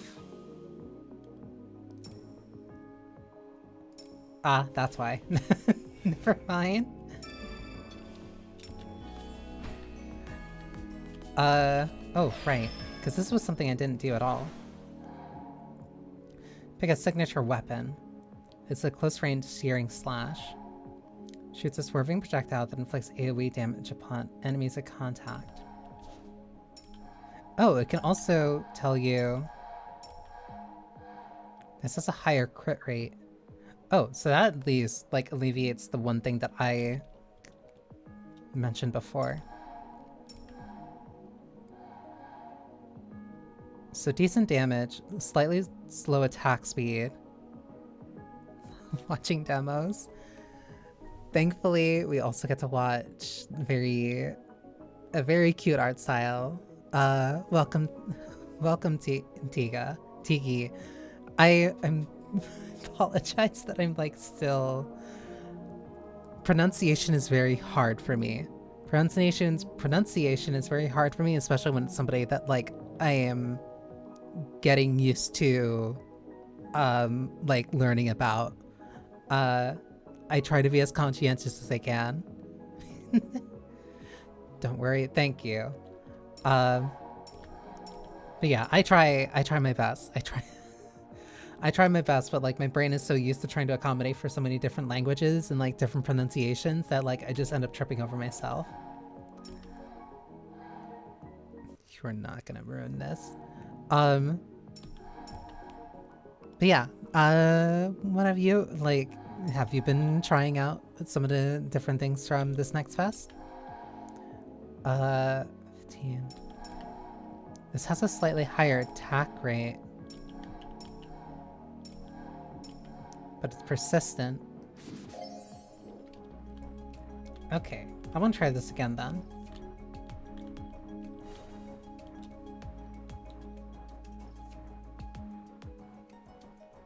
I want to try this again because now, because that was the big thing that was messing me up before. She was fun. Thank you for stopping by, Coffee. Only 2. Ilian, Morg, and Lechin and Komori. I saw Lechin and Komori, I think. But I had too many, like, other ones that I was kind of, like, in the middle of doing. Like, I think this next fest, I've gone through, like, a total of 20 some odd? Crit chance, crit damage, attack size. Because if the base crit rate is already natively higher, then I want this.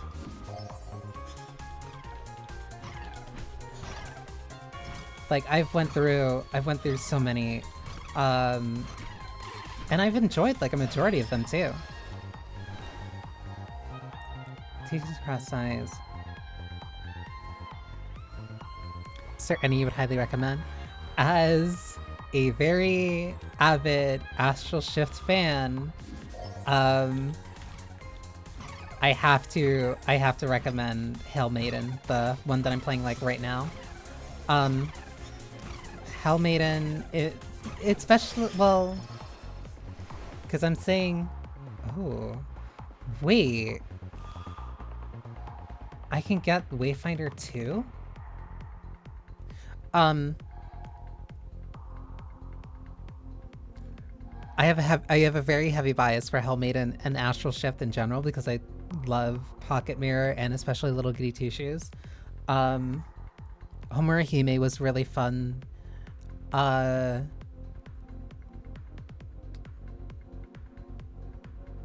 It depends on just generally kind of like what necessarily like your vibe is, because there's so many and like I played 2 that were like typing focused. Launches a moon that explodes into a lingering AoE ring of stars. I want to try this.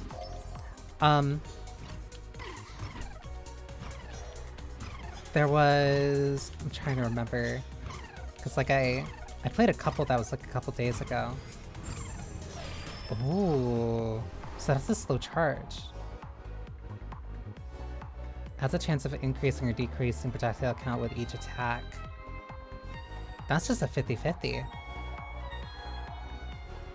On hit, 30% chance to apply weaken. Wait, so she adds like an entirely other deck. Increase the projectile count of adjacent weapon by 1.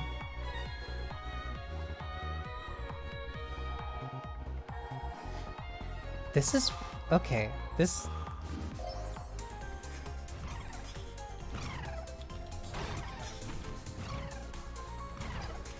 okay, this is way more interesting now. And like, I'm saying that like I... like I wasn't interested before. But like, no, I didn't... Huh. For some reason, I didn't think that, like, only the cards from Dante would have been that bad. Chance to apply is slow. Increase attack speed. That's how you mix the 2 together. Okay, I'm starting to get this now.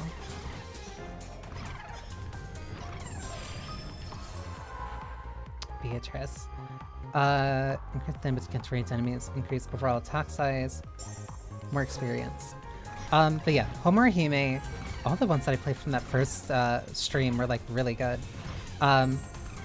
Very personal bias. I really like Pathologic 3.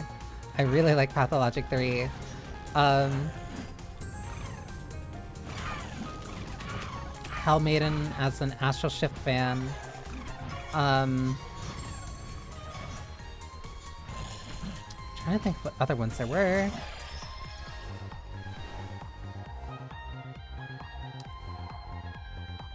There's been a chance to play Weekend.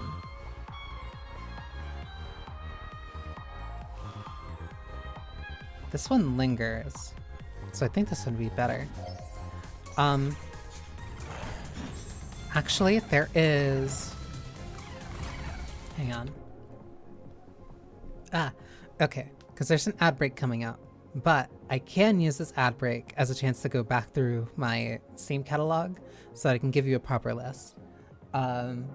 Because unfortunately Steam Next Fest is like ending in just like literally tomorrow. And I don't know if like the demos are going to be entirely gone, which a lot of them will be, which is why I want to give this one another shot. But I also do want to give as many recommendations as I can, so I can at least do that after the ads are done. But yeah, because I played way too many. I had to move like a couple over.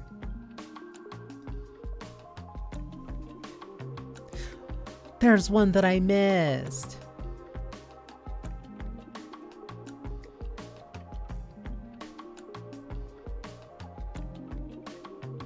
I think there's 2 that I missed.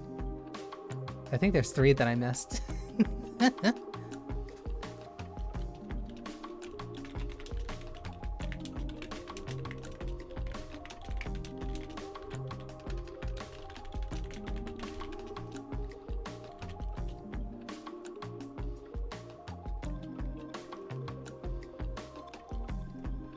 Yeah, because there's also one that I was genuinely super interested in. Damn. Okay, hang on. But I also deleted a couple of them too, because I already put them on the wish list. If they were on the wish list, then I can do that.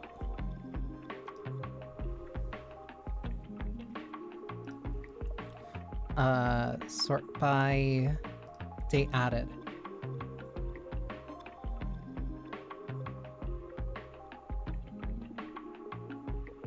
Yeah, there we go. Okay, so I can at least stretch. Important. I think there is one demo that I missed, so if I can, depending on if I can beat this boss in one run, I'll see if I can try and download that other demo. Because it was like completely up my alley.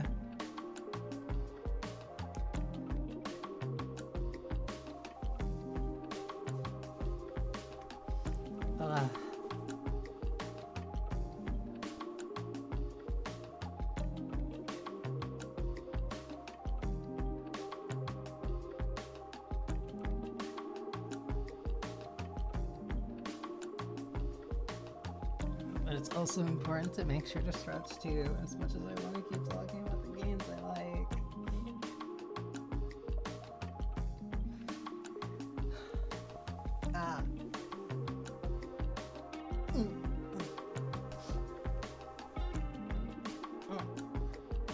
Ow.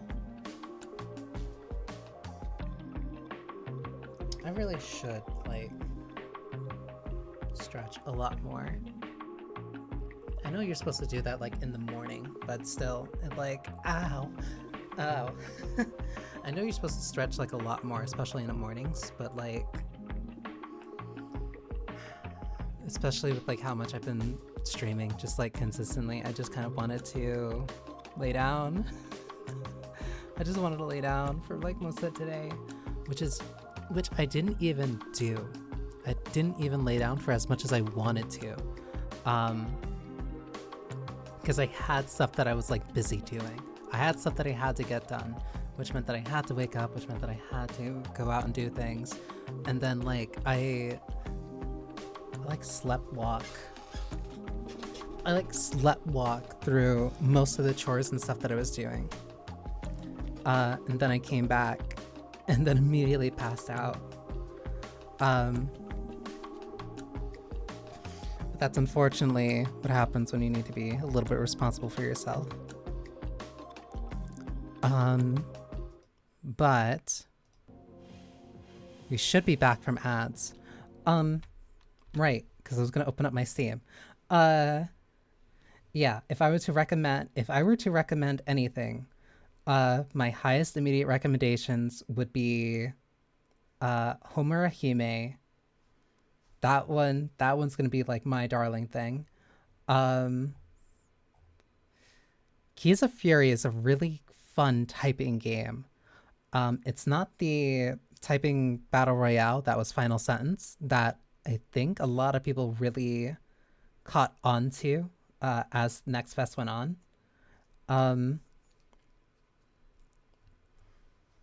Here, I can type these out. Homura Hime. It's very PS2. Like it reminds me of like a PS2 game that you would see once. To me, it reminds me of like a PS2 game that I would have seen once and be like, this is so cool, I need to figure out how I can play this, but I would never remember the name. Like everything that game did, if I were to pick one game above literally all else that I think, I don't want to say needs it, but the one that I would like champion the most, it would probably be that one. Like that one appeals to me on such like a very specific level, just in everything that it does. Keys of Fury is a like typing action game. I think I just like typing games at this point because I also really like Glyphica, but that one's more of a roguelike. And I just realized the hypocrisy in my own judgment of that. Because like I keep saying, I don't like roguelikes. Like roguelikes. Oh, but I like Hell Maiden. You should play that totally. Or, oh, I really like Glyphica. You should try that. Turns out I really like roguelikes only when they're actually something that when they're in a genre that I like. I also really liked Union Syndrome. That is a Denpa rhythm game. Very, very internet poisoned type of rhythm game, which unfortunately also means that it's very up my alley because I also really, really, really liked Needy Streamer Overload.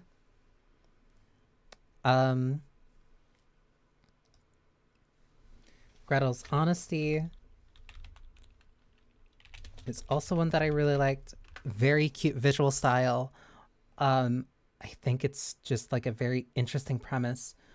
Relatively short too. No, I think that one's just like really cute. There's a me issue or Steam. Weird. I have had Steam like acting up on me fairly recently, just like a little bit. Hopefully it's nothing like too significant. And like the three that I have on my wish list today were Motor Slice, which is like 3D, how do I put it? It's a 3D platformer similar kind of in the feel of like Homura Hime, but very focused on like taking a lot of lessons from both Shadow of the Colossus and Mirror's Edge. Really kind of grounded platformer. I really like it. Grounded. Very weighty. It's not grounded. You're like running on walls. You're using your chainsaw to ride along certain sections of the walls. I really liked it. And then Alchemy Factory. Shocker, the Alchemist really likes Alchemy Factory.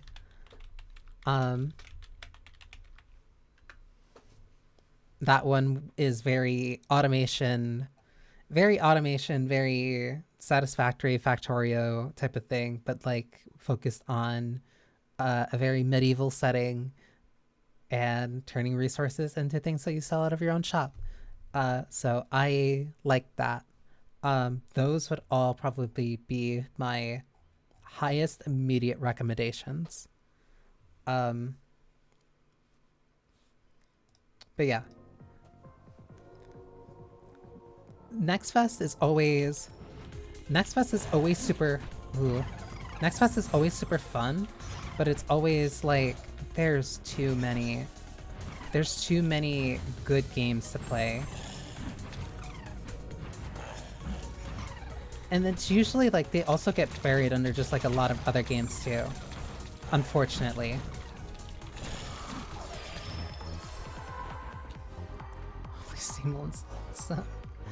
I hope they do. I really hope they do, because there's a lot of gems in here, genuinely. There's something down here. Because, like, I went into this fully expecting, or, like, fully aware of, because I went into this next fest, like, fully aware of, and looking forward to, like, Pathologic 3. Pathologic 3, this, and even a little bit of Union. Here we go.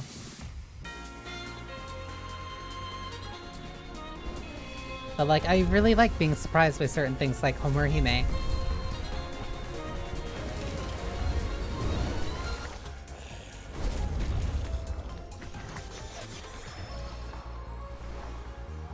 Projectile count, increase damage. Unkill. Projectile count. Either flat increase the damage, which will increase my crit chance. I'd rather just get the flat damage increase. Wait. Yeah, flat damage increase. And honestly, it's always a lot easier to do this on stream than it is to like try to do a write-up, because like I'm a lot better at putting my words together off the cuff than it is to try to figure out how to write about them kind of like after the fact.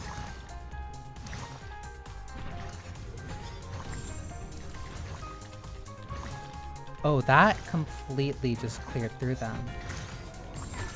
Oops.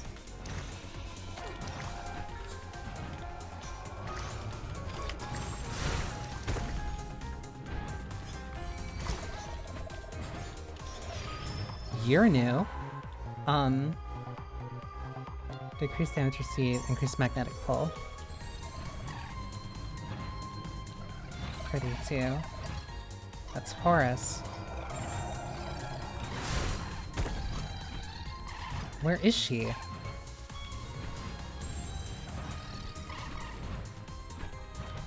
Hi, Alina. Oh, you're completely new to me.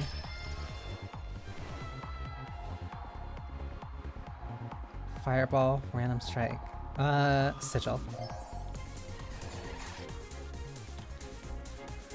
I wanted to give Hell Maiden like one more chance. Not one more chance, but like I want to give like it the time that I wanted to give it, but like I had it too surrounded by too many other games that were taking too much time during that stream. So I wanted to give this like at least like a couple more runs. Horus. You're cute. Took you long enough, Virgil. Quickly, Dante, we have to protect her.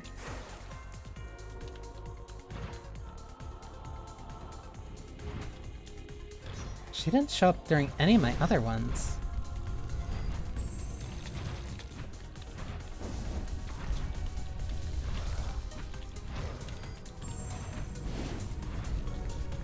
They're dying fairly quickly, but I don't know if that's either my pen or...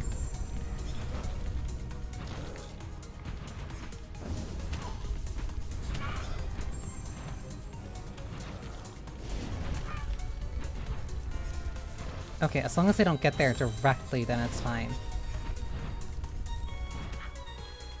Like, I expected getting something from Virgil. I didn't expect there to be another poet.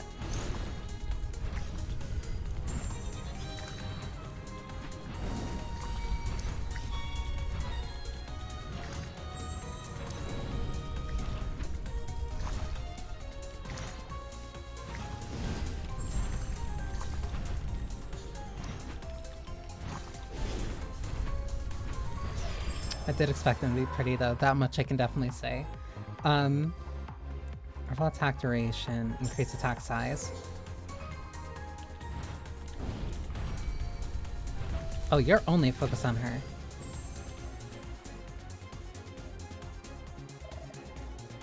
Horace. 1 second longer and I would have been skewered, Virgil. I'm so glad you're safe. And what are you doing here? I thought you'd be in heaven by now. About that. Do I know you? Oh, I see why you're back in hell.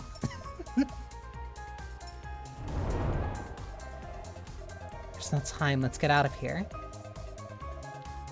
We're going to need your blessing, Horace. You've got a lot of explaining to do once we're back in the forum, Virgil. Oh, so she... I expected 2. I did not expect 3 to be added. Or at least for the demo.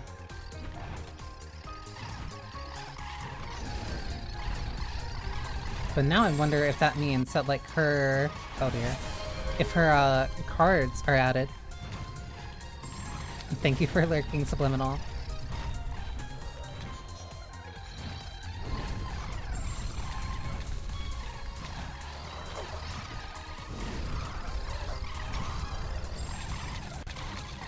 I need to increase my crit chance, like, slightly on this.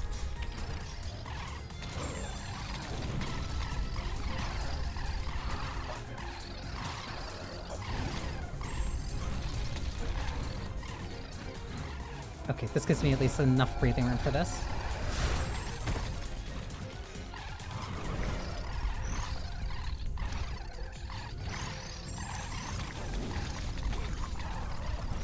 I need to get back over there.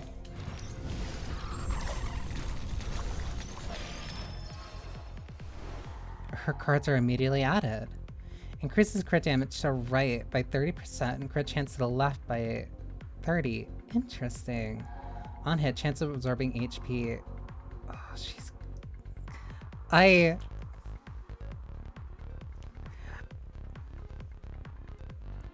trying not to increase damage when HP is full. I'm trying not to gush like immediately about this new character that I've met for the first time.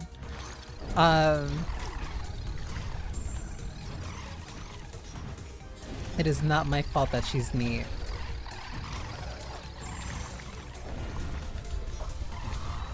That also explains the sustain question that I was wondering earlier, or at least the other stream.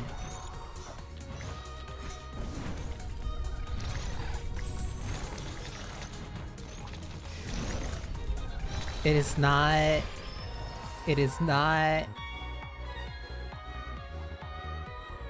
Attack duration, decrease damage, increase overall attack size.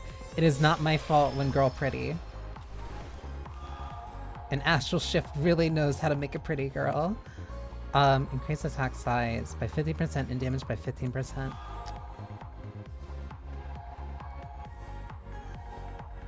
Ooh, lightning chain. Attack size and damage. There it is. Full health, overall attack. Ooh, attack speed by 7%.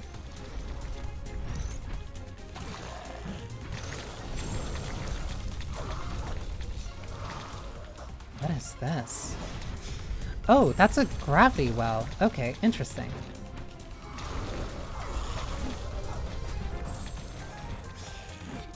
Okay, because that's gonna leave the stars on the ground for a lot longer.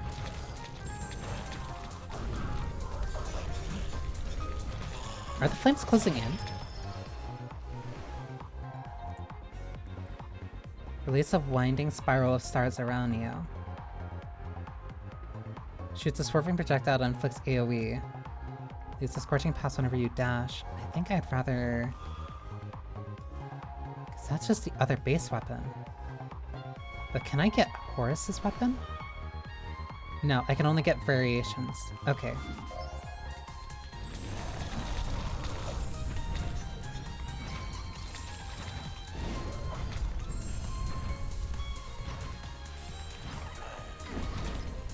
I messed up. I tried to tease it for too much.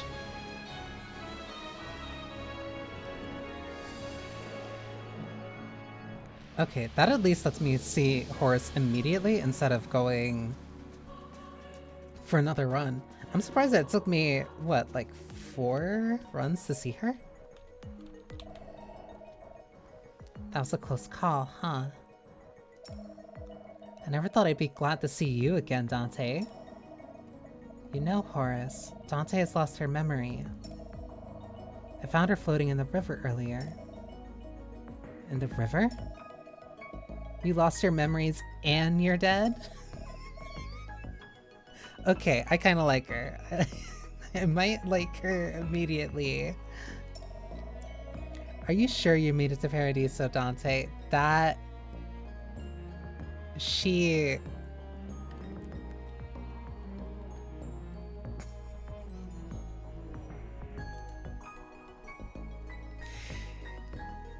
It's not fair that I have a type that I'm like consistently weak to. I'm not sure what you mean, Horus. Virgil wouldn't stop talking about taking you to heaven. Beatrice this, Beatrice that. I thought I'd never hear the end of it. Beatrice, that's... Is this really the time to be keeping secrets, Virgil? You clearly haven't told her. Told me what? Seems to me you two have some catching up to do. She's still keeping secrets from me then. So much better now that Horus is safe. You two seem rather close. Jealousy is a dangerous and tragic feeling, you know? What do you mean by that?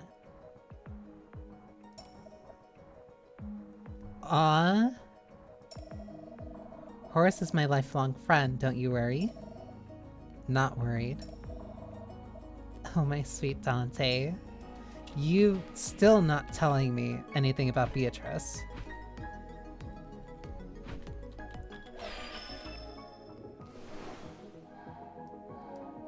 Oh, I still only have my quill and the Wayfinder. So I don't have whatever Horus's weapon is, at least not yet. Interesting. But I do have access to her card, so I guess they're keeping that limited right now for the demo.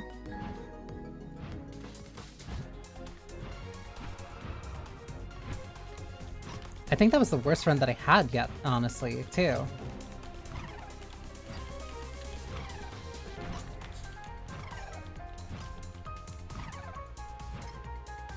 I'll try and be a little bit more cautious.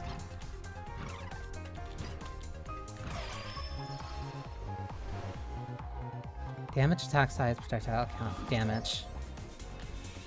I want that to be more focused on crit. Now that I think about it, the more that I actually do know what the stats are on the quill, it is kind of like really shocking how far I got my first time knowing nothing. Increase crit chance. Increases damage by 100% but decreases attack speed by 30. Interesting. Increase crit chance and crit damage by 15%. That synergizes really well.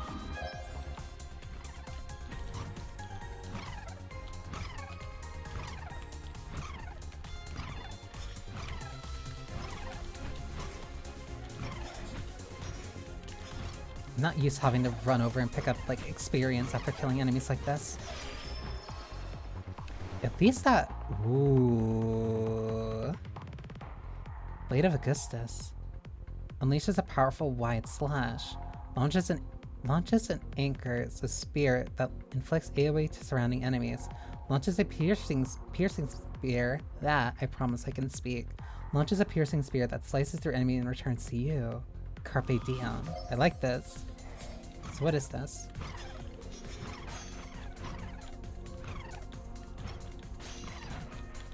Oh my god.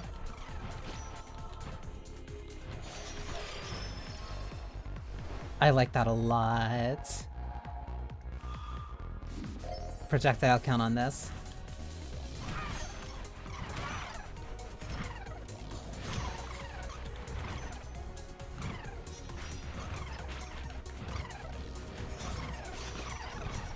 I love any type of projectile that goes out and then comes back based on the direction where you're at. So right as one hits its apex, another one goes out. Interesting. Chance to apply weaken. 30% chance to apply weaken, 30% to jumping. If it applies weaken, okay. So either, ooh. So if that chance of weaken is on the way out, then it has another chance of applying on the way back, which just further makes things easier for me. This also gives me a pretty decent range option, at least to begin with. Beatrice. Damage received. Increase damage against enemies with full HP by 15%. I'll take that. Because it means I'm not going for continuous damage, but I'm going for burst damage. Which is better for the smaller enemies than it is for the larger ones.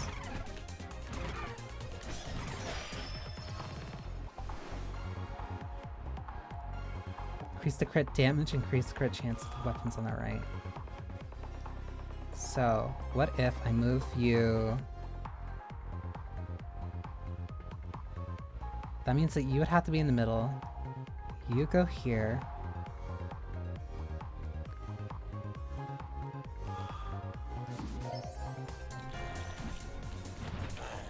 Yeah, so that slot's mostly just for buffing then.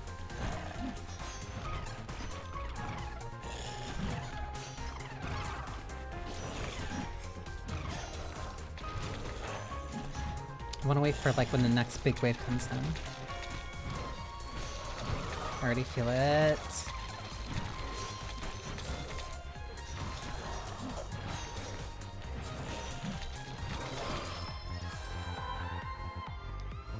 Overall attack size, increase damage against ranged enemies. Attack size.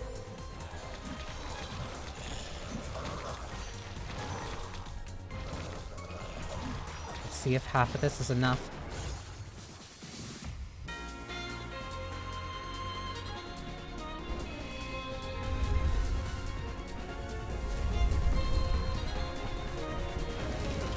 I can't get over how genuinely gorgeous that is.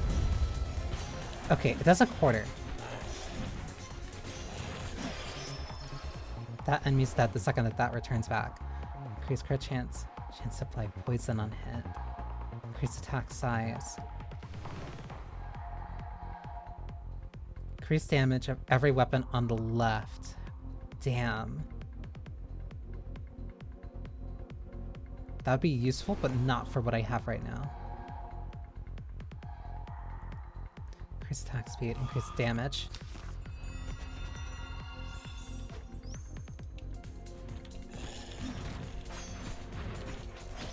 Gimme, gimme, gimme.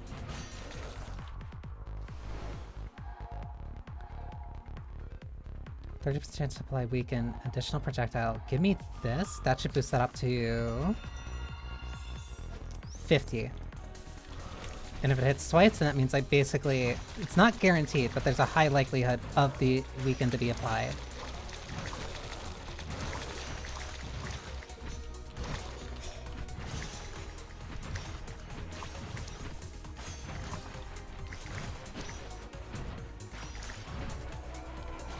Give.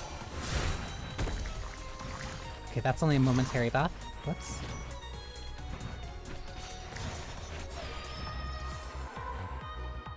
Overall attack speed. Reduces damage inflicted by projectiles. No, attack speed.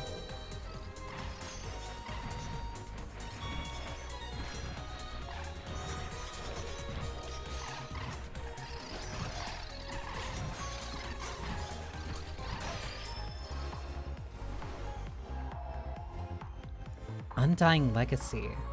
Blade of Auguste. Wrath of Astra? Yeah, don't remember her name. Let's see what this one is. Oh, that's really good.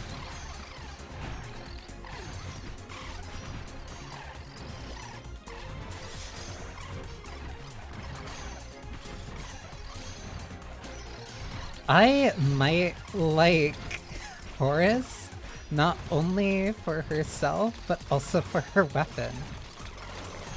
Okay, because that also gets to... that gets 3 pulses before it's gone.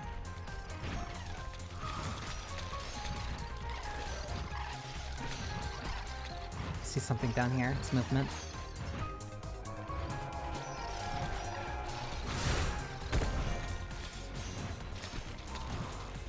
Further for dash distance.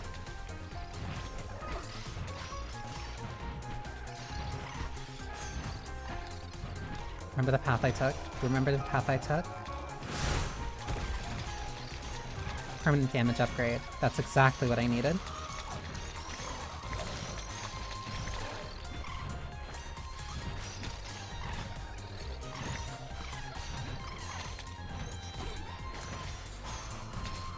That does sound like Diana Scarlet, though.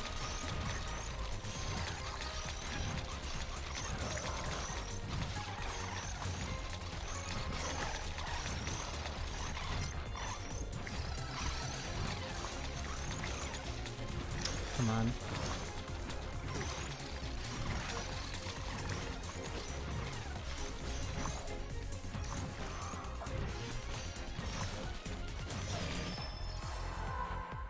Overall attack size, reduce the magic inflicted by increase overall attack speed. Speed.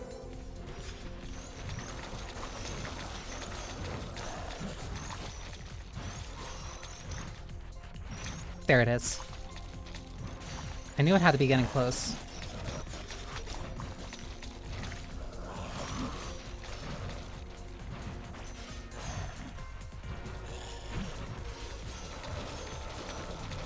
There we go.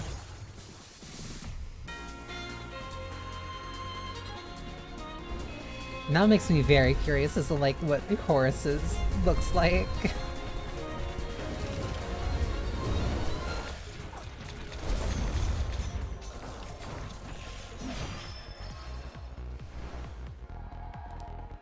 Damage projectile count.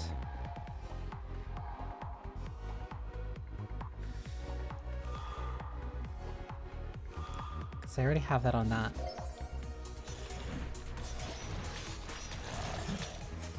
Yeah, because that just creates more... That's not going to deal more damage, but if I can apply different debuffs on that, then that just increases its value.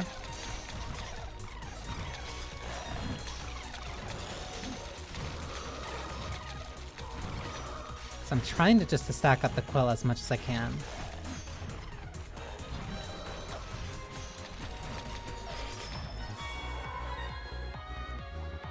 Overall crit damage.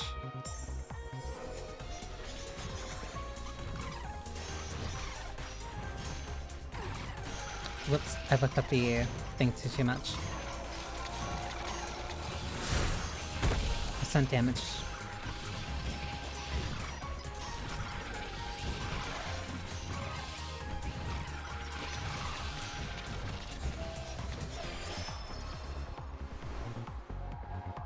Increase attack speed. Chance to apply slow.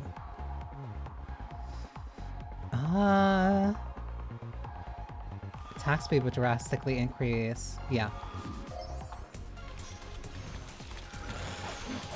Because that increases crit chance, that also increases just flat damage output. Ooh. I need to get through there.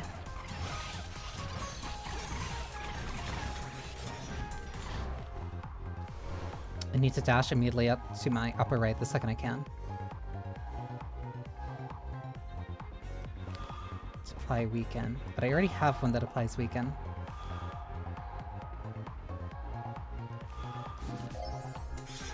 There we go. Overall attack speed increases max HP. I'd rather get the attack speed further.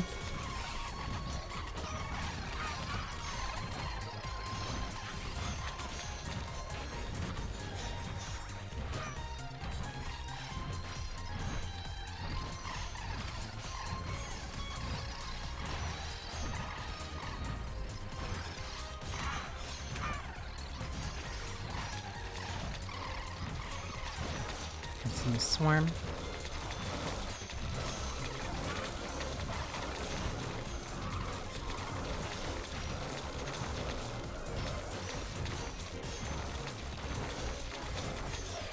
There we go.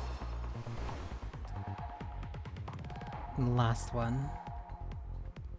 2 spheres that get around me. These create space for me. Both of these create space for me. This is the only one that's near me. I want something that's near me that also increases my damage output.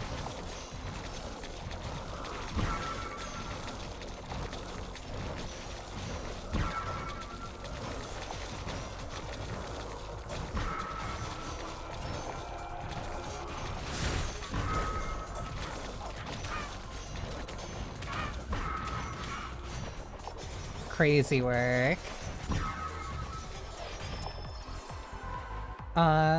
Increase overall attack damage. Attack damage.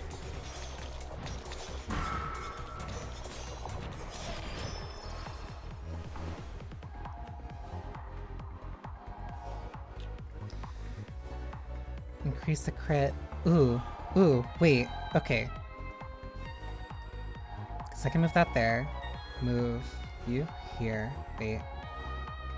Because you need to be in 3. You stay there, then you stay here, then you go here.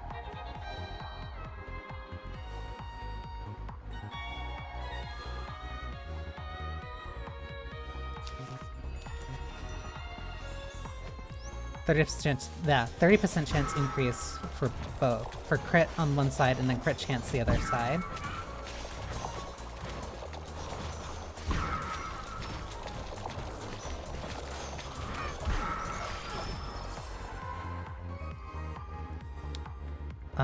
Active status effect damage by 5%. I'm not going for dots.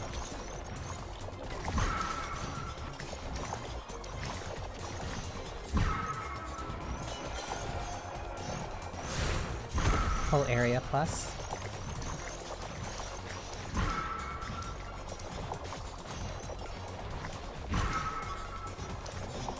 Just need to look for the small gaps where I can dash through.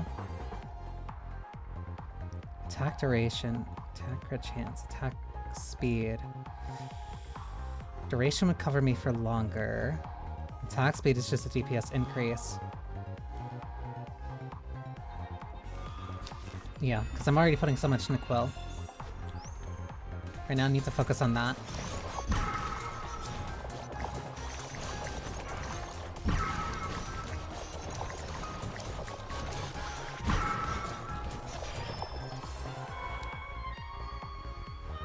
Increases general crit rate.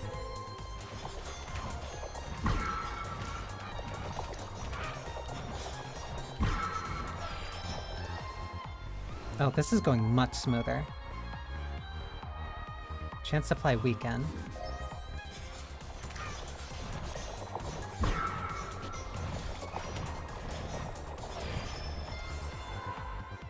Overall crit rate, magnetic pull, increased damage against crit rate.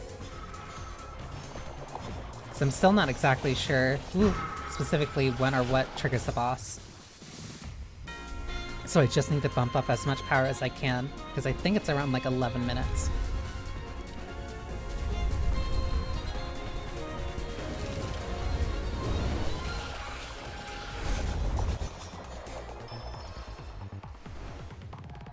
Attack speed, crit chance, increase attack size. Attack size.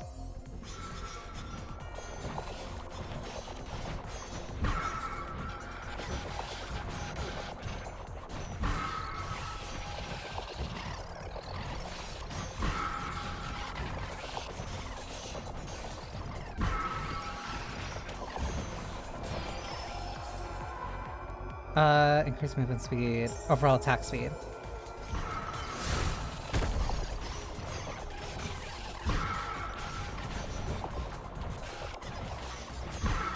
Kind of taking a little bit excess damage. I see something down there.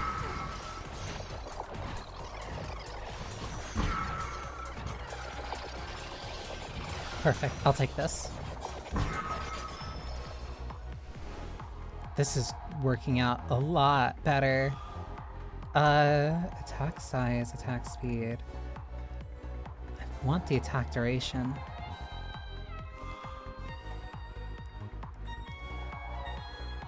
But it's just gonna keep it weak though. But if I increase the size of Legacy...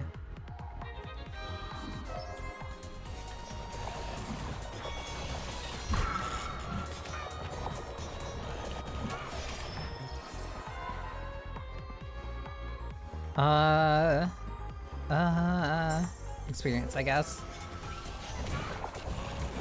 So I'm kind of in like a last second dash anyway.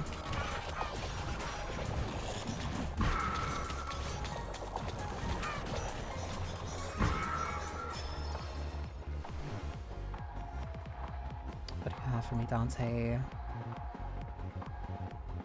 Attack size.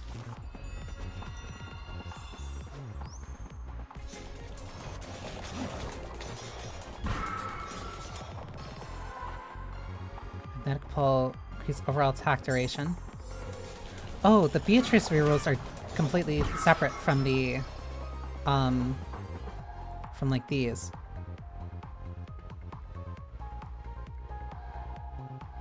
I can add another one of these. Wait, what does this do then? 60%.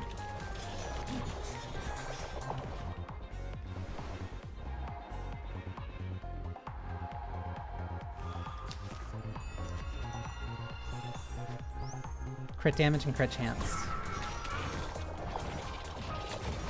I have to kill this big guy before that time goes out.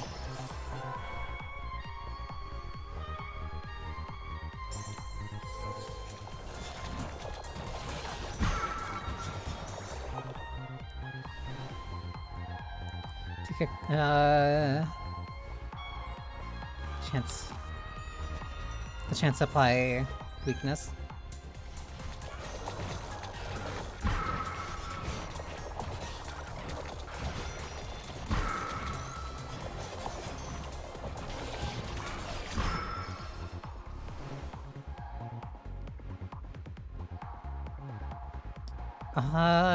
Damage.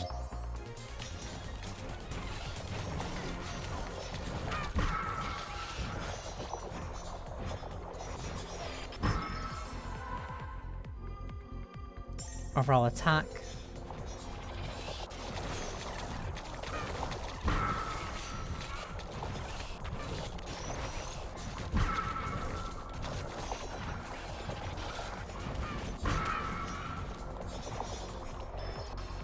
I have to be teleporting to the boss like really soon.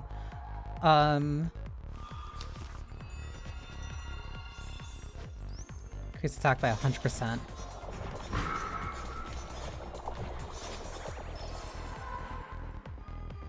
Movement speed. No, I can reroll these. It's ranged enemies. Crit rate.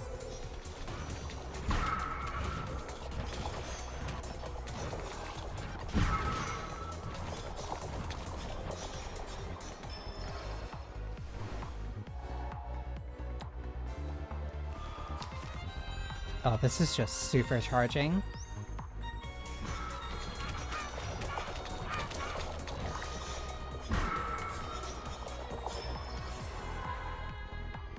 Range enemies. Overall crit rate.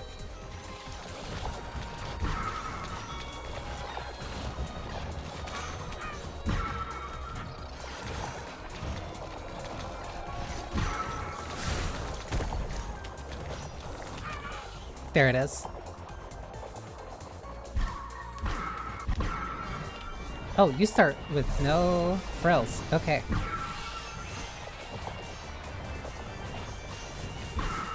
One, two. Which way are you rotating? The good way.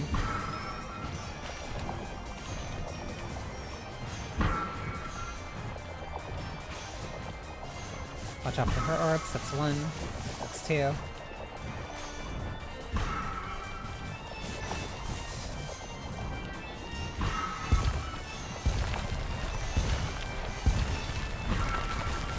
See the way that it was swinging. Oh my god.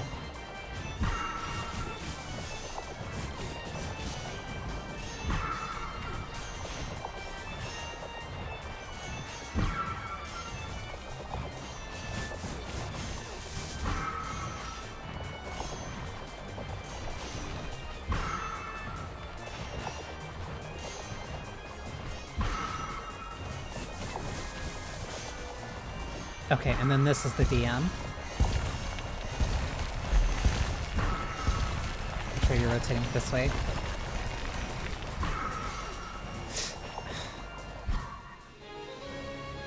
Figure out how to deal with that is the hardest part. What was that crit rate? I want to see that.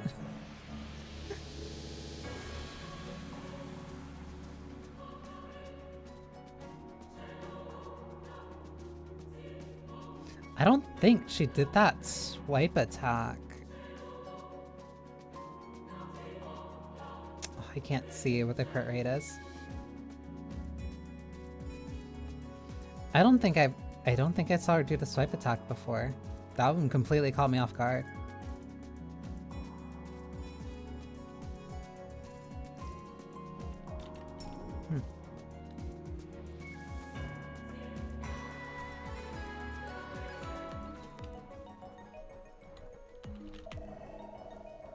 The form has never been quieter. Don't worry, Horace. We'll find the others, I promise. Don't bother, Virgil. Why don't you two stay put for a change? Enjoy some of this rare silence, why don't you? Horace? Don't you miss my villa in the countryside, Virgil? Snacking in the shade, bathing in the therme? How quiet it was. Let's go, Dante. She's useless when she starts reminiscing about her villa. I want to hear about her villa. You're acting as if you didn't come visit every other week. What did she mean by this? Yeah, dodging into them seems... The dodging into them for the DM is definitely better, because I've only been there twice. You two were close, I take it? We're leaving, Dante. She even has a cute fang. You owe me an explanation, Virgil. Who's Beatrice? I don't know, Dante. That's not true. She came to me in a dream before you arrived in hell. She asked me to take you to her, to guide and protect you on the way to Paradiso. Why? What for? I don't know. Genuinely. You said you left me at the gates of the Garden of Eden. The Garden of Eden marks the entrance to Paradiso, Dante. I had to leave you because I couldn't accompany you past that point.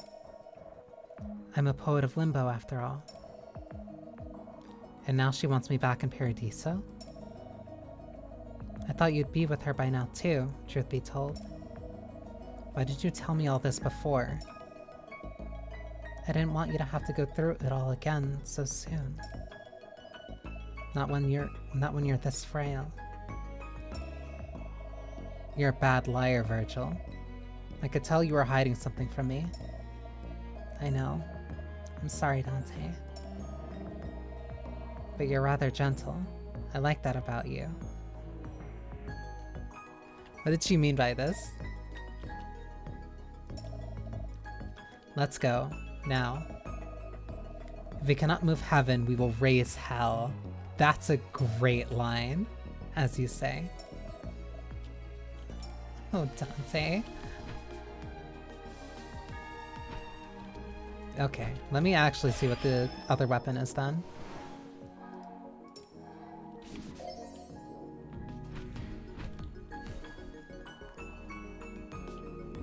Yeah, dodging into them is definitely the safer one because that gives you more space.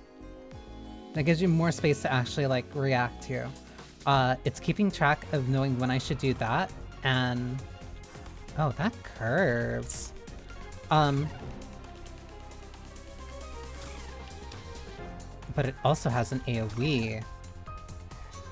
Which means I can be really smart about this.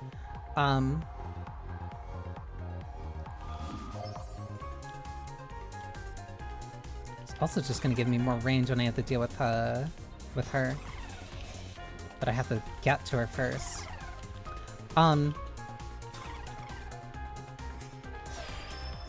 Yeah, the intricacies of the dash is something I probably have to get used to. Apply poison, attack size, crit damage, attack size. I know the crit rate is lower than the quill, so I'm not gonna go for crit focus on that. I melted, like I absolutely shredded her, but the problem was that I kinda just got hit too many times.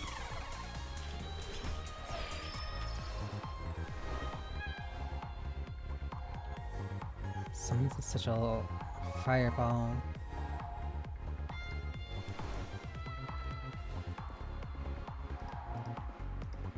Let me get something that's like actually close around me.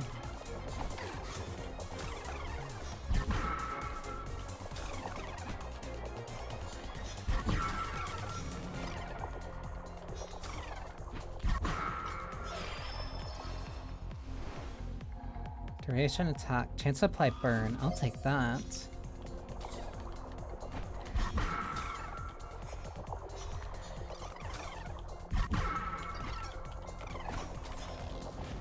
Forever cursed perpetually after being a Rose player for like maybe like 2 months.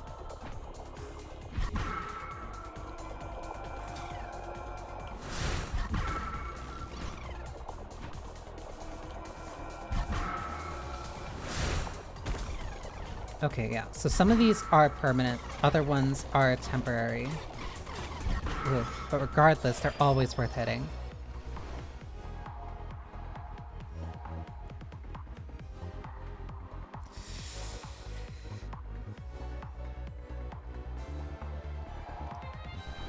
I'm gonna rotate through these.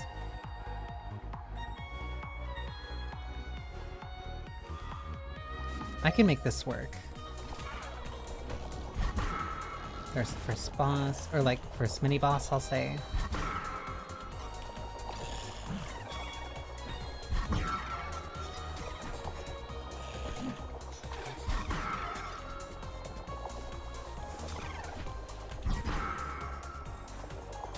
I have to get a lot of bang for my buck when it comes to...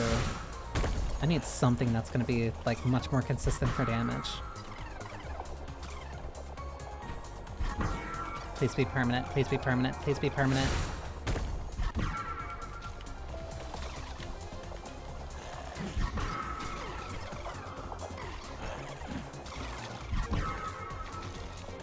I wanna wait until more enemies swarm me.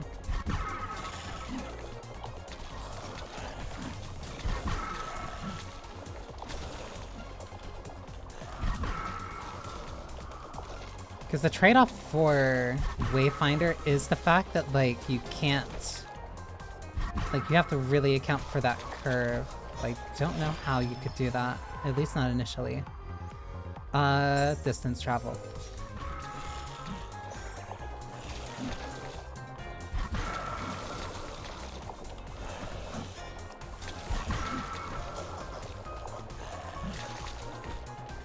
Two. There we go. Even has unique music for each one.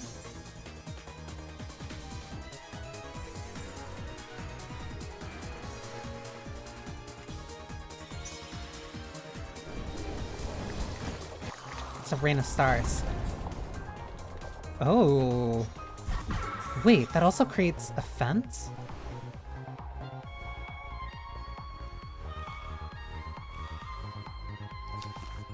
Interesting.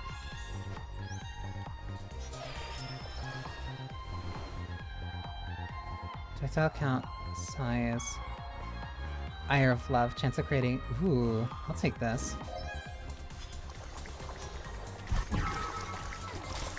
Yeah, that creates a gate that they can't walk through.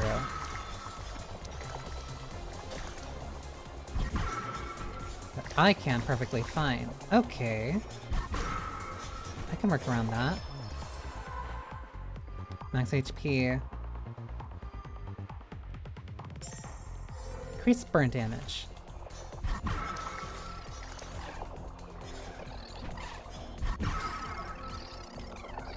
Oh, not having to quill feels so weird.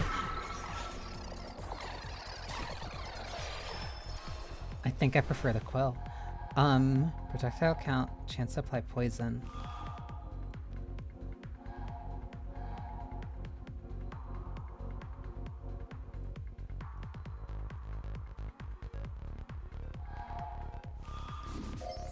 Okay, we're going with that build then. After I said I wasn't gonna go dot, but whatever.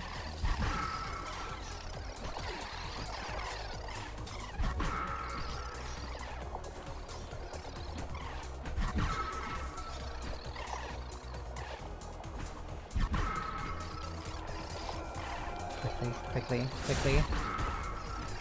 Whole area plus. I'm having a hard time figuring out if the pluses are... Ooh. If the pluses are temporary, or if they're... If those are permanent. Because there seems to be a difference between either plus, ooh, permanent, and the ones that openly just say temporary.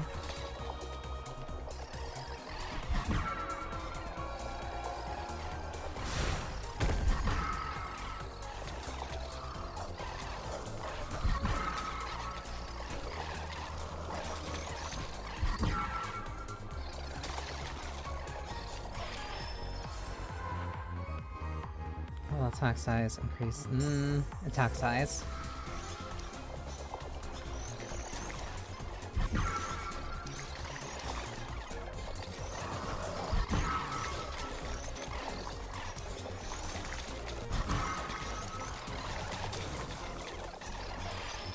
This feels like a bit like a struggle.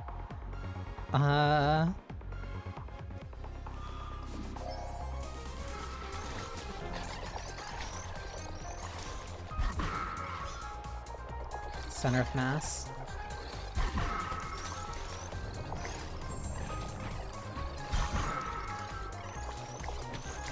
The hard part is that I keep moving for this. I need this now.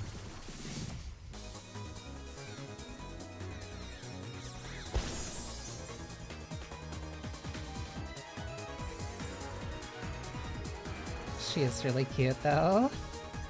Even if Forest might be my slight bias.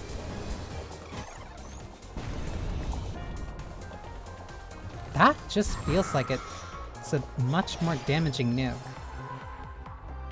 Crit chance, decrease protect. Nope. Attack speed duration. Wait, overall attack duration, increased movement speed. Attack duration. I can make this work. At least for as long as this thing is here. Oh, that dealt a lot of damage. I'm way behind.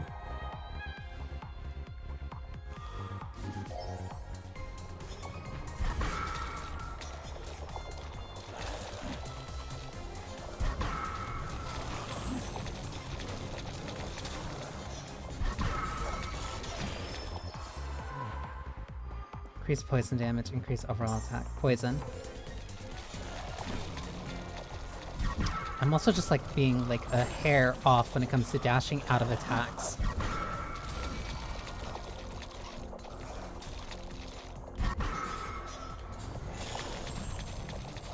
Like I see the wind-up and I think I have slightly more time to get out than I actually do.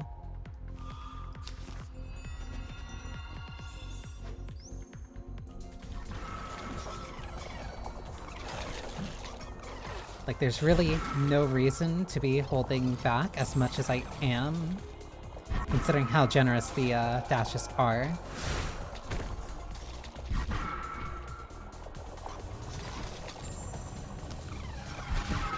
Don't you dare. I have ads coming up. Have I really been playing for that long?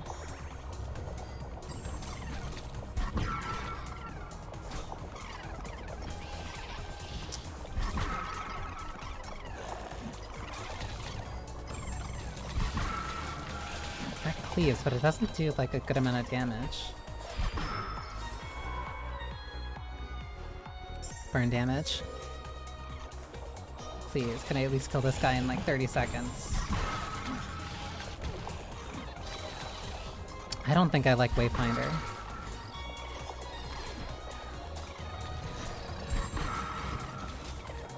Yeah, no, this isn't going.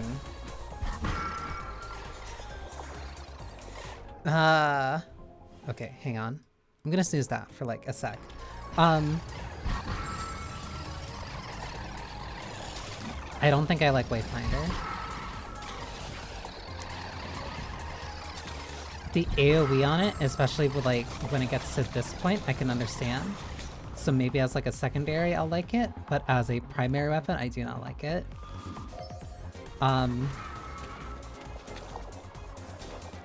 I feel like I'm just way behind. I'd rather just trash this run.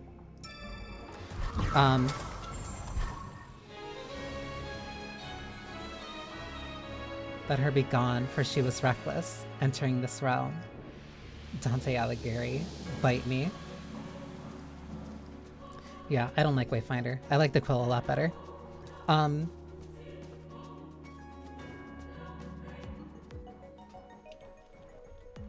do you have to say, Virgil? Won't you tell me more about Beatrice, Virgil? She is neat. I don't know anything about her, actually. How did you know it was she who gave me the quill, then? About that... Why don't you ask her directly once you meet her again? Again?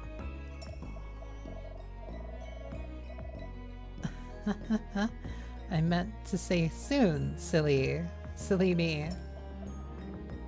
You're an awfully bad liar. I think the spell on this, I like it.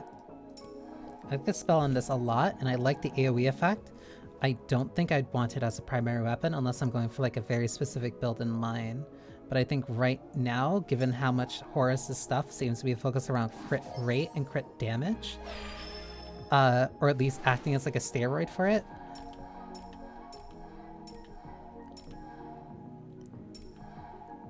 I'd rather just use the Quill. I'd rather just use the Quill. Because also that attack speed is so much lower. That attack speed is super low, and I get that the trade-off is for range. So like, yeah, using it to cover space as like, if it's your only range thing for AoE, then like, I can understand it. I'd rather just have the consistency of Quill. I'd rather have the consistency of Quill, and I'd rather deal with the enemies being a lot closer than having to kind of like deal with an arc shot.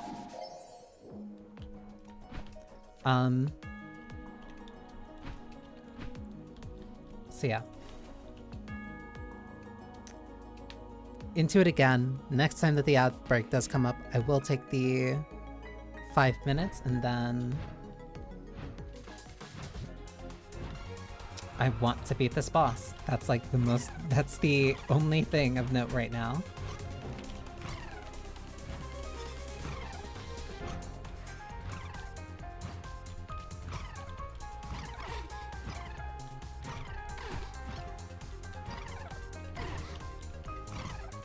The AoE is nice. I can definitely see why somebody would prefer it. Have the chance of increasing and decreasing projectile count with each attack.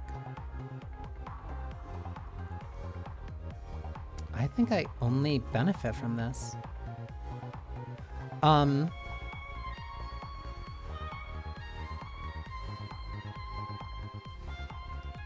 can definitely see the appeal of it, and I understand the practical use of it.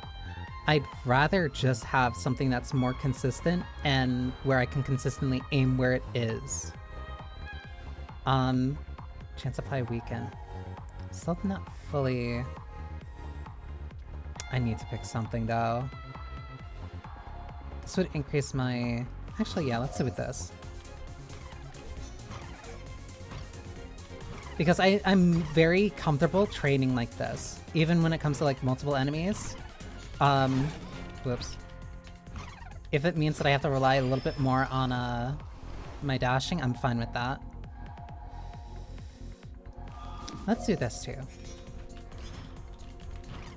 That means I'm gonna really need to figure out what I'm doing for damage. But if this is gonna be the most stable thing that I have, then I'll keep it.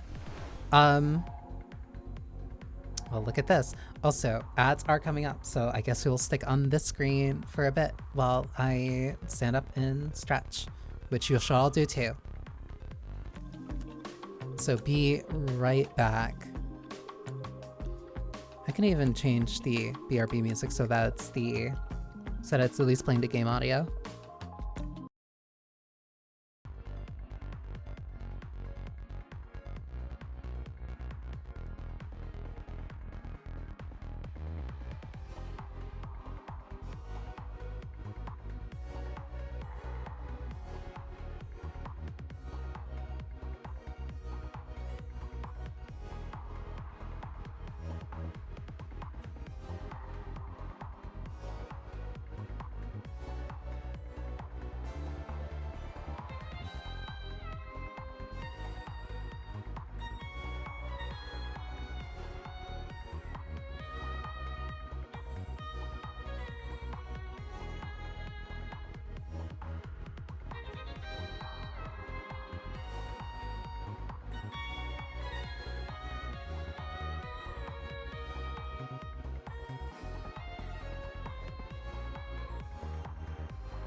Do you want to say? I'm not shocked. I'm not shocked. Because I can't be shocked about this anymore. But I do want to say Astral Shift's ability to consistently make very cute girls. I think it's bordering on almost being too powerful. They're almost too powerful. I'd be upset. I'd be upset if I wasn't attracted to cute girls. That's really the only thing I have to add to that. Them also being poets adds just like a little bit to me. Them being poets adds just like a little bit for me. Specifically regarding my taste for artistically inclined individuals. So them all being very, I don't want to say necessarily renowned, but them being poets of note, as a way I'll put it, is what likely endears me most to them.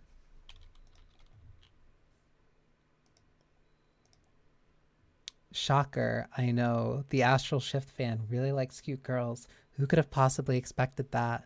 More news at 11.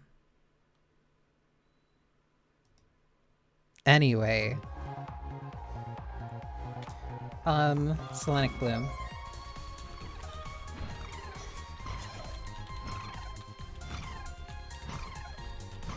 This thing needs... I need to get that thing attack speed.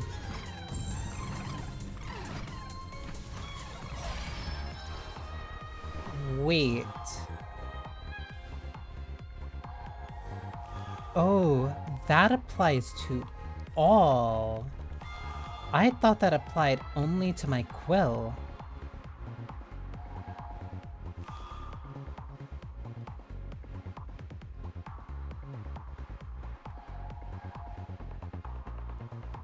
I see no downside. Crit chance, increased damage. Sonic Bloom. Sonic Bloom has the chance for biggest cleave right now.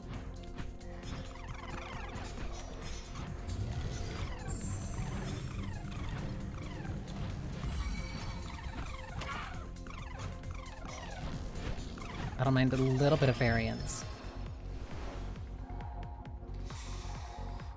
I'm not taking you, I'm sorry. Increase crit damage to right and crit chance to left. I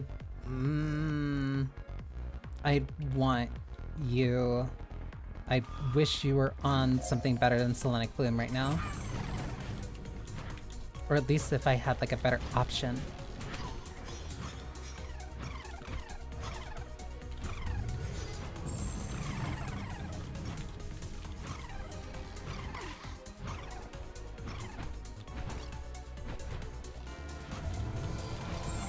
Please. That's only temporary, but this can at least still help me.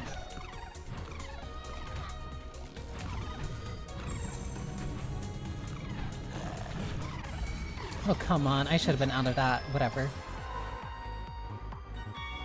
Increase damage against melee enemies by 10%. Increase overall attack damage size. I'll take that.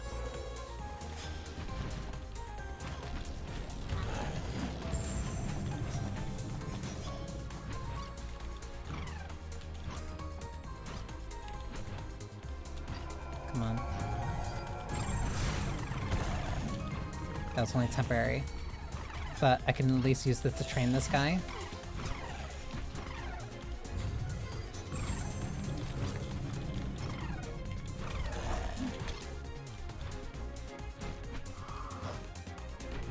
Down here. Oh, you just run faster.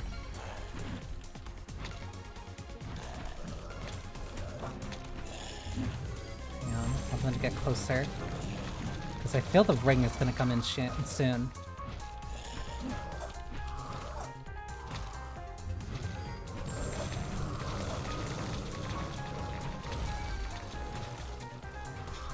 So I don't want to use it like too soon. Increase crit chance, crit damage. Increase weapon attack duration.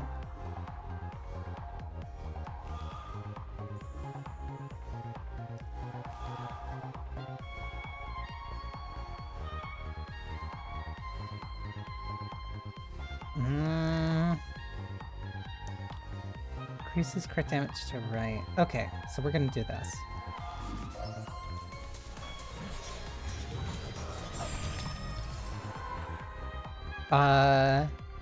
Please don't ask me what I'm doing, because not even I know. Movement speed.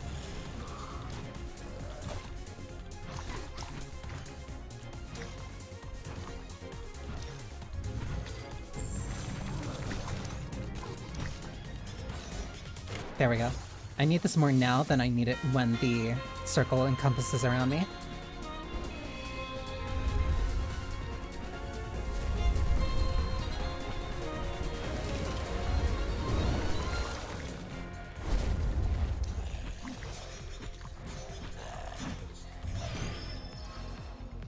Please tell me I'm dashing through him. Please tell me I'm dashing through him. Please tell me I'm dashing through him.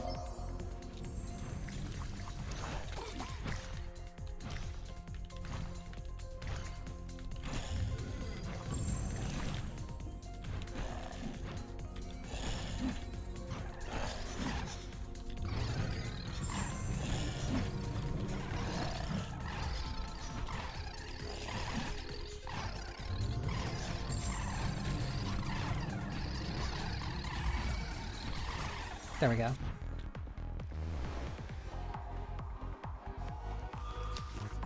Increase that. 8% chance. I'll take it.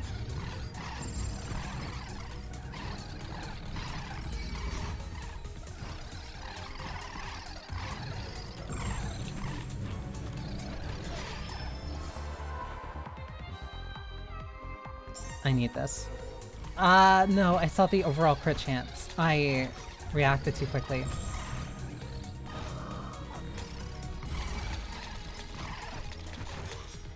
That means I really need to kind of make up for that. Because that's kind of... The Beatrice buffs are the ones that I'm really depending on now for increase for my crit rate.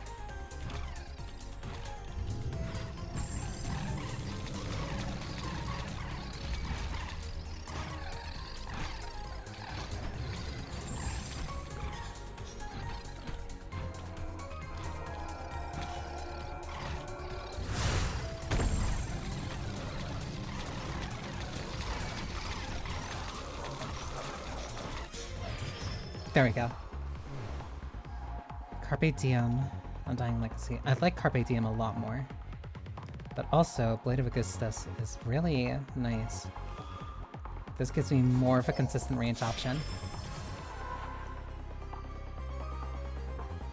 Orbital attack speed.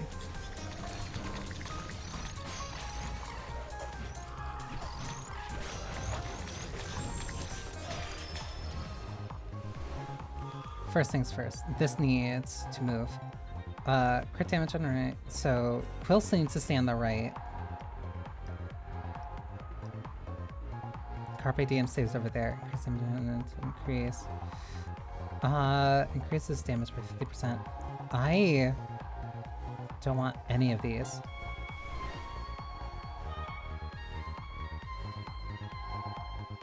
Crit chance of crit damage.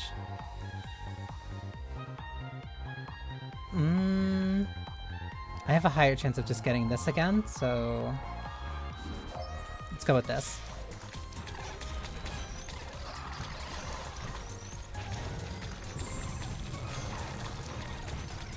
I say a definitive statement about probability and chance with no evidence whatsoever other than vibes.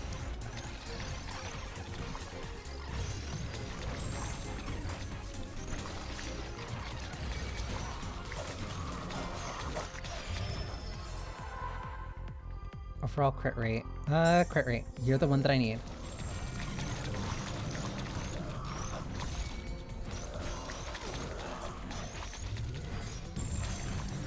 There it is. I've weaved back into that. That was entirely my fault.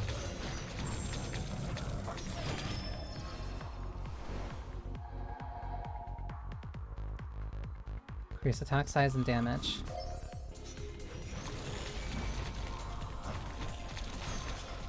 Right now, these swords might be the most my biggest damage dealer.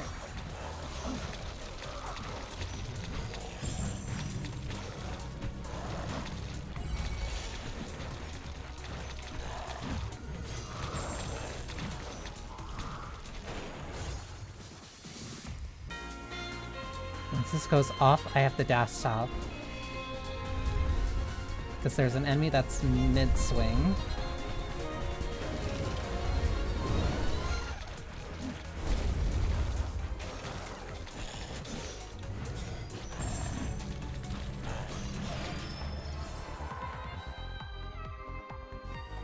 Overall crit rate.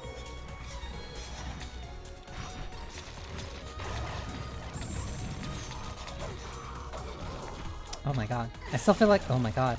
I still feel like I'm doing bad on time, but I'm doing better than what the last one felt like.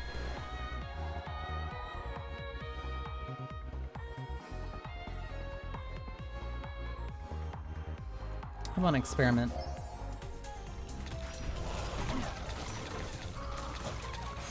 Oh, that's a flame trail that follows you for a bit.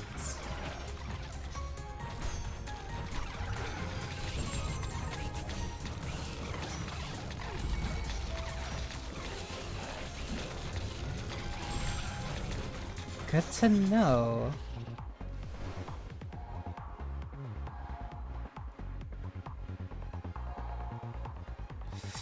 I want this, I want this, I want this for my main damage. I want this for the main damage, but I want this for... whatever. I need this for main damage.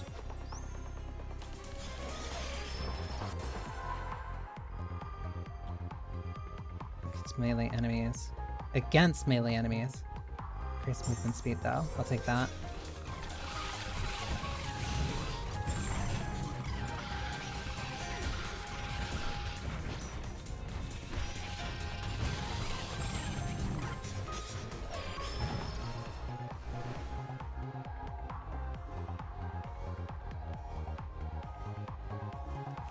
weaken.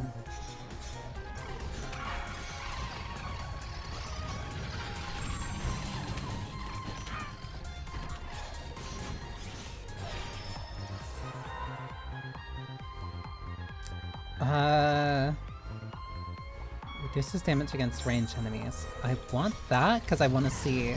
I want that to help with the beam attack, since that seems to be the one thing that's like really making me struggle. Because if I get nicked by it once, it's significant.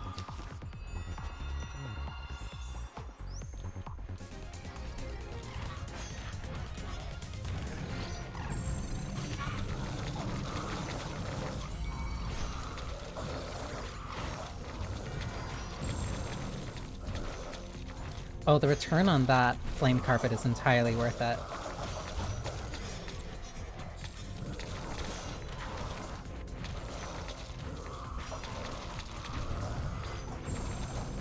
Because the way that it's described, it makes me think that, like, it's only for where you dash, not, like, where you would have run a little bit after that. Decreases damage received. Try and give myself a little bit more of a buffer. Because I don't think I have been taking, like, any damage negation.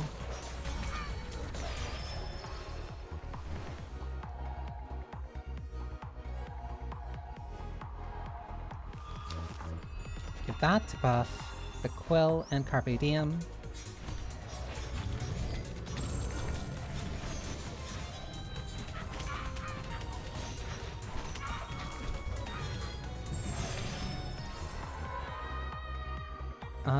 Overall attack damage. Because now these are starting to be final touches.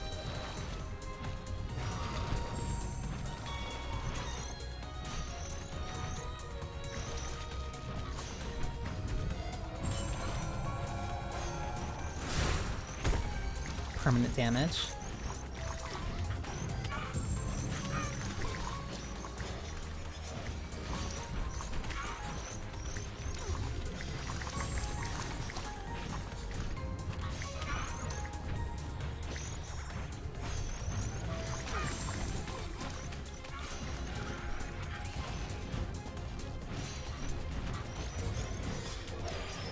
I see that black hole over there. Crit chance, projectile count, attack speed. Because this helps this the most.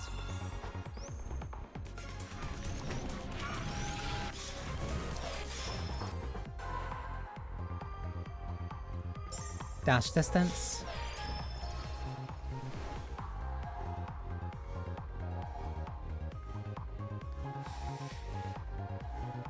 Projectile count by 2. That might be worth it.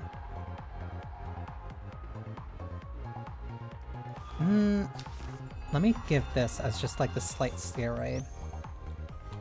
Because I'm hoping that'll be enough to help with crit rate.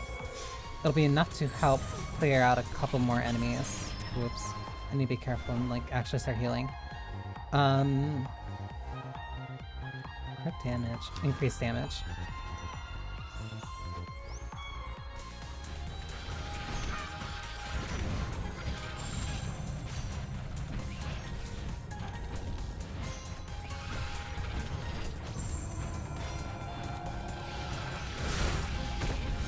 Permanent damage. Yeah, permanent damage.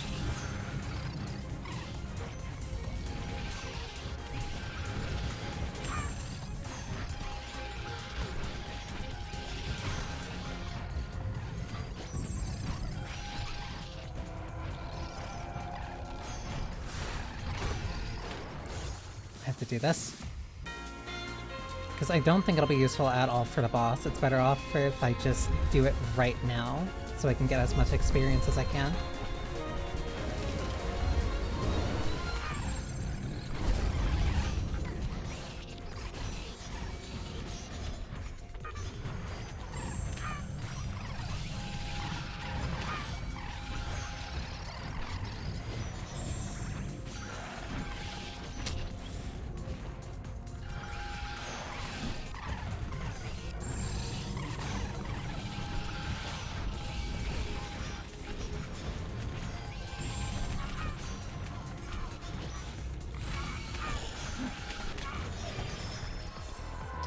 Oh, I'm like right in the thick of it. Crit damage by 10%.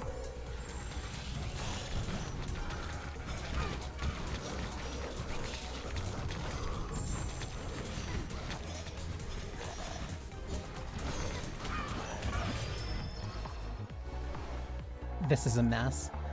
Chance of absorbing HP. That's the one I wanted.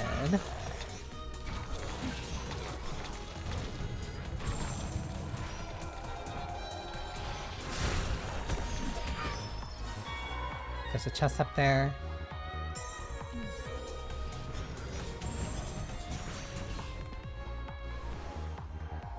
Crit damage, increase attack speed.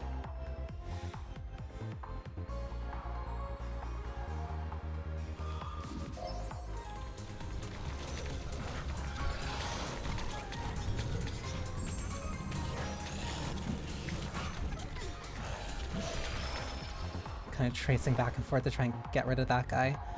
I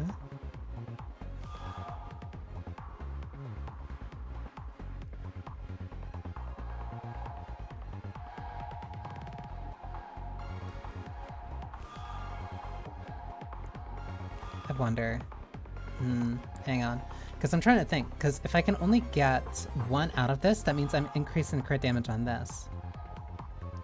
But it doesn't matter because I don't have a higher damage output for it. So I still... This might just be worth rerolling.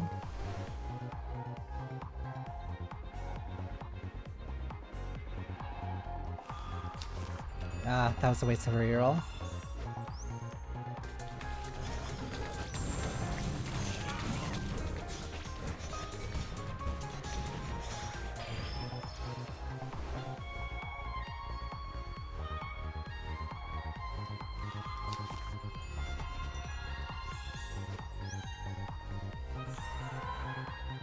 Movement speed, full attack duration, movement speed.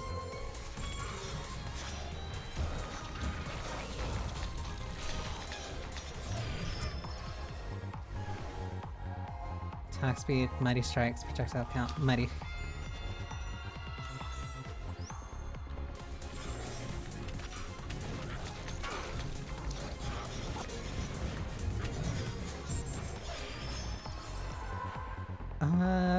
Melee, increase experience gain. I can roll these for whatever I want. Against melee. Dash distance. Because that also... Ooh, I got caught on a tree.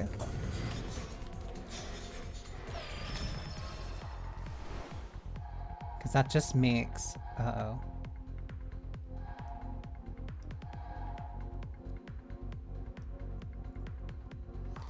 Okay, so this is where I'm gonna do the thing that I was thinking about doing. Increase crit damage. Yes.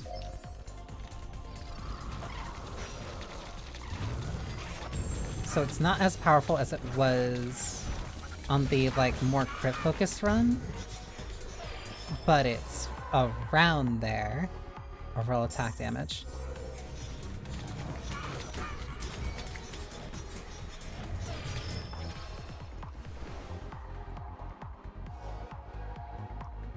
Increase damage.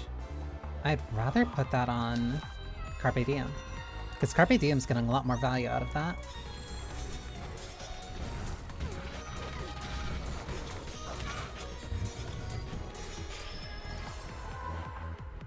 Full attack speed, overall attack damage.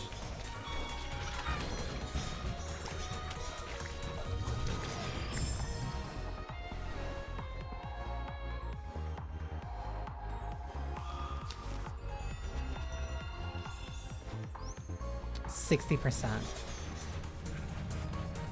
Right before the boss. Okay. So now I have a lot more health.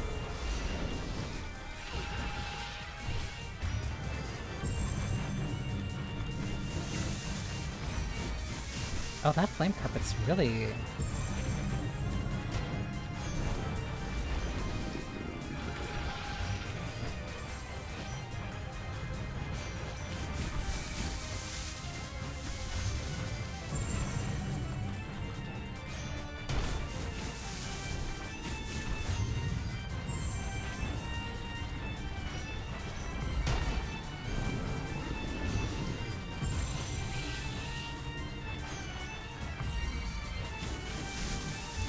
1, 2, whoops.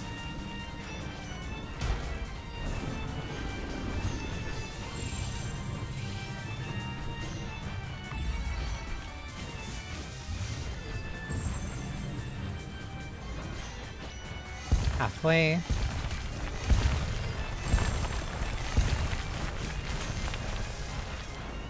Swipe.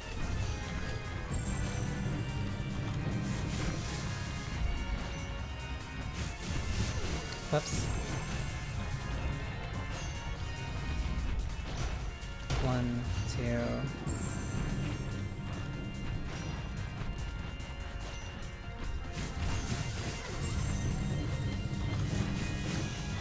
I think the few that I took that were like damage negation are like actually really helping, or it's either just me not getting hit by the beams as much. Because I have much more health. 2. And then here's the DM. Which way are you rotating? This way.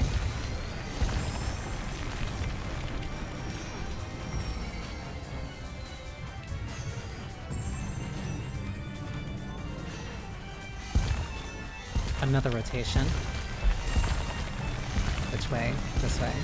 1, 2.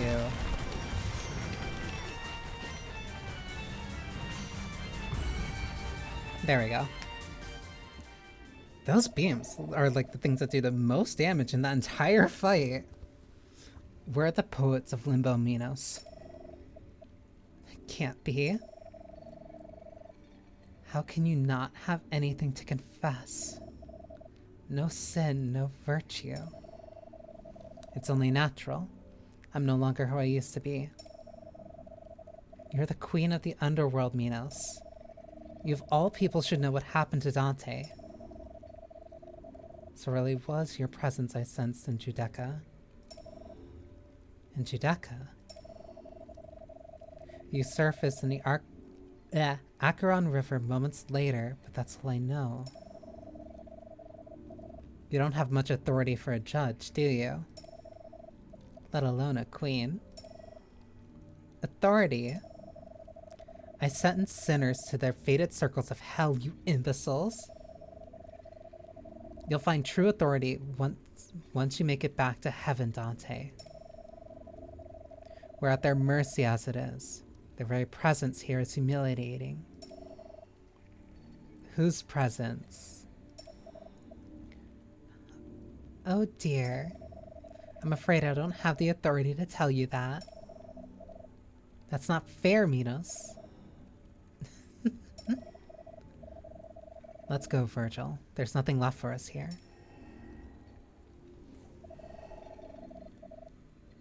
You'll reap what you're sowing, Dante.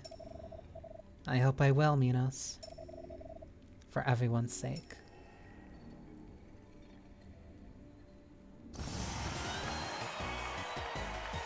Let mortals never take a vow in jest. She has big hands.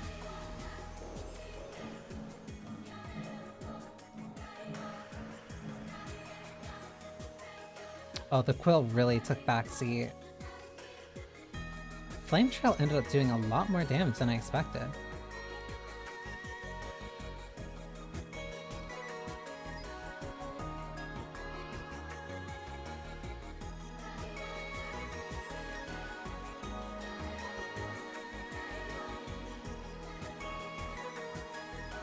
Selenic Bloom also... Wow, wait, Selenic Bloom was the real MVP.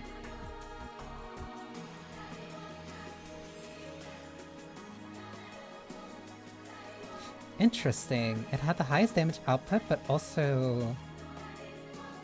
second lowest hits.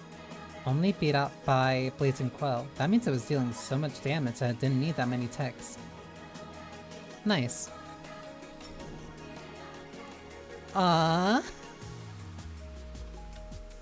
Wishlist Hell Maiden on Steam and follow Astral Shift on socials. So, I do... It's not really like a secret. But yeah, before, a couple months ago, Astral Shift had put out a thing like a little pack. I don't remember where it was, where it was on specifically, but they put out a little pack that had like a bunch of different little emotes and stuff in it. I couldn't resist, and like I needed something that was at least temporary until I could start putting my own emotes in. Because they had stuff for Hellmaiden. There is stuff for Hellmaiden. There's Dante, Virgil, and Beatrice. But they also have a bunch of things. They also have like a few emotes for like their other games, like Little Goody Two Shoes and Pocket Mirror. So that's why the emotes that I have are those.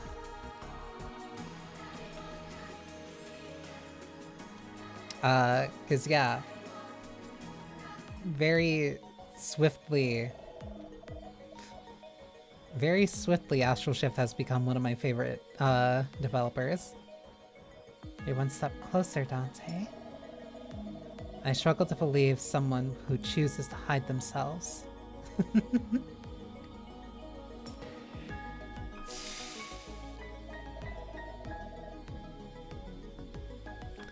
My, how indelicate you've become. Indelicate? I am Beatrice, your guardian angel. There's no need to be afraid, beloved. I am here to guide you. All the way to Paradiso. Why do you want me there? Great sacrifices were made for your sake, Dante. You've been given a second chance at salvation. What happened to my first chance? Your curiosity alone remains the same, I see. This is all I can do for you this time, Dante. I am bestowing upon you all of my blessings, all of my being, until we meet once more in the Gardens of Eden. Beatrice. Yes, beloved. I want to trust you. There is something within me urging me to follow you. For your salvation, Dante. I have allowed my footsteps to be left in hell. Not once, but twice now, and as many times as it takes. Why, Beatrice?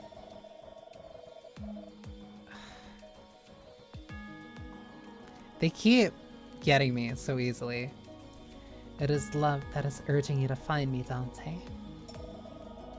Allow me to draw you out from slavery to freedom once more. Before the last judgment is upon us.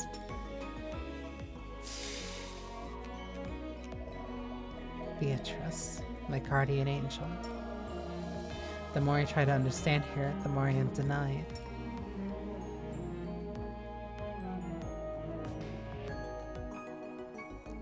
I like her. She's cute. I am also maybe slightly biased towards not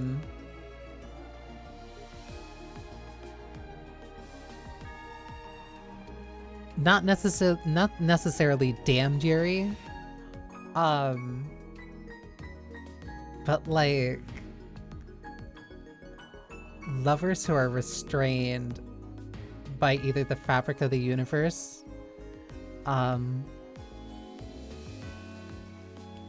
or some type of seemingly insurmountable wall, yet the two can communicate to one another.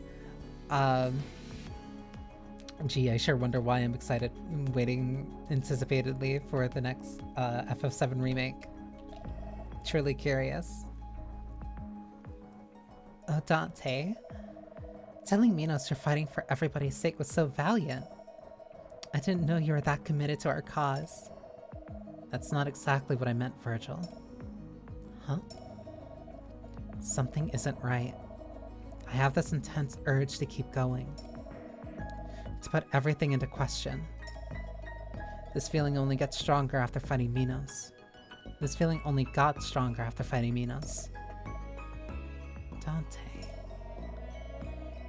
We're no longer going to Paradiso for our own sakes, Virgil. I want to trust this unrelenting instinct. There has to be more to hell than we think.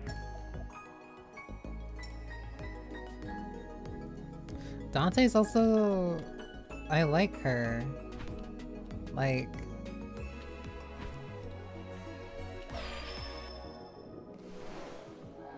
Yeah, it's only these two. I really like her. I like her drive, her ambition, like her very serious nature.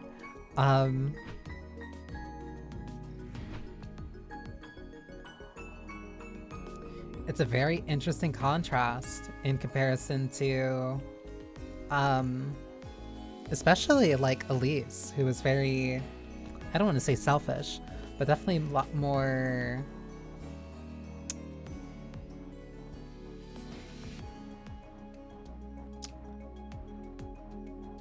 I'm trying to find a right word.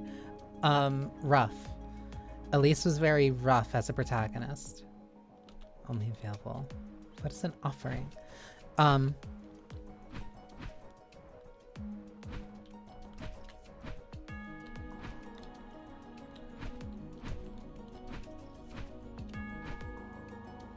Probably more that are gonna show up here. I like you. The form has never been quieter. She's so pretty. Don't worry, Horace.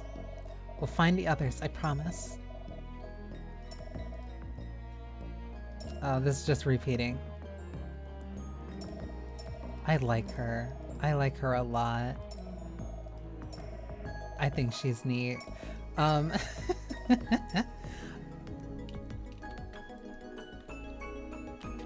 Yeah. Cause okay, now I can switch over. Cause now that's basically all the demos I wanted to do. Cause I got to that boss 2 to 3 times, I think.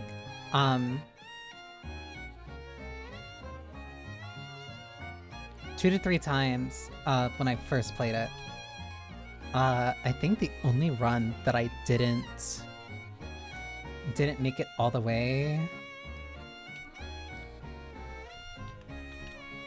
The only run where I didn't make it all the way was like the one that I did earlier in this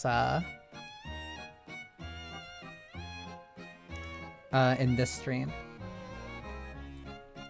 Yeah, I'm gonna switch this back over.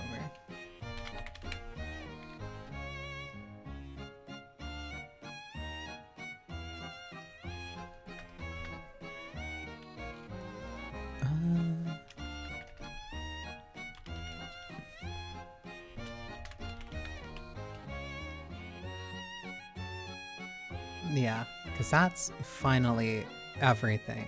That is everything that I wanted to play during Next Fest. But yeah, and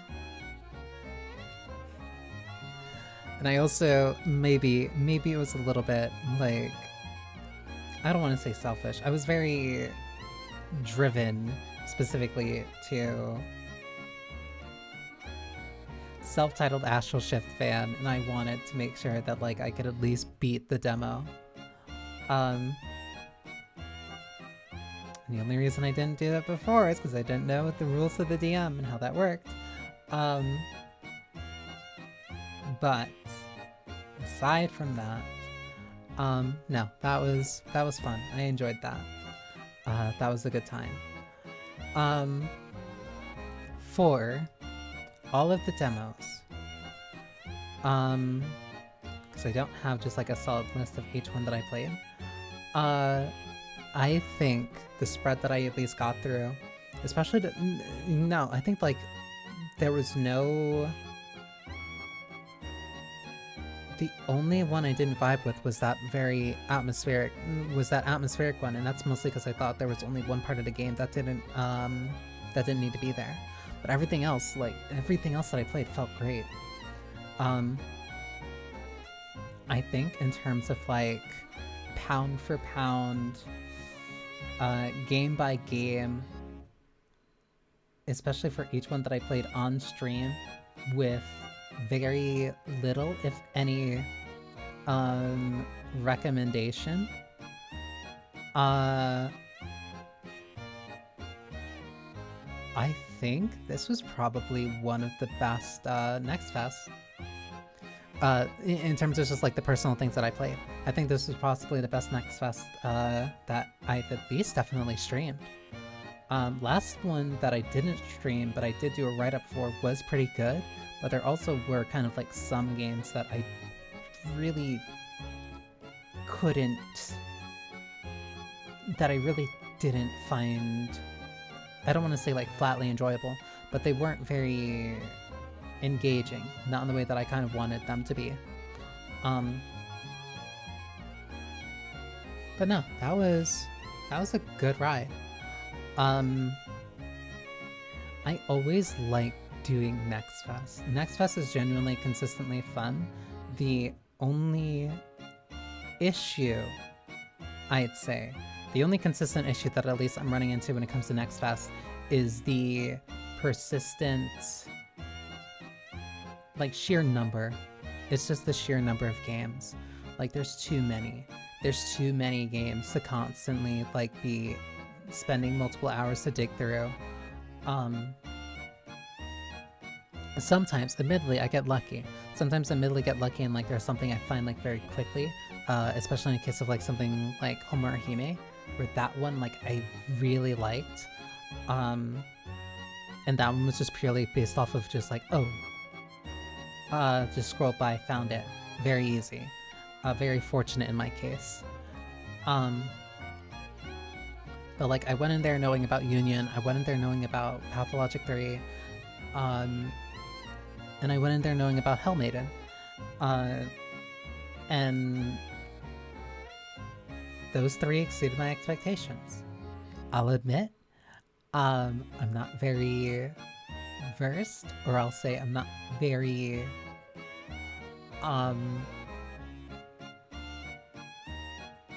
accustomed to Vampire Survivor likes, or however they're, like, I literally don't even know the name of the genre.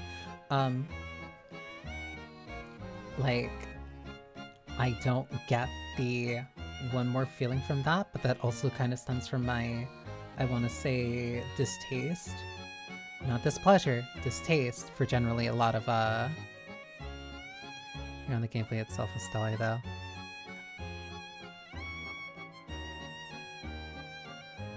I can see that. It'll be interesting when, like, I've really wondered, like, what the other beat maps and, like, the music it's gonna be. Like, the music itself is, like, really what kind of got me. Because I haven't really, because admittedly, which I also feel bad about, I don't really listen too much Denpa, and I feel like a fake fan. But, like, between it, like, the only other rhythm game that I can think of that has, like, a very similar style to it would be, like, Muse Dash, and I haven't touched Muse Dash in a while. I haven't touched Muse Dash in a while. Grew up on Denpa. Like, yeah, like, that's why I really want to give it a shot. That's why I really want to see the rest of the OST, because admittedly I was very immediately biased when I saw the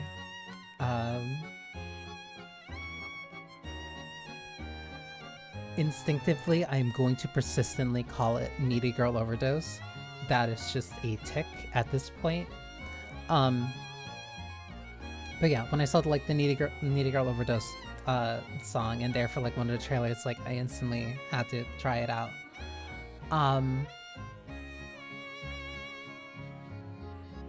But I also think a reason why Next Fest isn't, I don't want to say hitting for me. I think it's more so that Next Fest lets me see a lot more of, like, game design trends, and not, like, in a very flashy, immediately, like, oh, this is trendy type of thing. It's me seeing, like,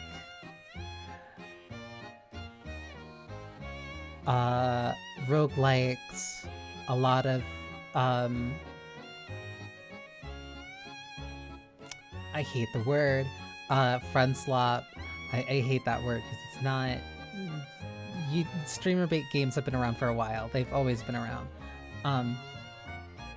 But like roguelikes, a lot of simulator games, a lot of deck builders, and like I understand and I get that there are people who like that, and it's just simply not something for me. And I'm realizing that the things that are for me are extremely way out of the way. Actual streamer bait game this next fest. I think I did see that. Yeah. Yeah. And it's also kind of like things like that too, where it's like it's something about, I don't want to say curation. Hang on. It's not necessarily about curation. It's like when there are, because like there's a very wide chasm in terms of like what you can run into. Like you can find something like Pathologic 3, which is the sequel to a relatively, I don't want to say super niche. No, I can call it niche considering that a lot of people who played it kind of dropped the game immediately. And relatively niche, but still like, no, that's a very, I want to say established company. This next test was something that Red Planet demos that that'd be so many. That'd be so many. I played like 25 plus, I think. Is there a way for me to check which ones like I played? Like specifically? Like I played upwards of like 20. I don't think I can see. No, there is a thing that lets me like check which ones. But I played most. I think I played all of them on Steam. I think I played all of them on stream. And like, even like for complete clarity, like yeah, the World Well was like a collaboration stream, but even that, like no, I genuinely enjoyed it. It did have like some like typo stuff, but no, I genuinely also really enjoyed that. That was a fun experience.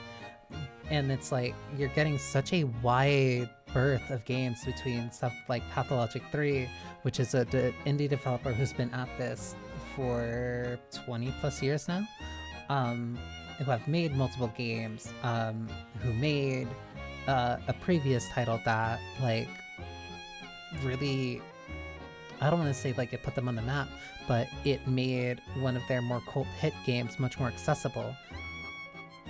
Granted, that's a very relative scale considering the original Pathologic and Pathologic HD. But then Pathologic 3 feels even more, I want to say accessible. Because it is accessible, but it doesn't change the core of what that game is.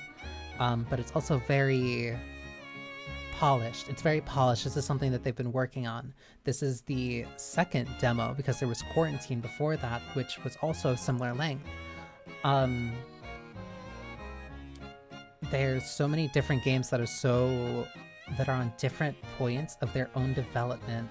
Some that are like much closer to release than ones that are just like very clearly very early concepts and very early ideas. The one that I played this stream, Barrel Roll, the deck builder, revolver, roguelite, like, I like that one a lot, and that comes out next week. That comes out in 3 days. So like that's a much closer representation of like its final design than something like Yasuke, which was very clearly like really early in its development. And it's like figuring out which ones are kind of like that, which ones are really which ones are there to be just like a generally kind of good intro idea as like a baseline, and then which ones are like, hey, our game ships in like a month. This is the demo that we're selling. This is the demo that we're putting out for people to play and get a taste of it before the game comes out like in 2 weeks. And that difference, like that very big skew and difference, is what makes Next Fest really hard to sometimes categorize. Like, full honesty, what was it? I'm trying to remember. Final Sentence, that game could be released as is. That game could be released as is and, like, be fine. Like, maybe, like, eventually adds more prompts, like, more stuff down the line. Like, I can imagine that being just, like, a niche type of battle royale thing, like, Tetris 99. Like, no, that game's in a really good state as it is right now. Same with Barrel Roll. Barrel Roll is about to be launched. Hell Maiden, I probably need a little bit more convincing outside of my own very heavy bias towards Astral Shift and their very cute girls. But then there's just a bunch of games that just aren't really finished. Played Imminent Unlimited while it was incredible, but you got in game and the title was very, very alpha. Yeah, like there's such a chasm, and I don't think that's a bad thing. But it also... Game dev's hard. A lot of this is going to come down to game dev being hard. But like, there's going to be that very big chasm where people are going to look at stuff like Pathologic 3, Hell Maiden, Barrel Roll, like these other games that have like either just much more development time, a much simpler idea to kind of like execute on, or just like much more financial backing, like Alliance Art with Union Syndrome. And then it's just like you get something smaller like Keys of Fury, which is a really neat and interesting typing game, but its scale is also much smaller. And it's just like it's that, what is it? It was the it's that cake analogy. We're just like, oh man, what's the point of me putting my cake here? Like, it looks like trash compared to this like triple decker something with like all the sprinkles and frosting and cherries and whatever. And then meanwhile, one person will come by. They won't be interested in the triple decker layer cake at all. And even if like maybe half the cake is unfinished, maybe if half the cake is unfinished, not saying you should actually eat unfinished cake, don't do that. But like, even if like that cake is unfinished, there's still going to be somebody who prefers that one because it's the flavor that they prefer. It's going to be the like something about the look of it. They'll know something about like the person who worked at the bakery. Something, a part of that experience will stand out to different people. And that comes again with another caveat of there will be people who are there for the triple deckers. And that's fine. But sometimes that person will try that triple decker and realize, oh, this really isn't what I wanted it to be. And then they'll try the one that's like, well, I didn't really think much of it, but I'll give it a shot. And then they give it a shot and it's like, oh, this is something I like more than anything else here. And sometimes there'll be people like, yeah, wow, 2 cakes. But that comes down to just like being a creative and an artist in general. What was it? Comparison is like the theft of joy or something. But like when there's so many games during Steam Next Fest, like it's really hard to like find those ones that are worth your time or find the ones that really do gel with you. Which admittedly, I do kind of see, not to be self-aggrandizing, but I do see kind of like some value. I inherently see a value in like being a streamer who talks about like those games, or who goes out to try to find these games and stream these games to cover them. Even if it's just like playing it slightly, or even if it's like me giving it like some little bit of feedback, or criticism, I still think that there's value in that, because that's something, because there's a YouTuber that I really like, who like really goes out of his way to find very underrepresented games that don't really get people that make videos or stuff about them, or like the people who have made videos about them, kind of just drop the game and then never make anything else about it. And like, sometimes he is the only person who makes a video on certain games. And that's just kind of what playing games nowadays feels like, where there's too many that are constantly pulling for your attention, and the ones that have a budget to tell you that they exist, maybe there's something else. Maybe there's something that like won't ever have that budget to tell you that they exist, but it would be something right up your alley, and it just takes somebody or like a couple people finding it. That's why I find value in doing this as a streamer, or at least from my perspective, because it's like there's a lot of games that I like that would gel with me, and maybe they'd also gel with somebody who like either watches my stream or watches one of the VODs and like, oh, well, what's this game? And then they type in the name on Google or YouTube and then find a video about it. Like, there's so many games, especially during Next Fest, that it's just impossible for single people to find like anything, or find something that might really gel with them. So just, I'll be, I guess, a little bit of a guinea pig. I can't give you everything, but like of the little petri dish that I like do cut out for myself, maybe something there not only gels with me, but also might gel with you.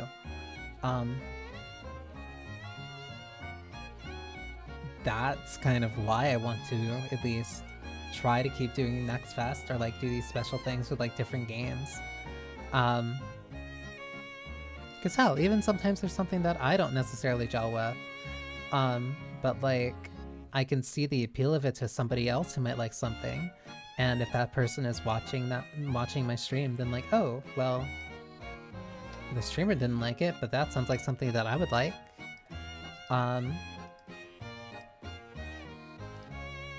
Part of this just comes down also to just like people forming their own opinions and giving things a shot, which I am always for. But yeah, no, this Next Fest was really good. I liked it. I liked it a lot. But thankfully, I at least get to take a break now. On top of that,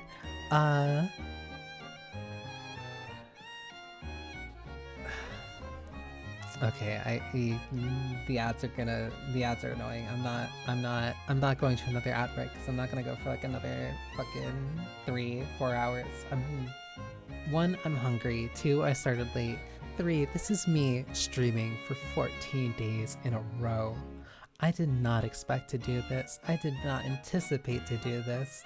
I kind of did this on a whim just after fucking around and finding out. I'm not doing it. I'm doing my best. Actual insanity, TBH. Listen, sometimes you need to limit test. Sometimes you do it on accident, sometimes you do it on purpose. Point being, limit testing can be fun, even if it might come at the cost of my sanity sometimes. Only sometimes. Partly. Cause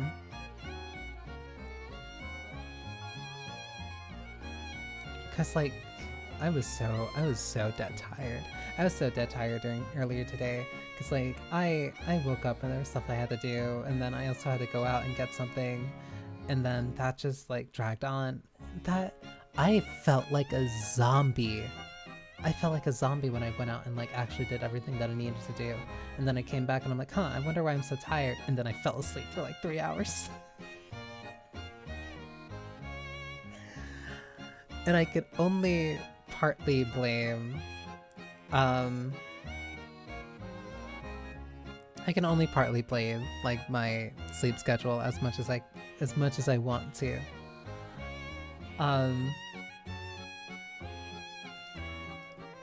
But yeah, I don't know why I wanted to do this thing. Sometimes, I think I said it before, it was something about like, it was limit testing, but it's like,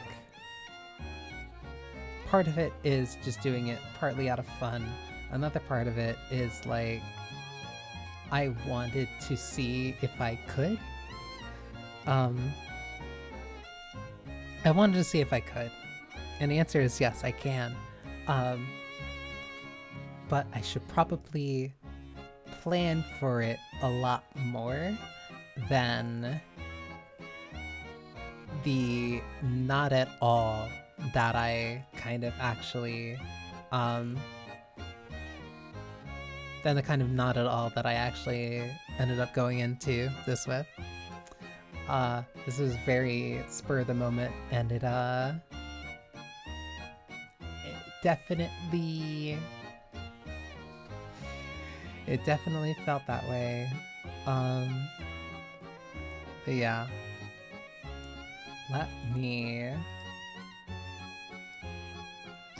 find somebody to raid into, because I'm too tired to persistently keep going.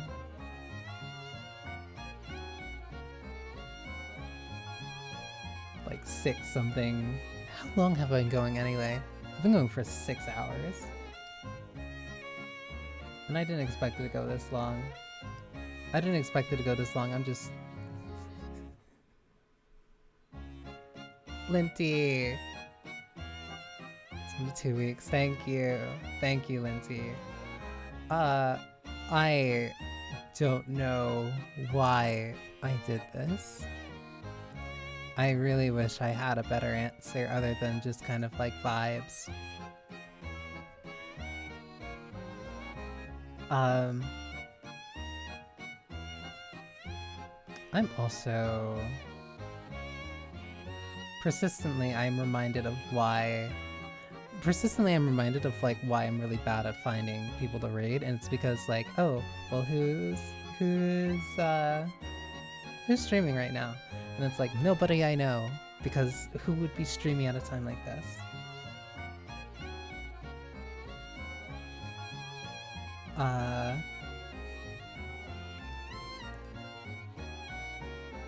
Because I don't even usually stream at this time. Usually on Sundays at this time, I'm like usually asleep. Because that's the smart thing to do. It's not to stay up until like however long just chatting and going through different demos because you want to go through your own... Because you want to do your own little like limit test. That's a thing for crazy people. And yet here I am. I think the worst part about this, and the worst part that like has really messed me up, is that this is such a self-continuing cycle. Because now that I've been on this, and now that I've done this, and that I'm at 2 weeks, part of me wants to keep going. Not like, how do I put this without sounding crazy? Part of me wants to keep going to see how long I can kind of go before like I just get to a day where like I can't stream. Like, motivation. It kind of is though. Like I want to exceed my limits. but like I want to continue. I want to see like how much I can kind of keep doing this. Like to keep my stream kind of like now the stream streak like persistently up. Because now I've done it for 2 weeks. Because now I'm thinking, okay, if I did it for 2 weeks, and now I'm at least like getting better understanding how to do it, I know when I can have some streams that are just like in the morning, which ones I can have at night, which ones, when certain ones I need to take a nap for.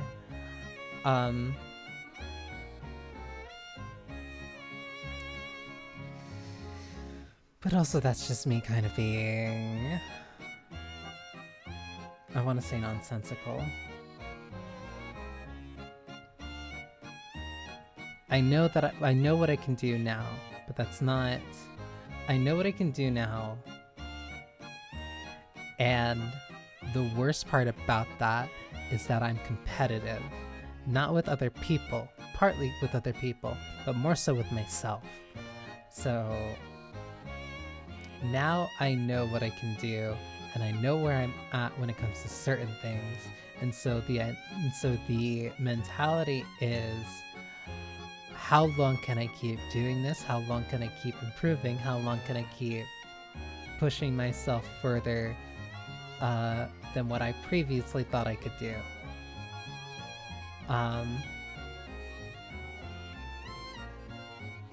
And when you're in the middle of a cycle like this, of when you're already 2 weeks deep, it gets really hard to say, oh, well, I can just stop now.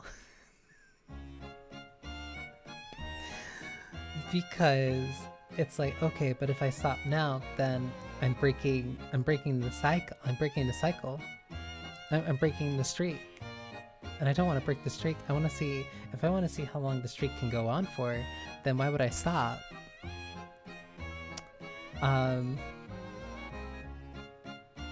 And hence we get into a catch-22 where I'm just perpetually doing stupid things. I'm persistently just making streams longer, or like going on, not longer, well no, they have been getting longer. I think on average they've been getting they've been hitting like 6-7 hours, even the ones in the morning. On average I think they've been hitting 6-7 hours, which is also impressive, or at least good for me, because it means, hey, I can actually talk with no script. I can talk off the cuff and be very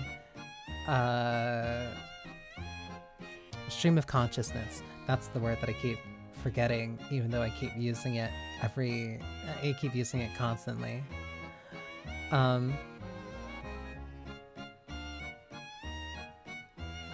Even though my consciousness is like slipping from my grasp the further and further that I keep doing this.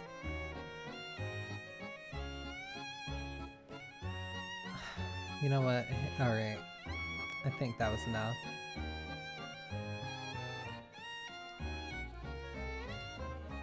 Okay.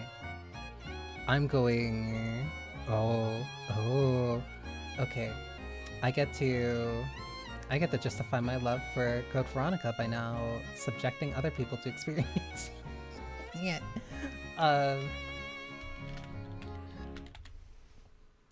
Where is it? Where are you? Because I get to somebody else playing Code Veronica. So yeah, aggressively uninhibited stream of consciousness. Yes, that is genuinely something I've noticed, that the longer that I've been going for these, the more kind of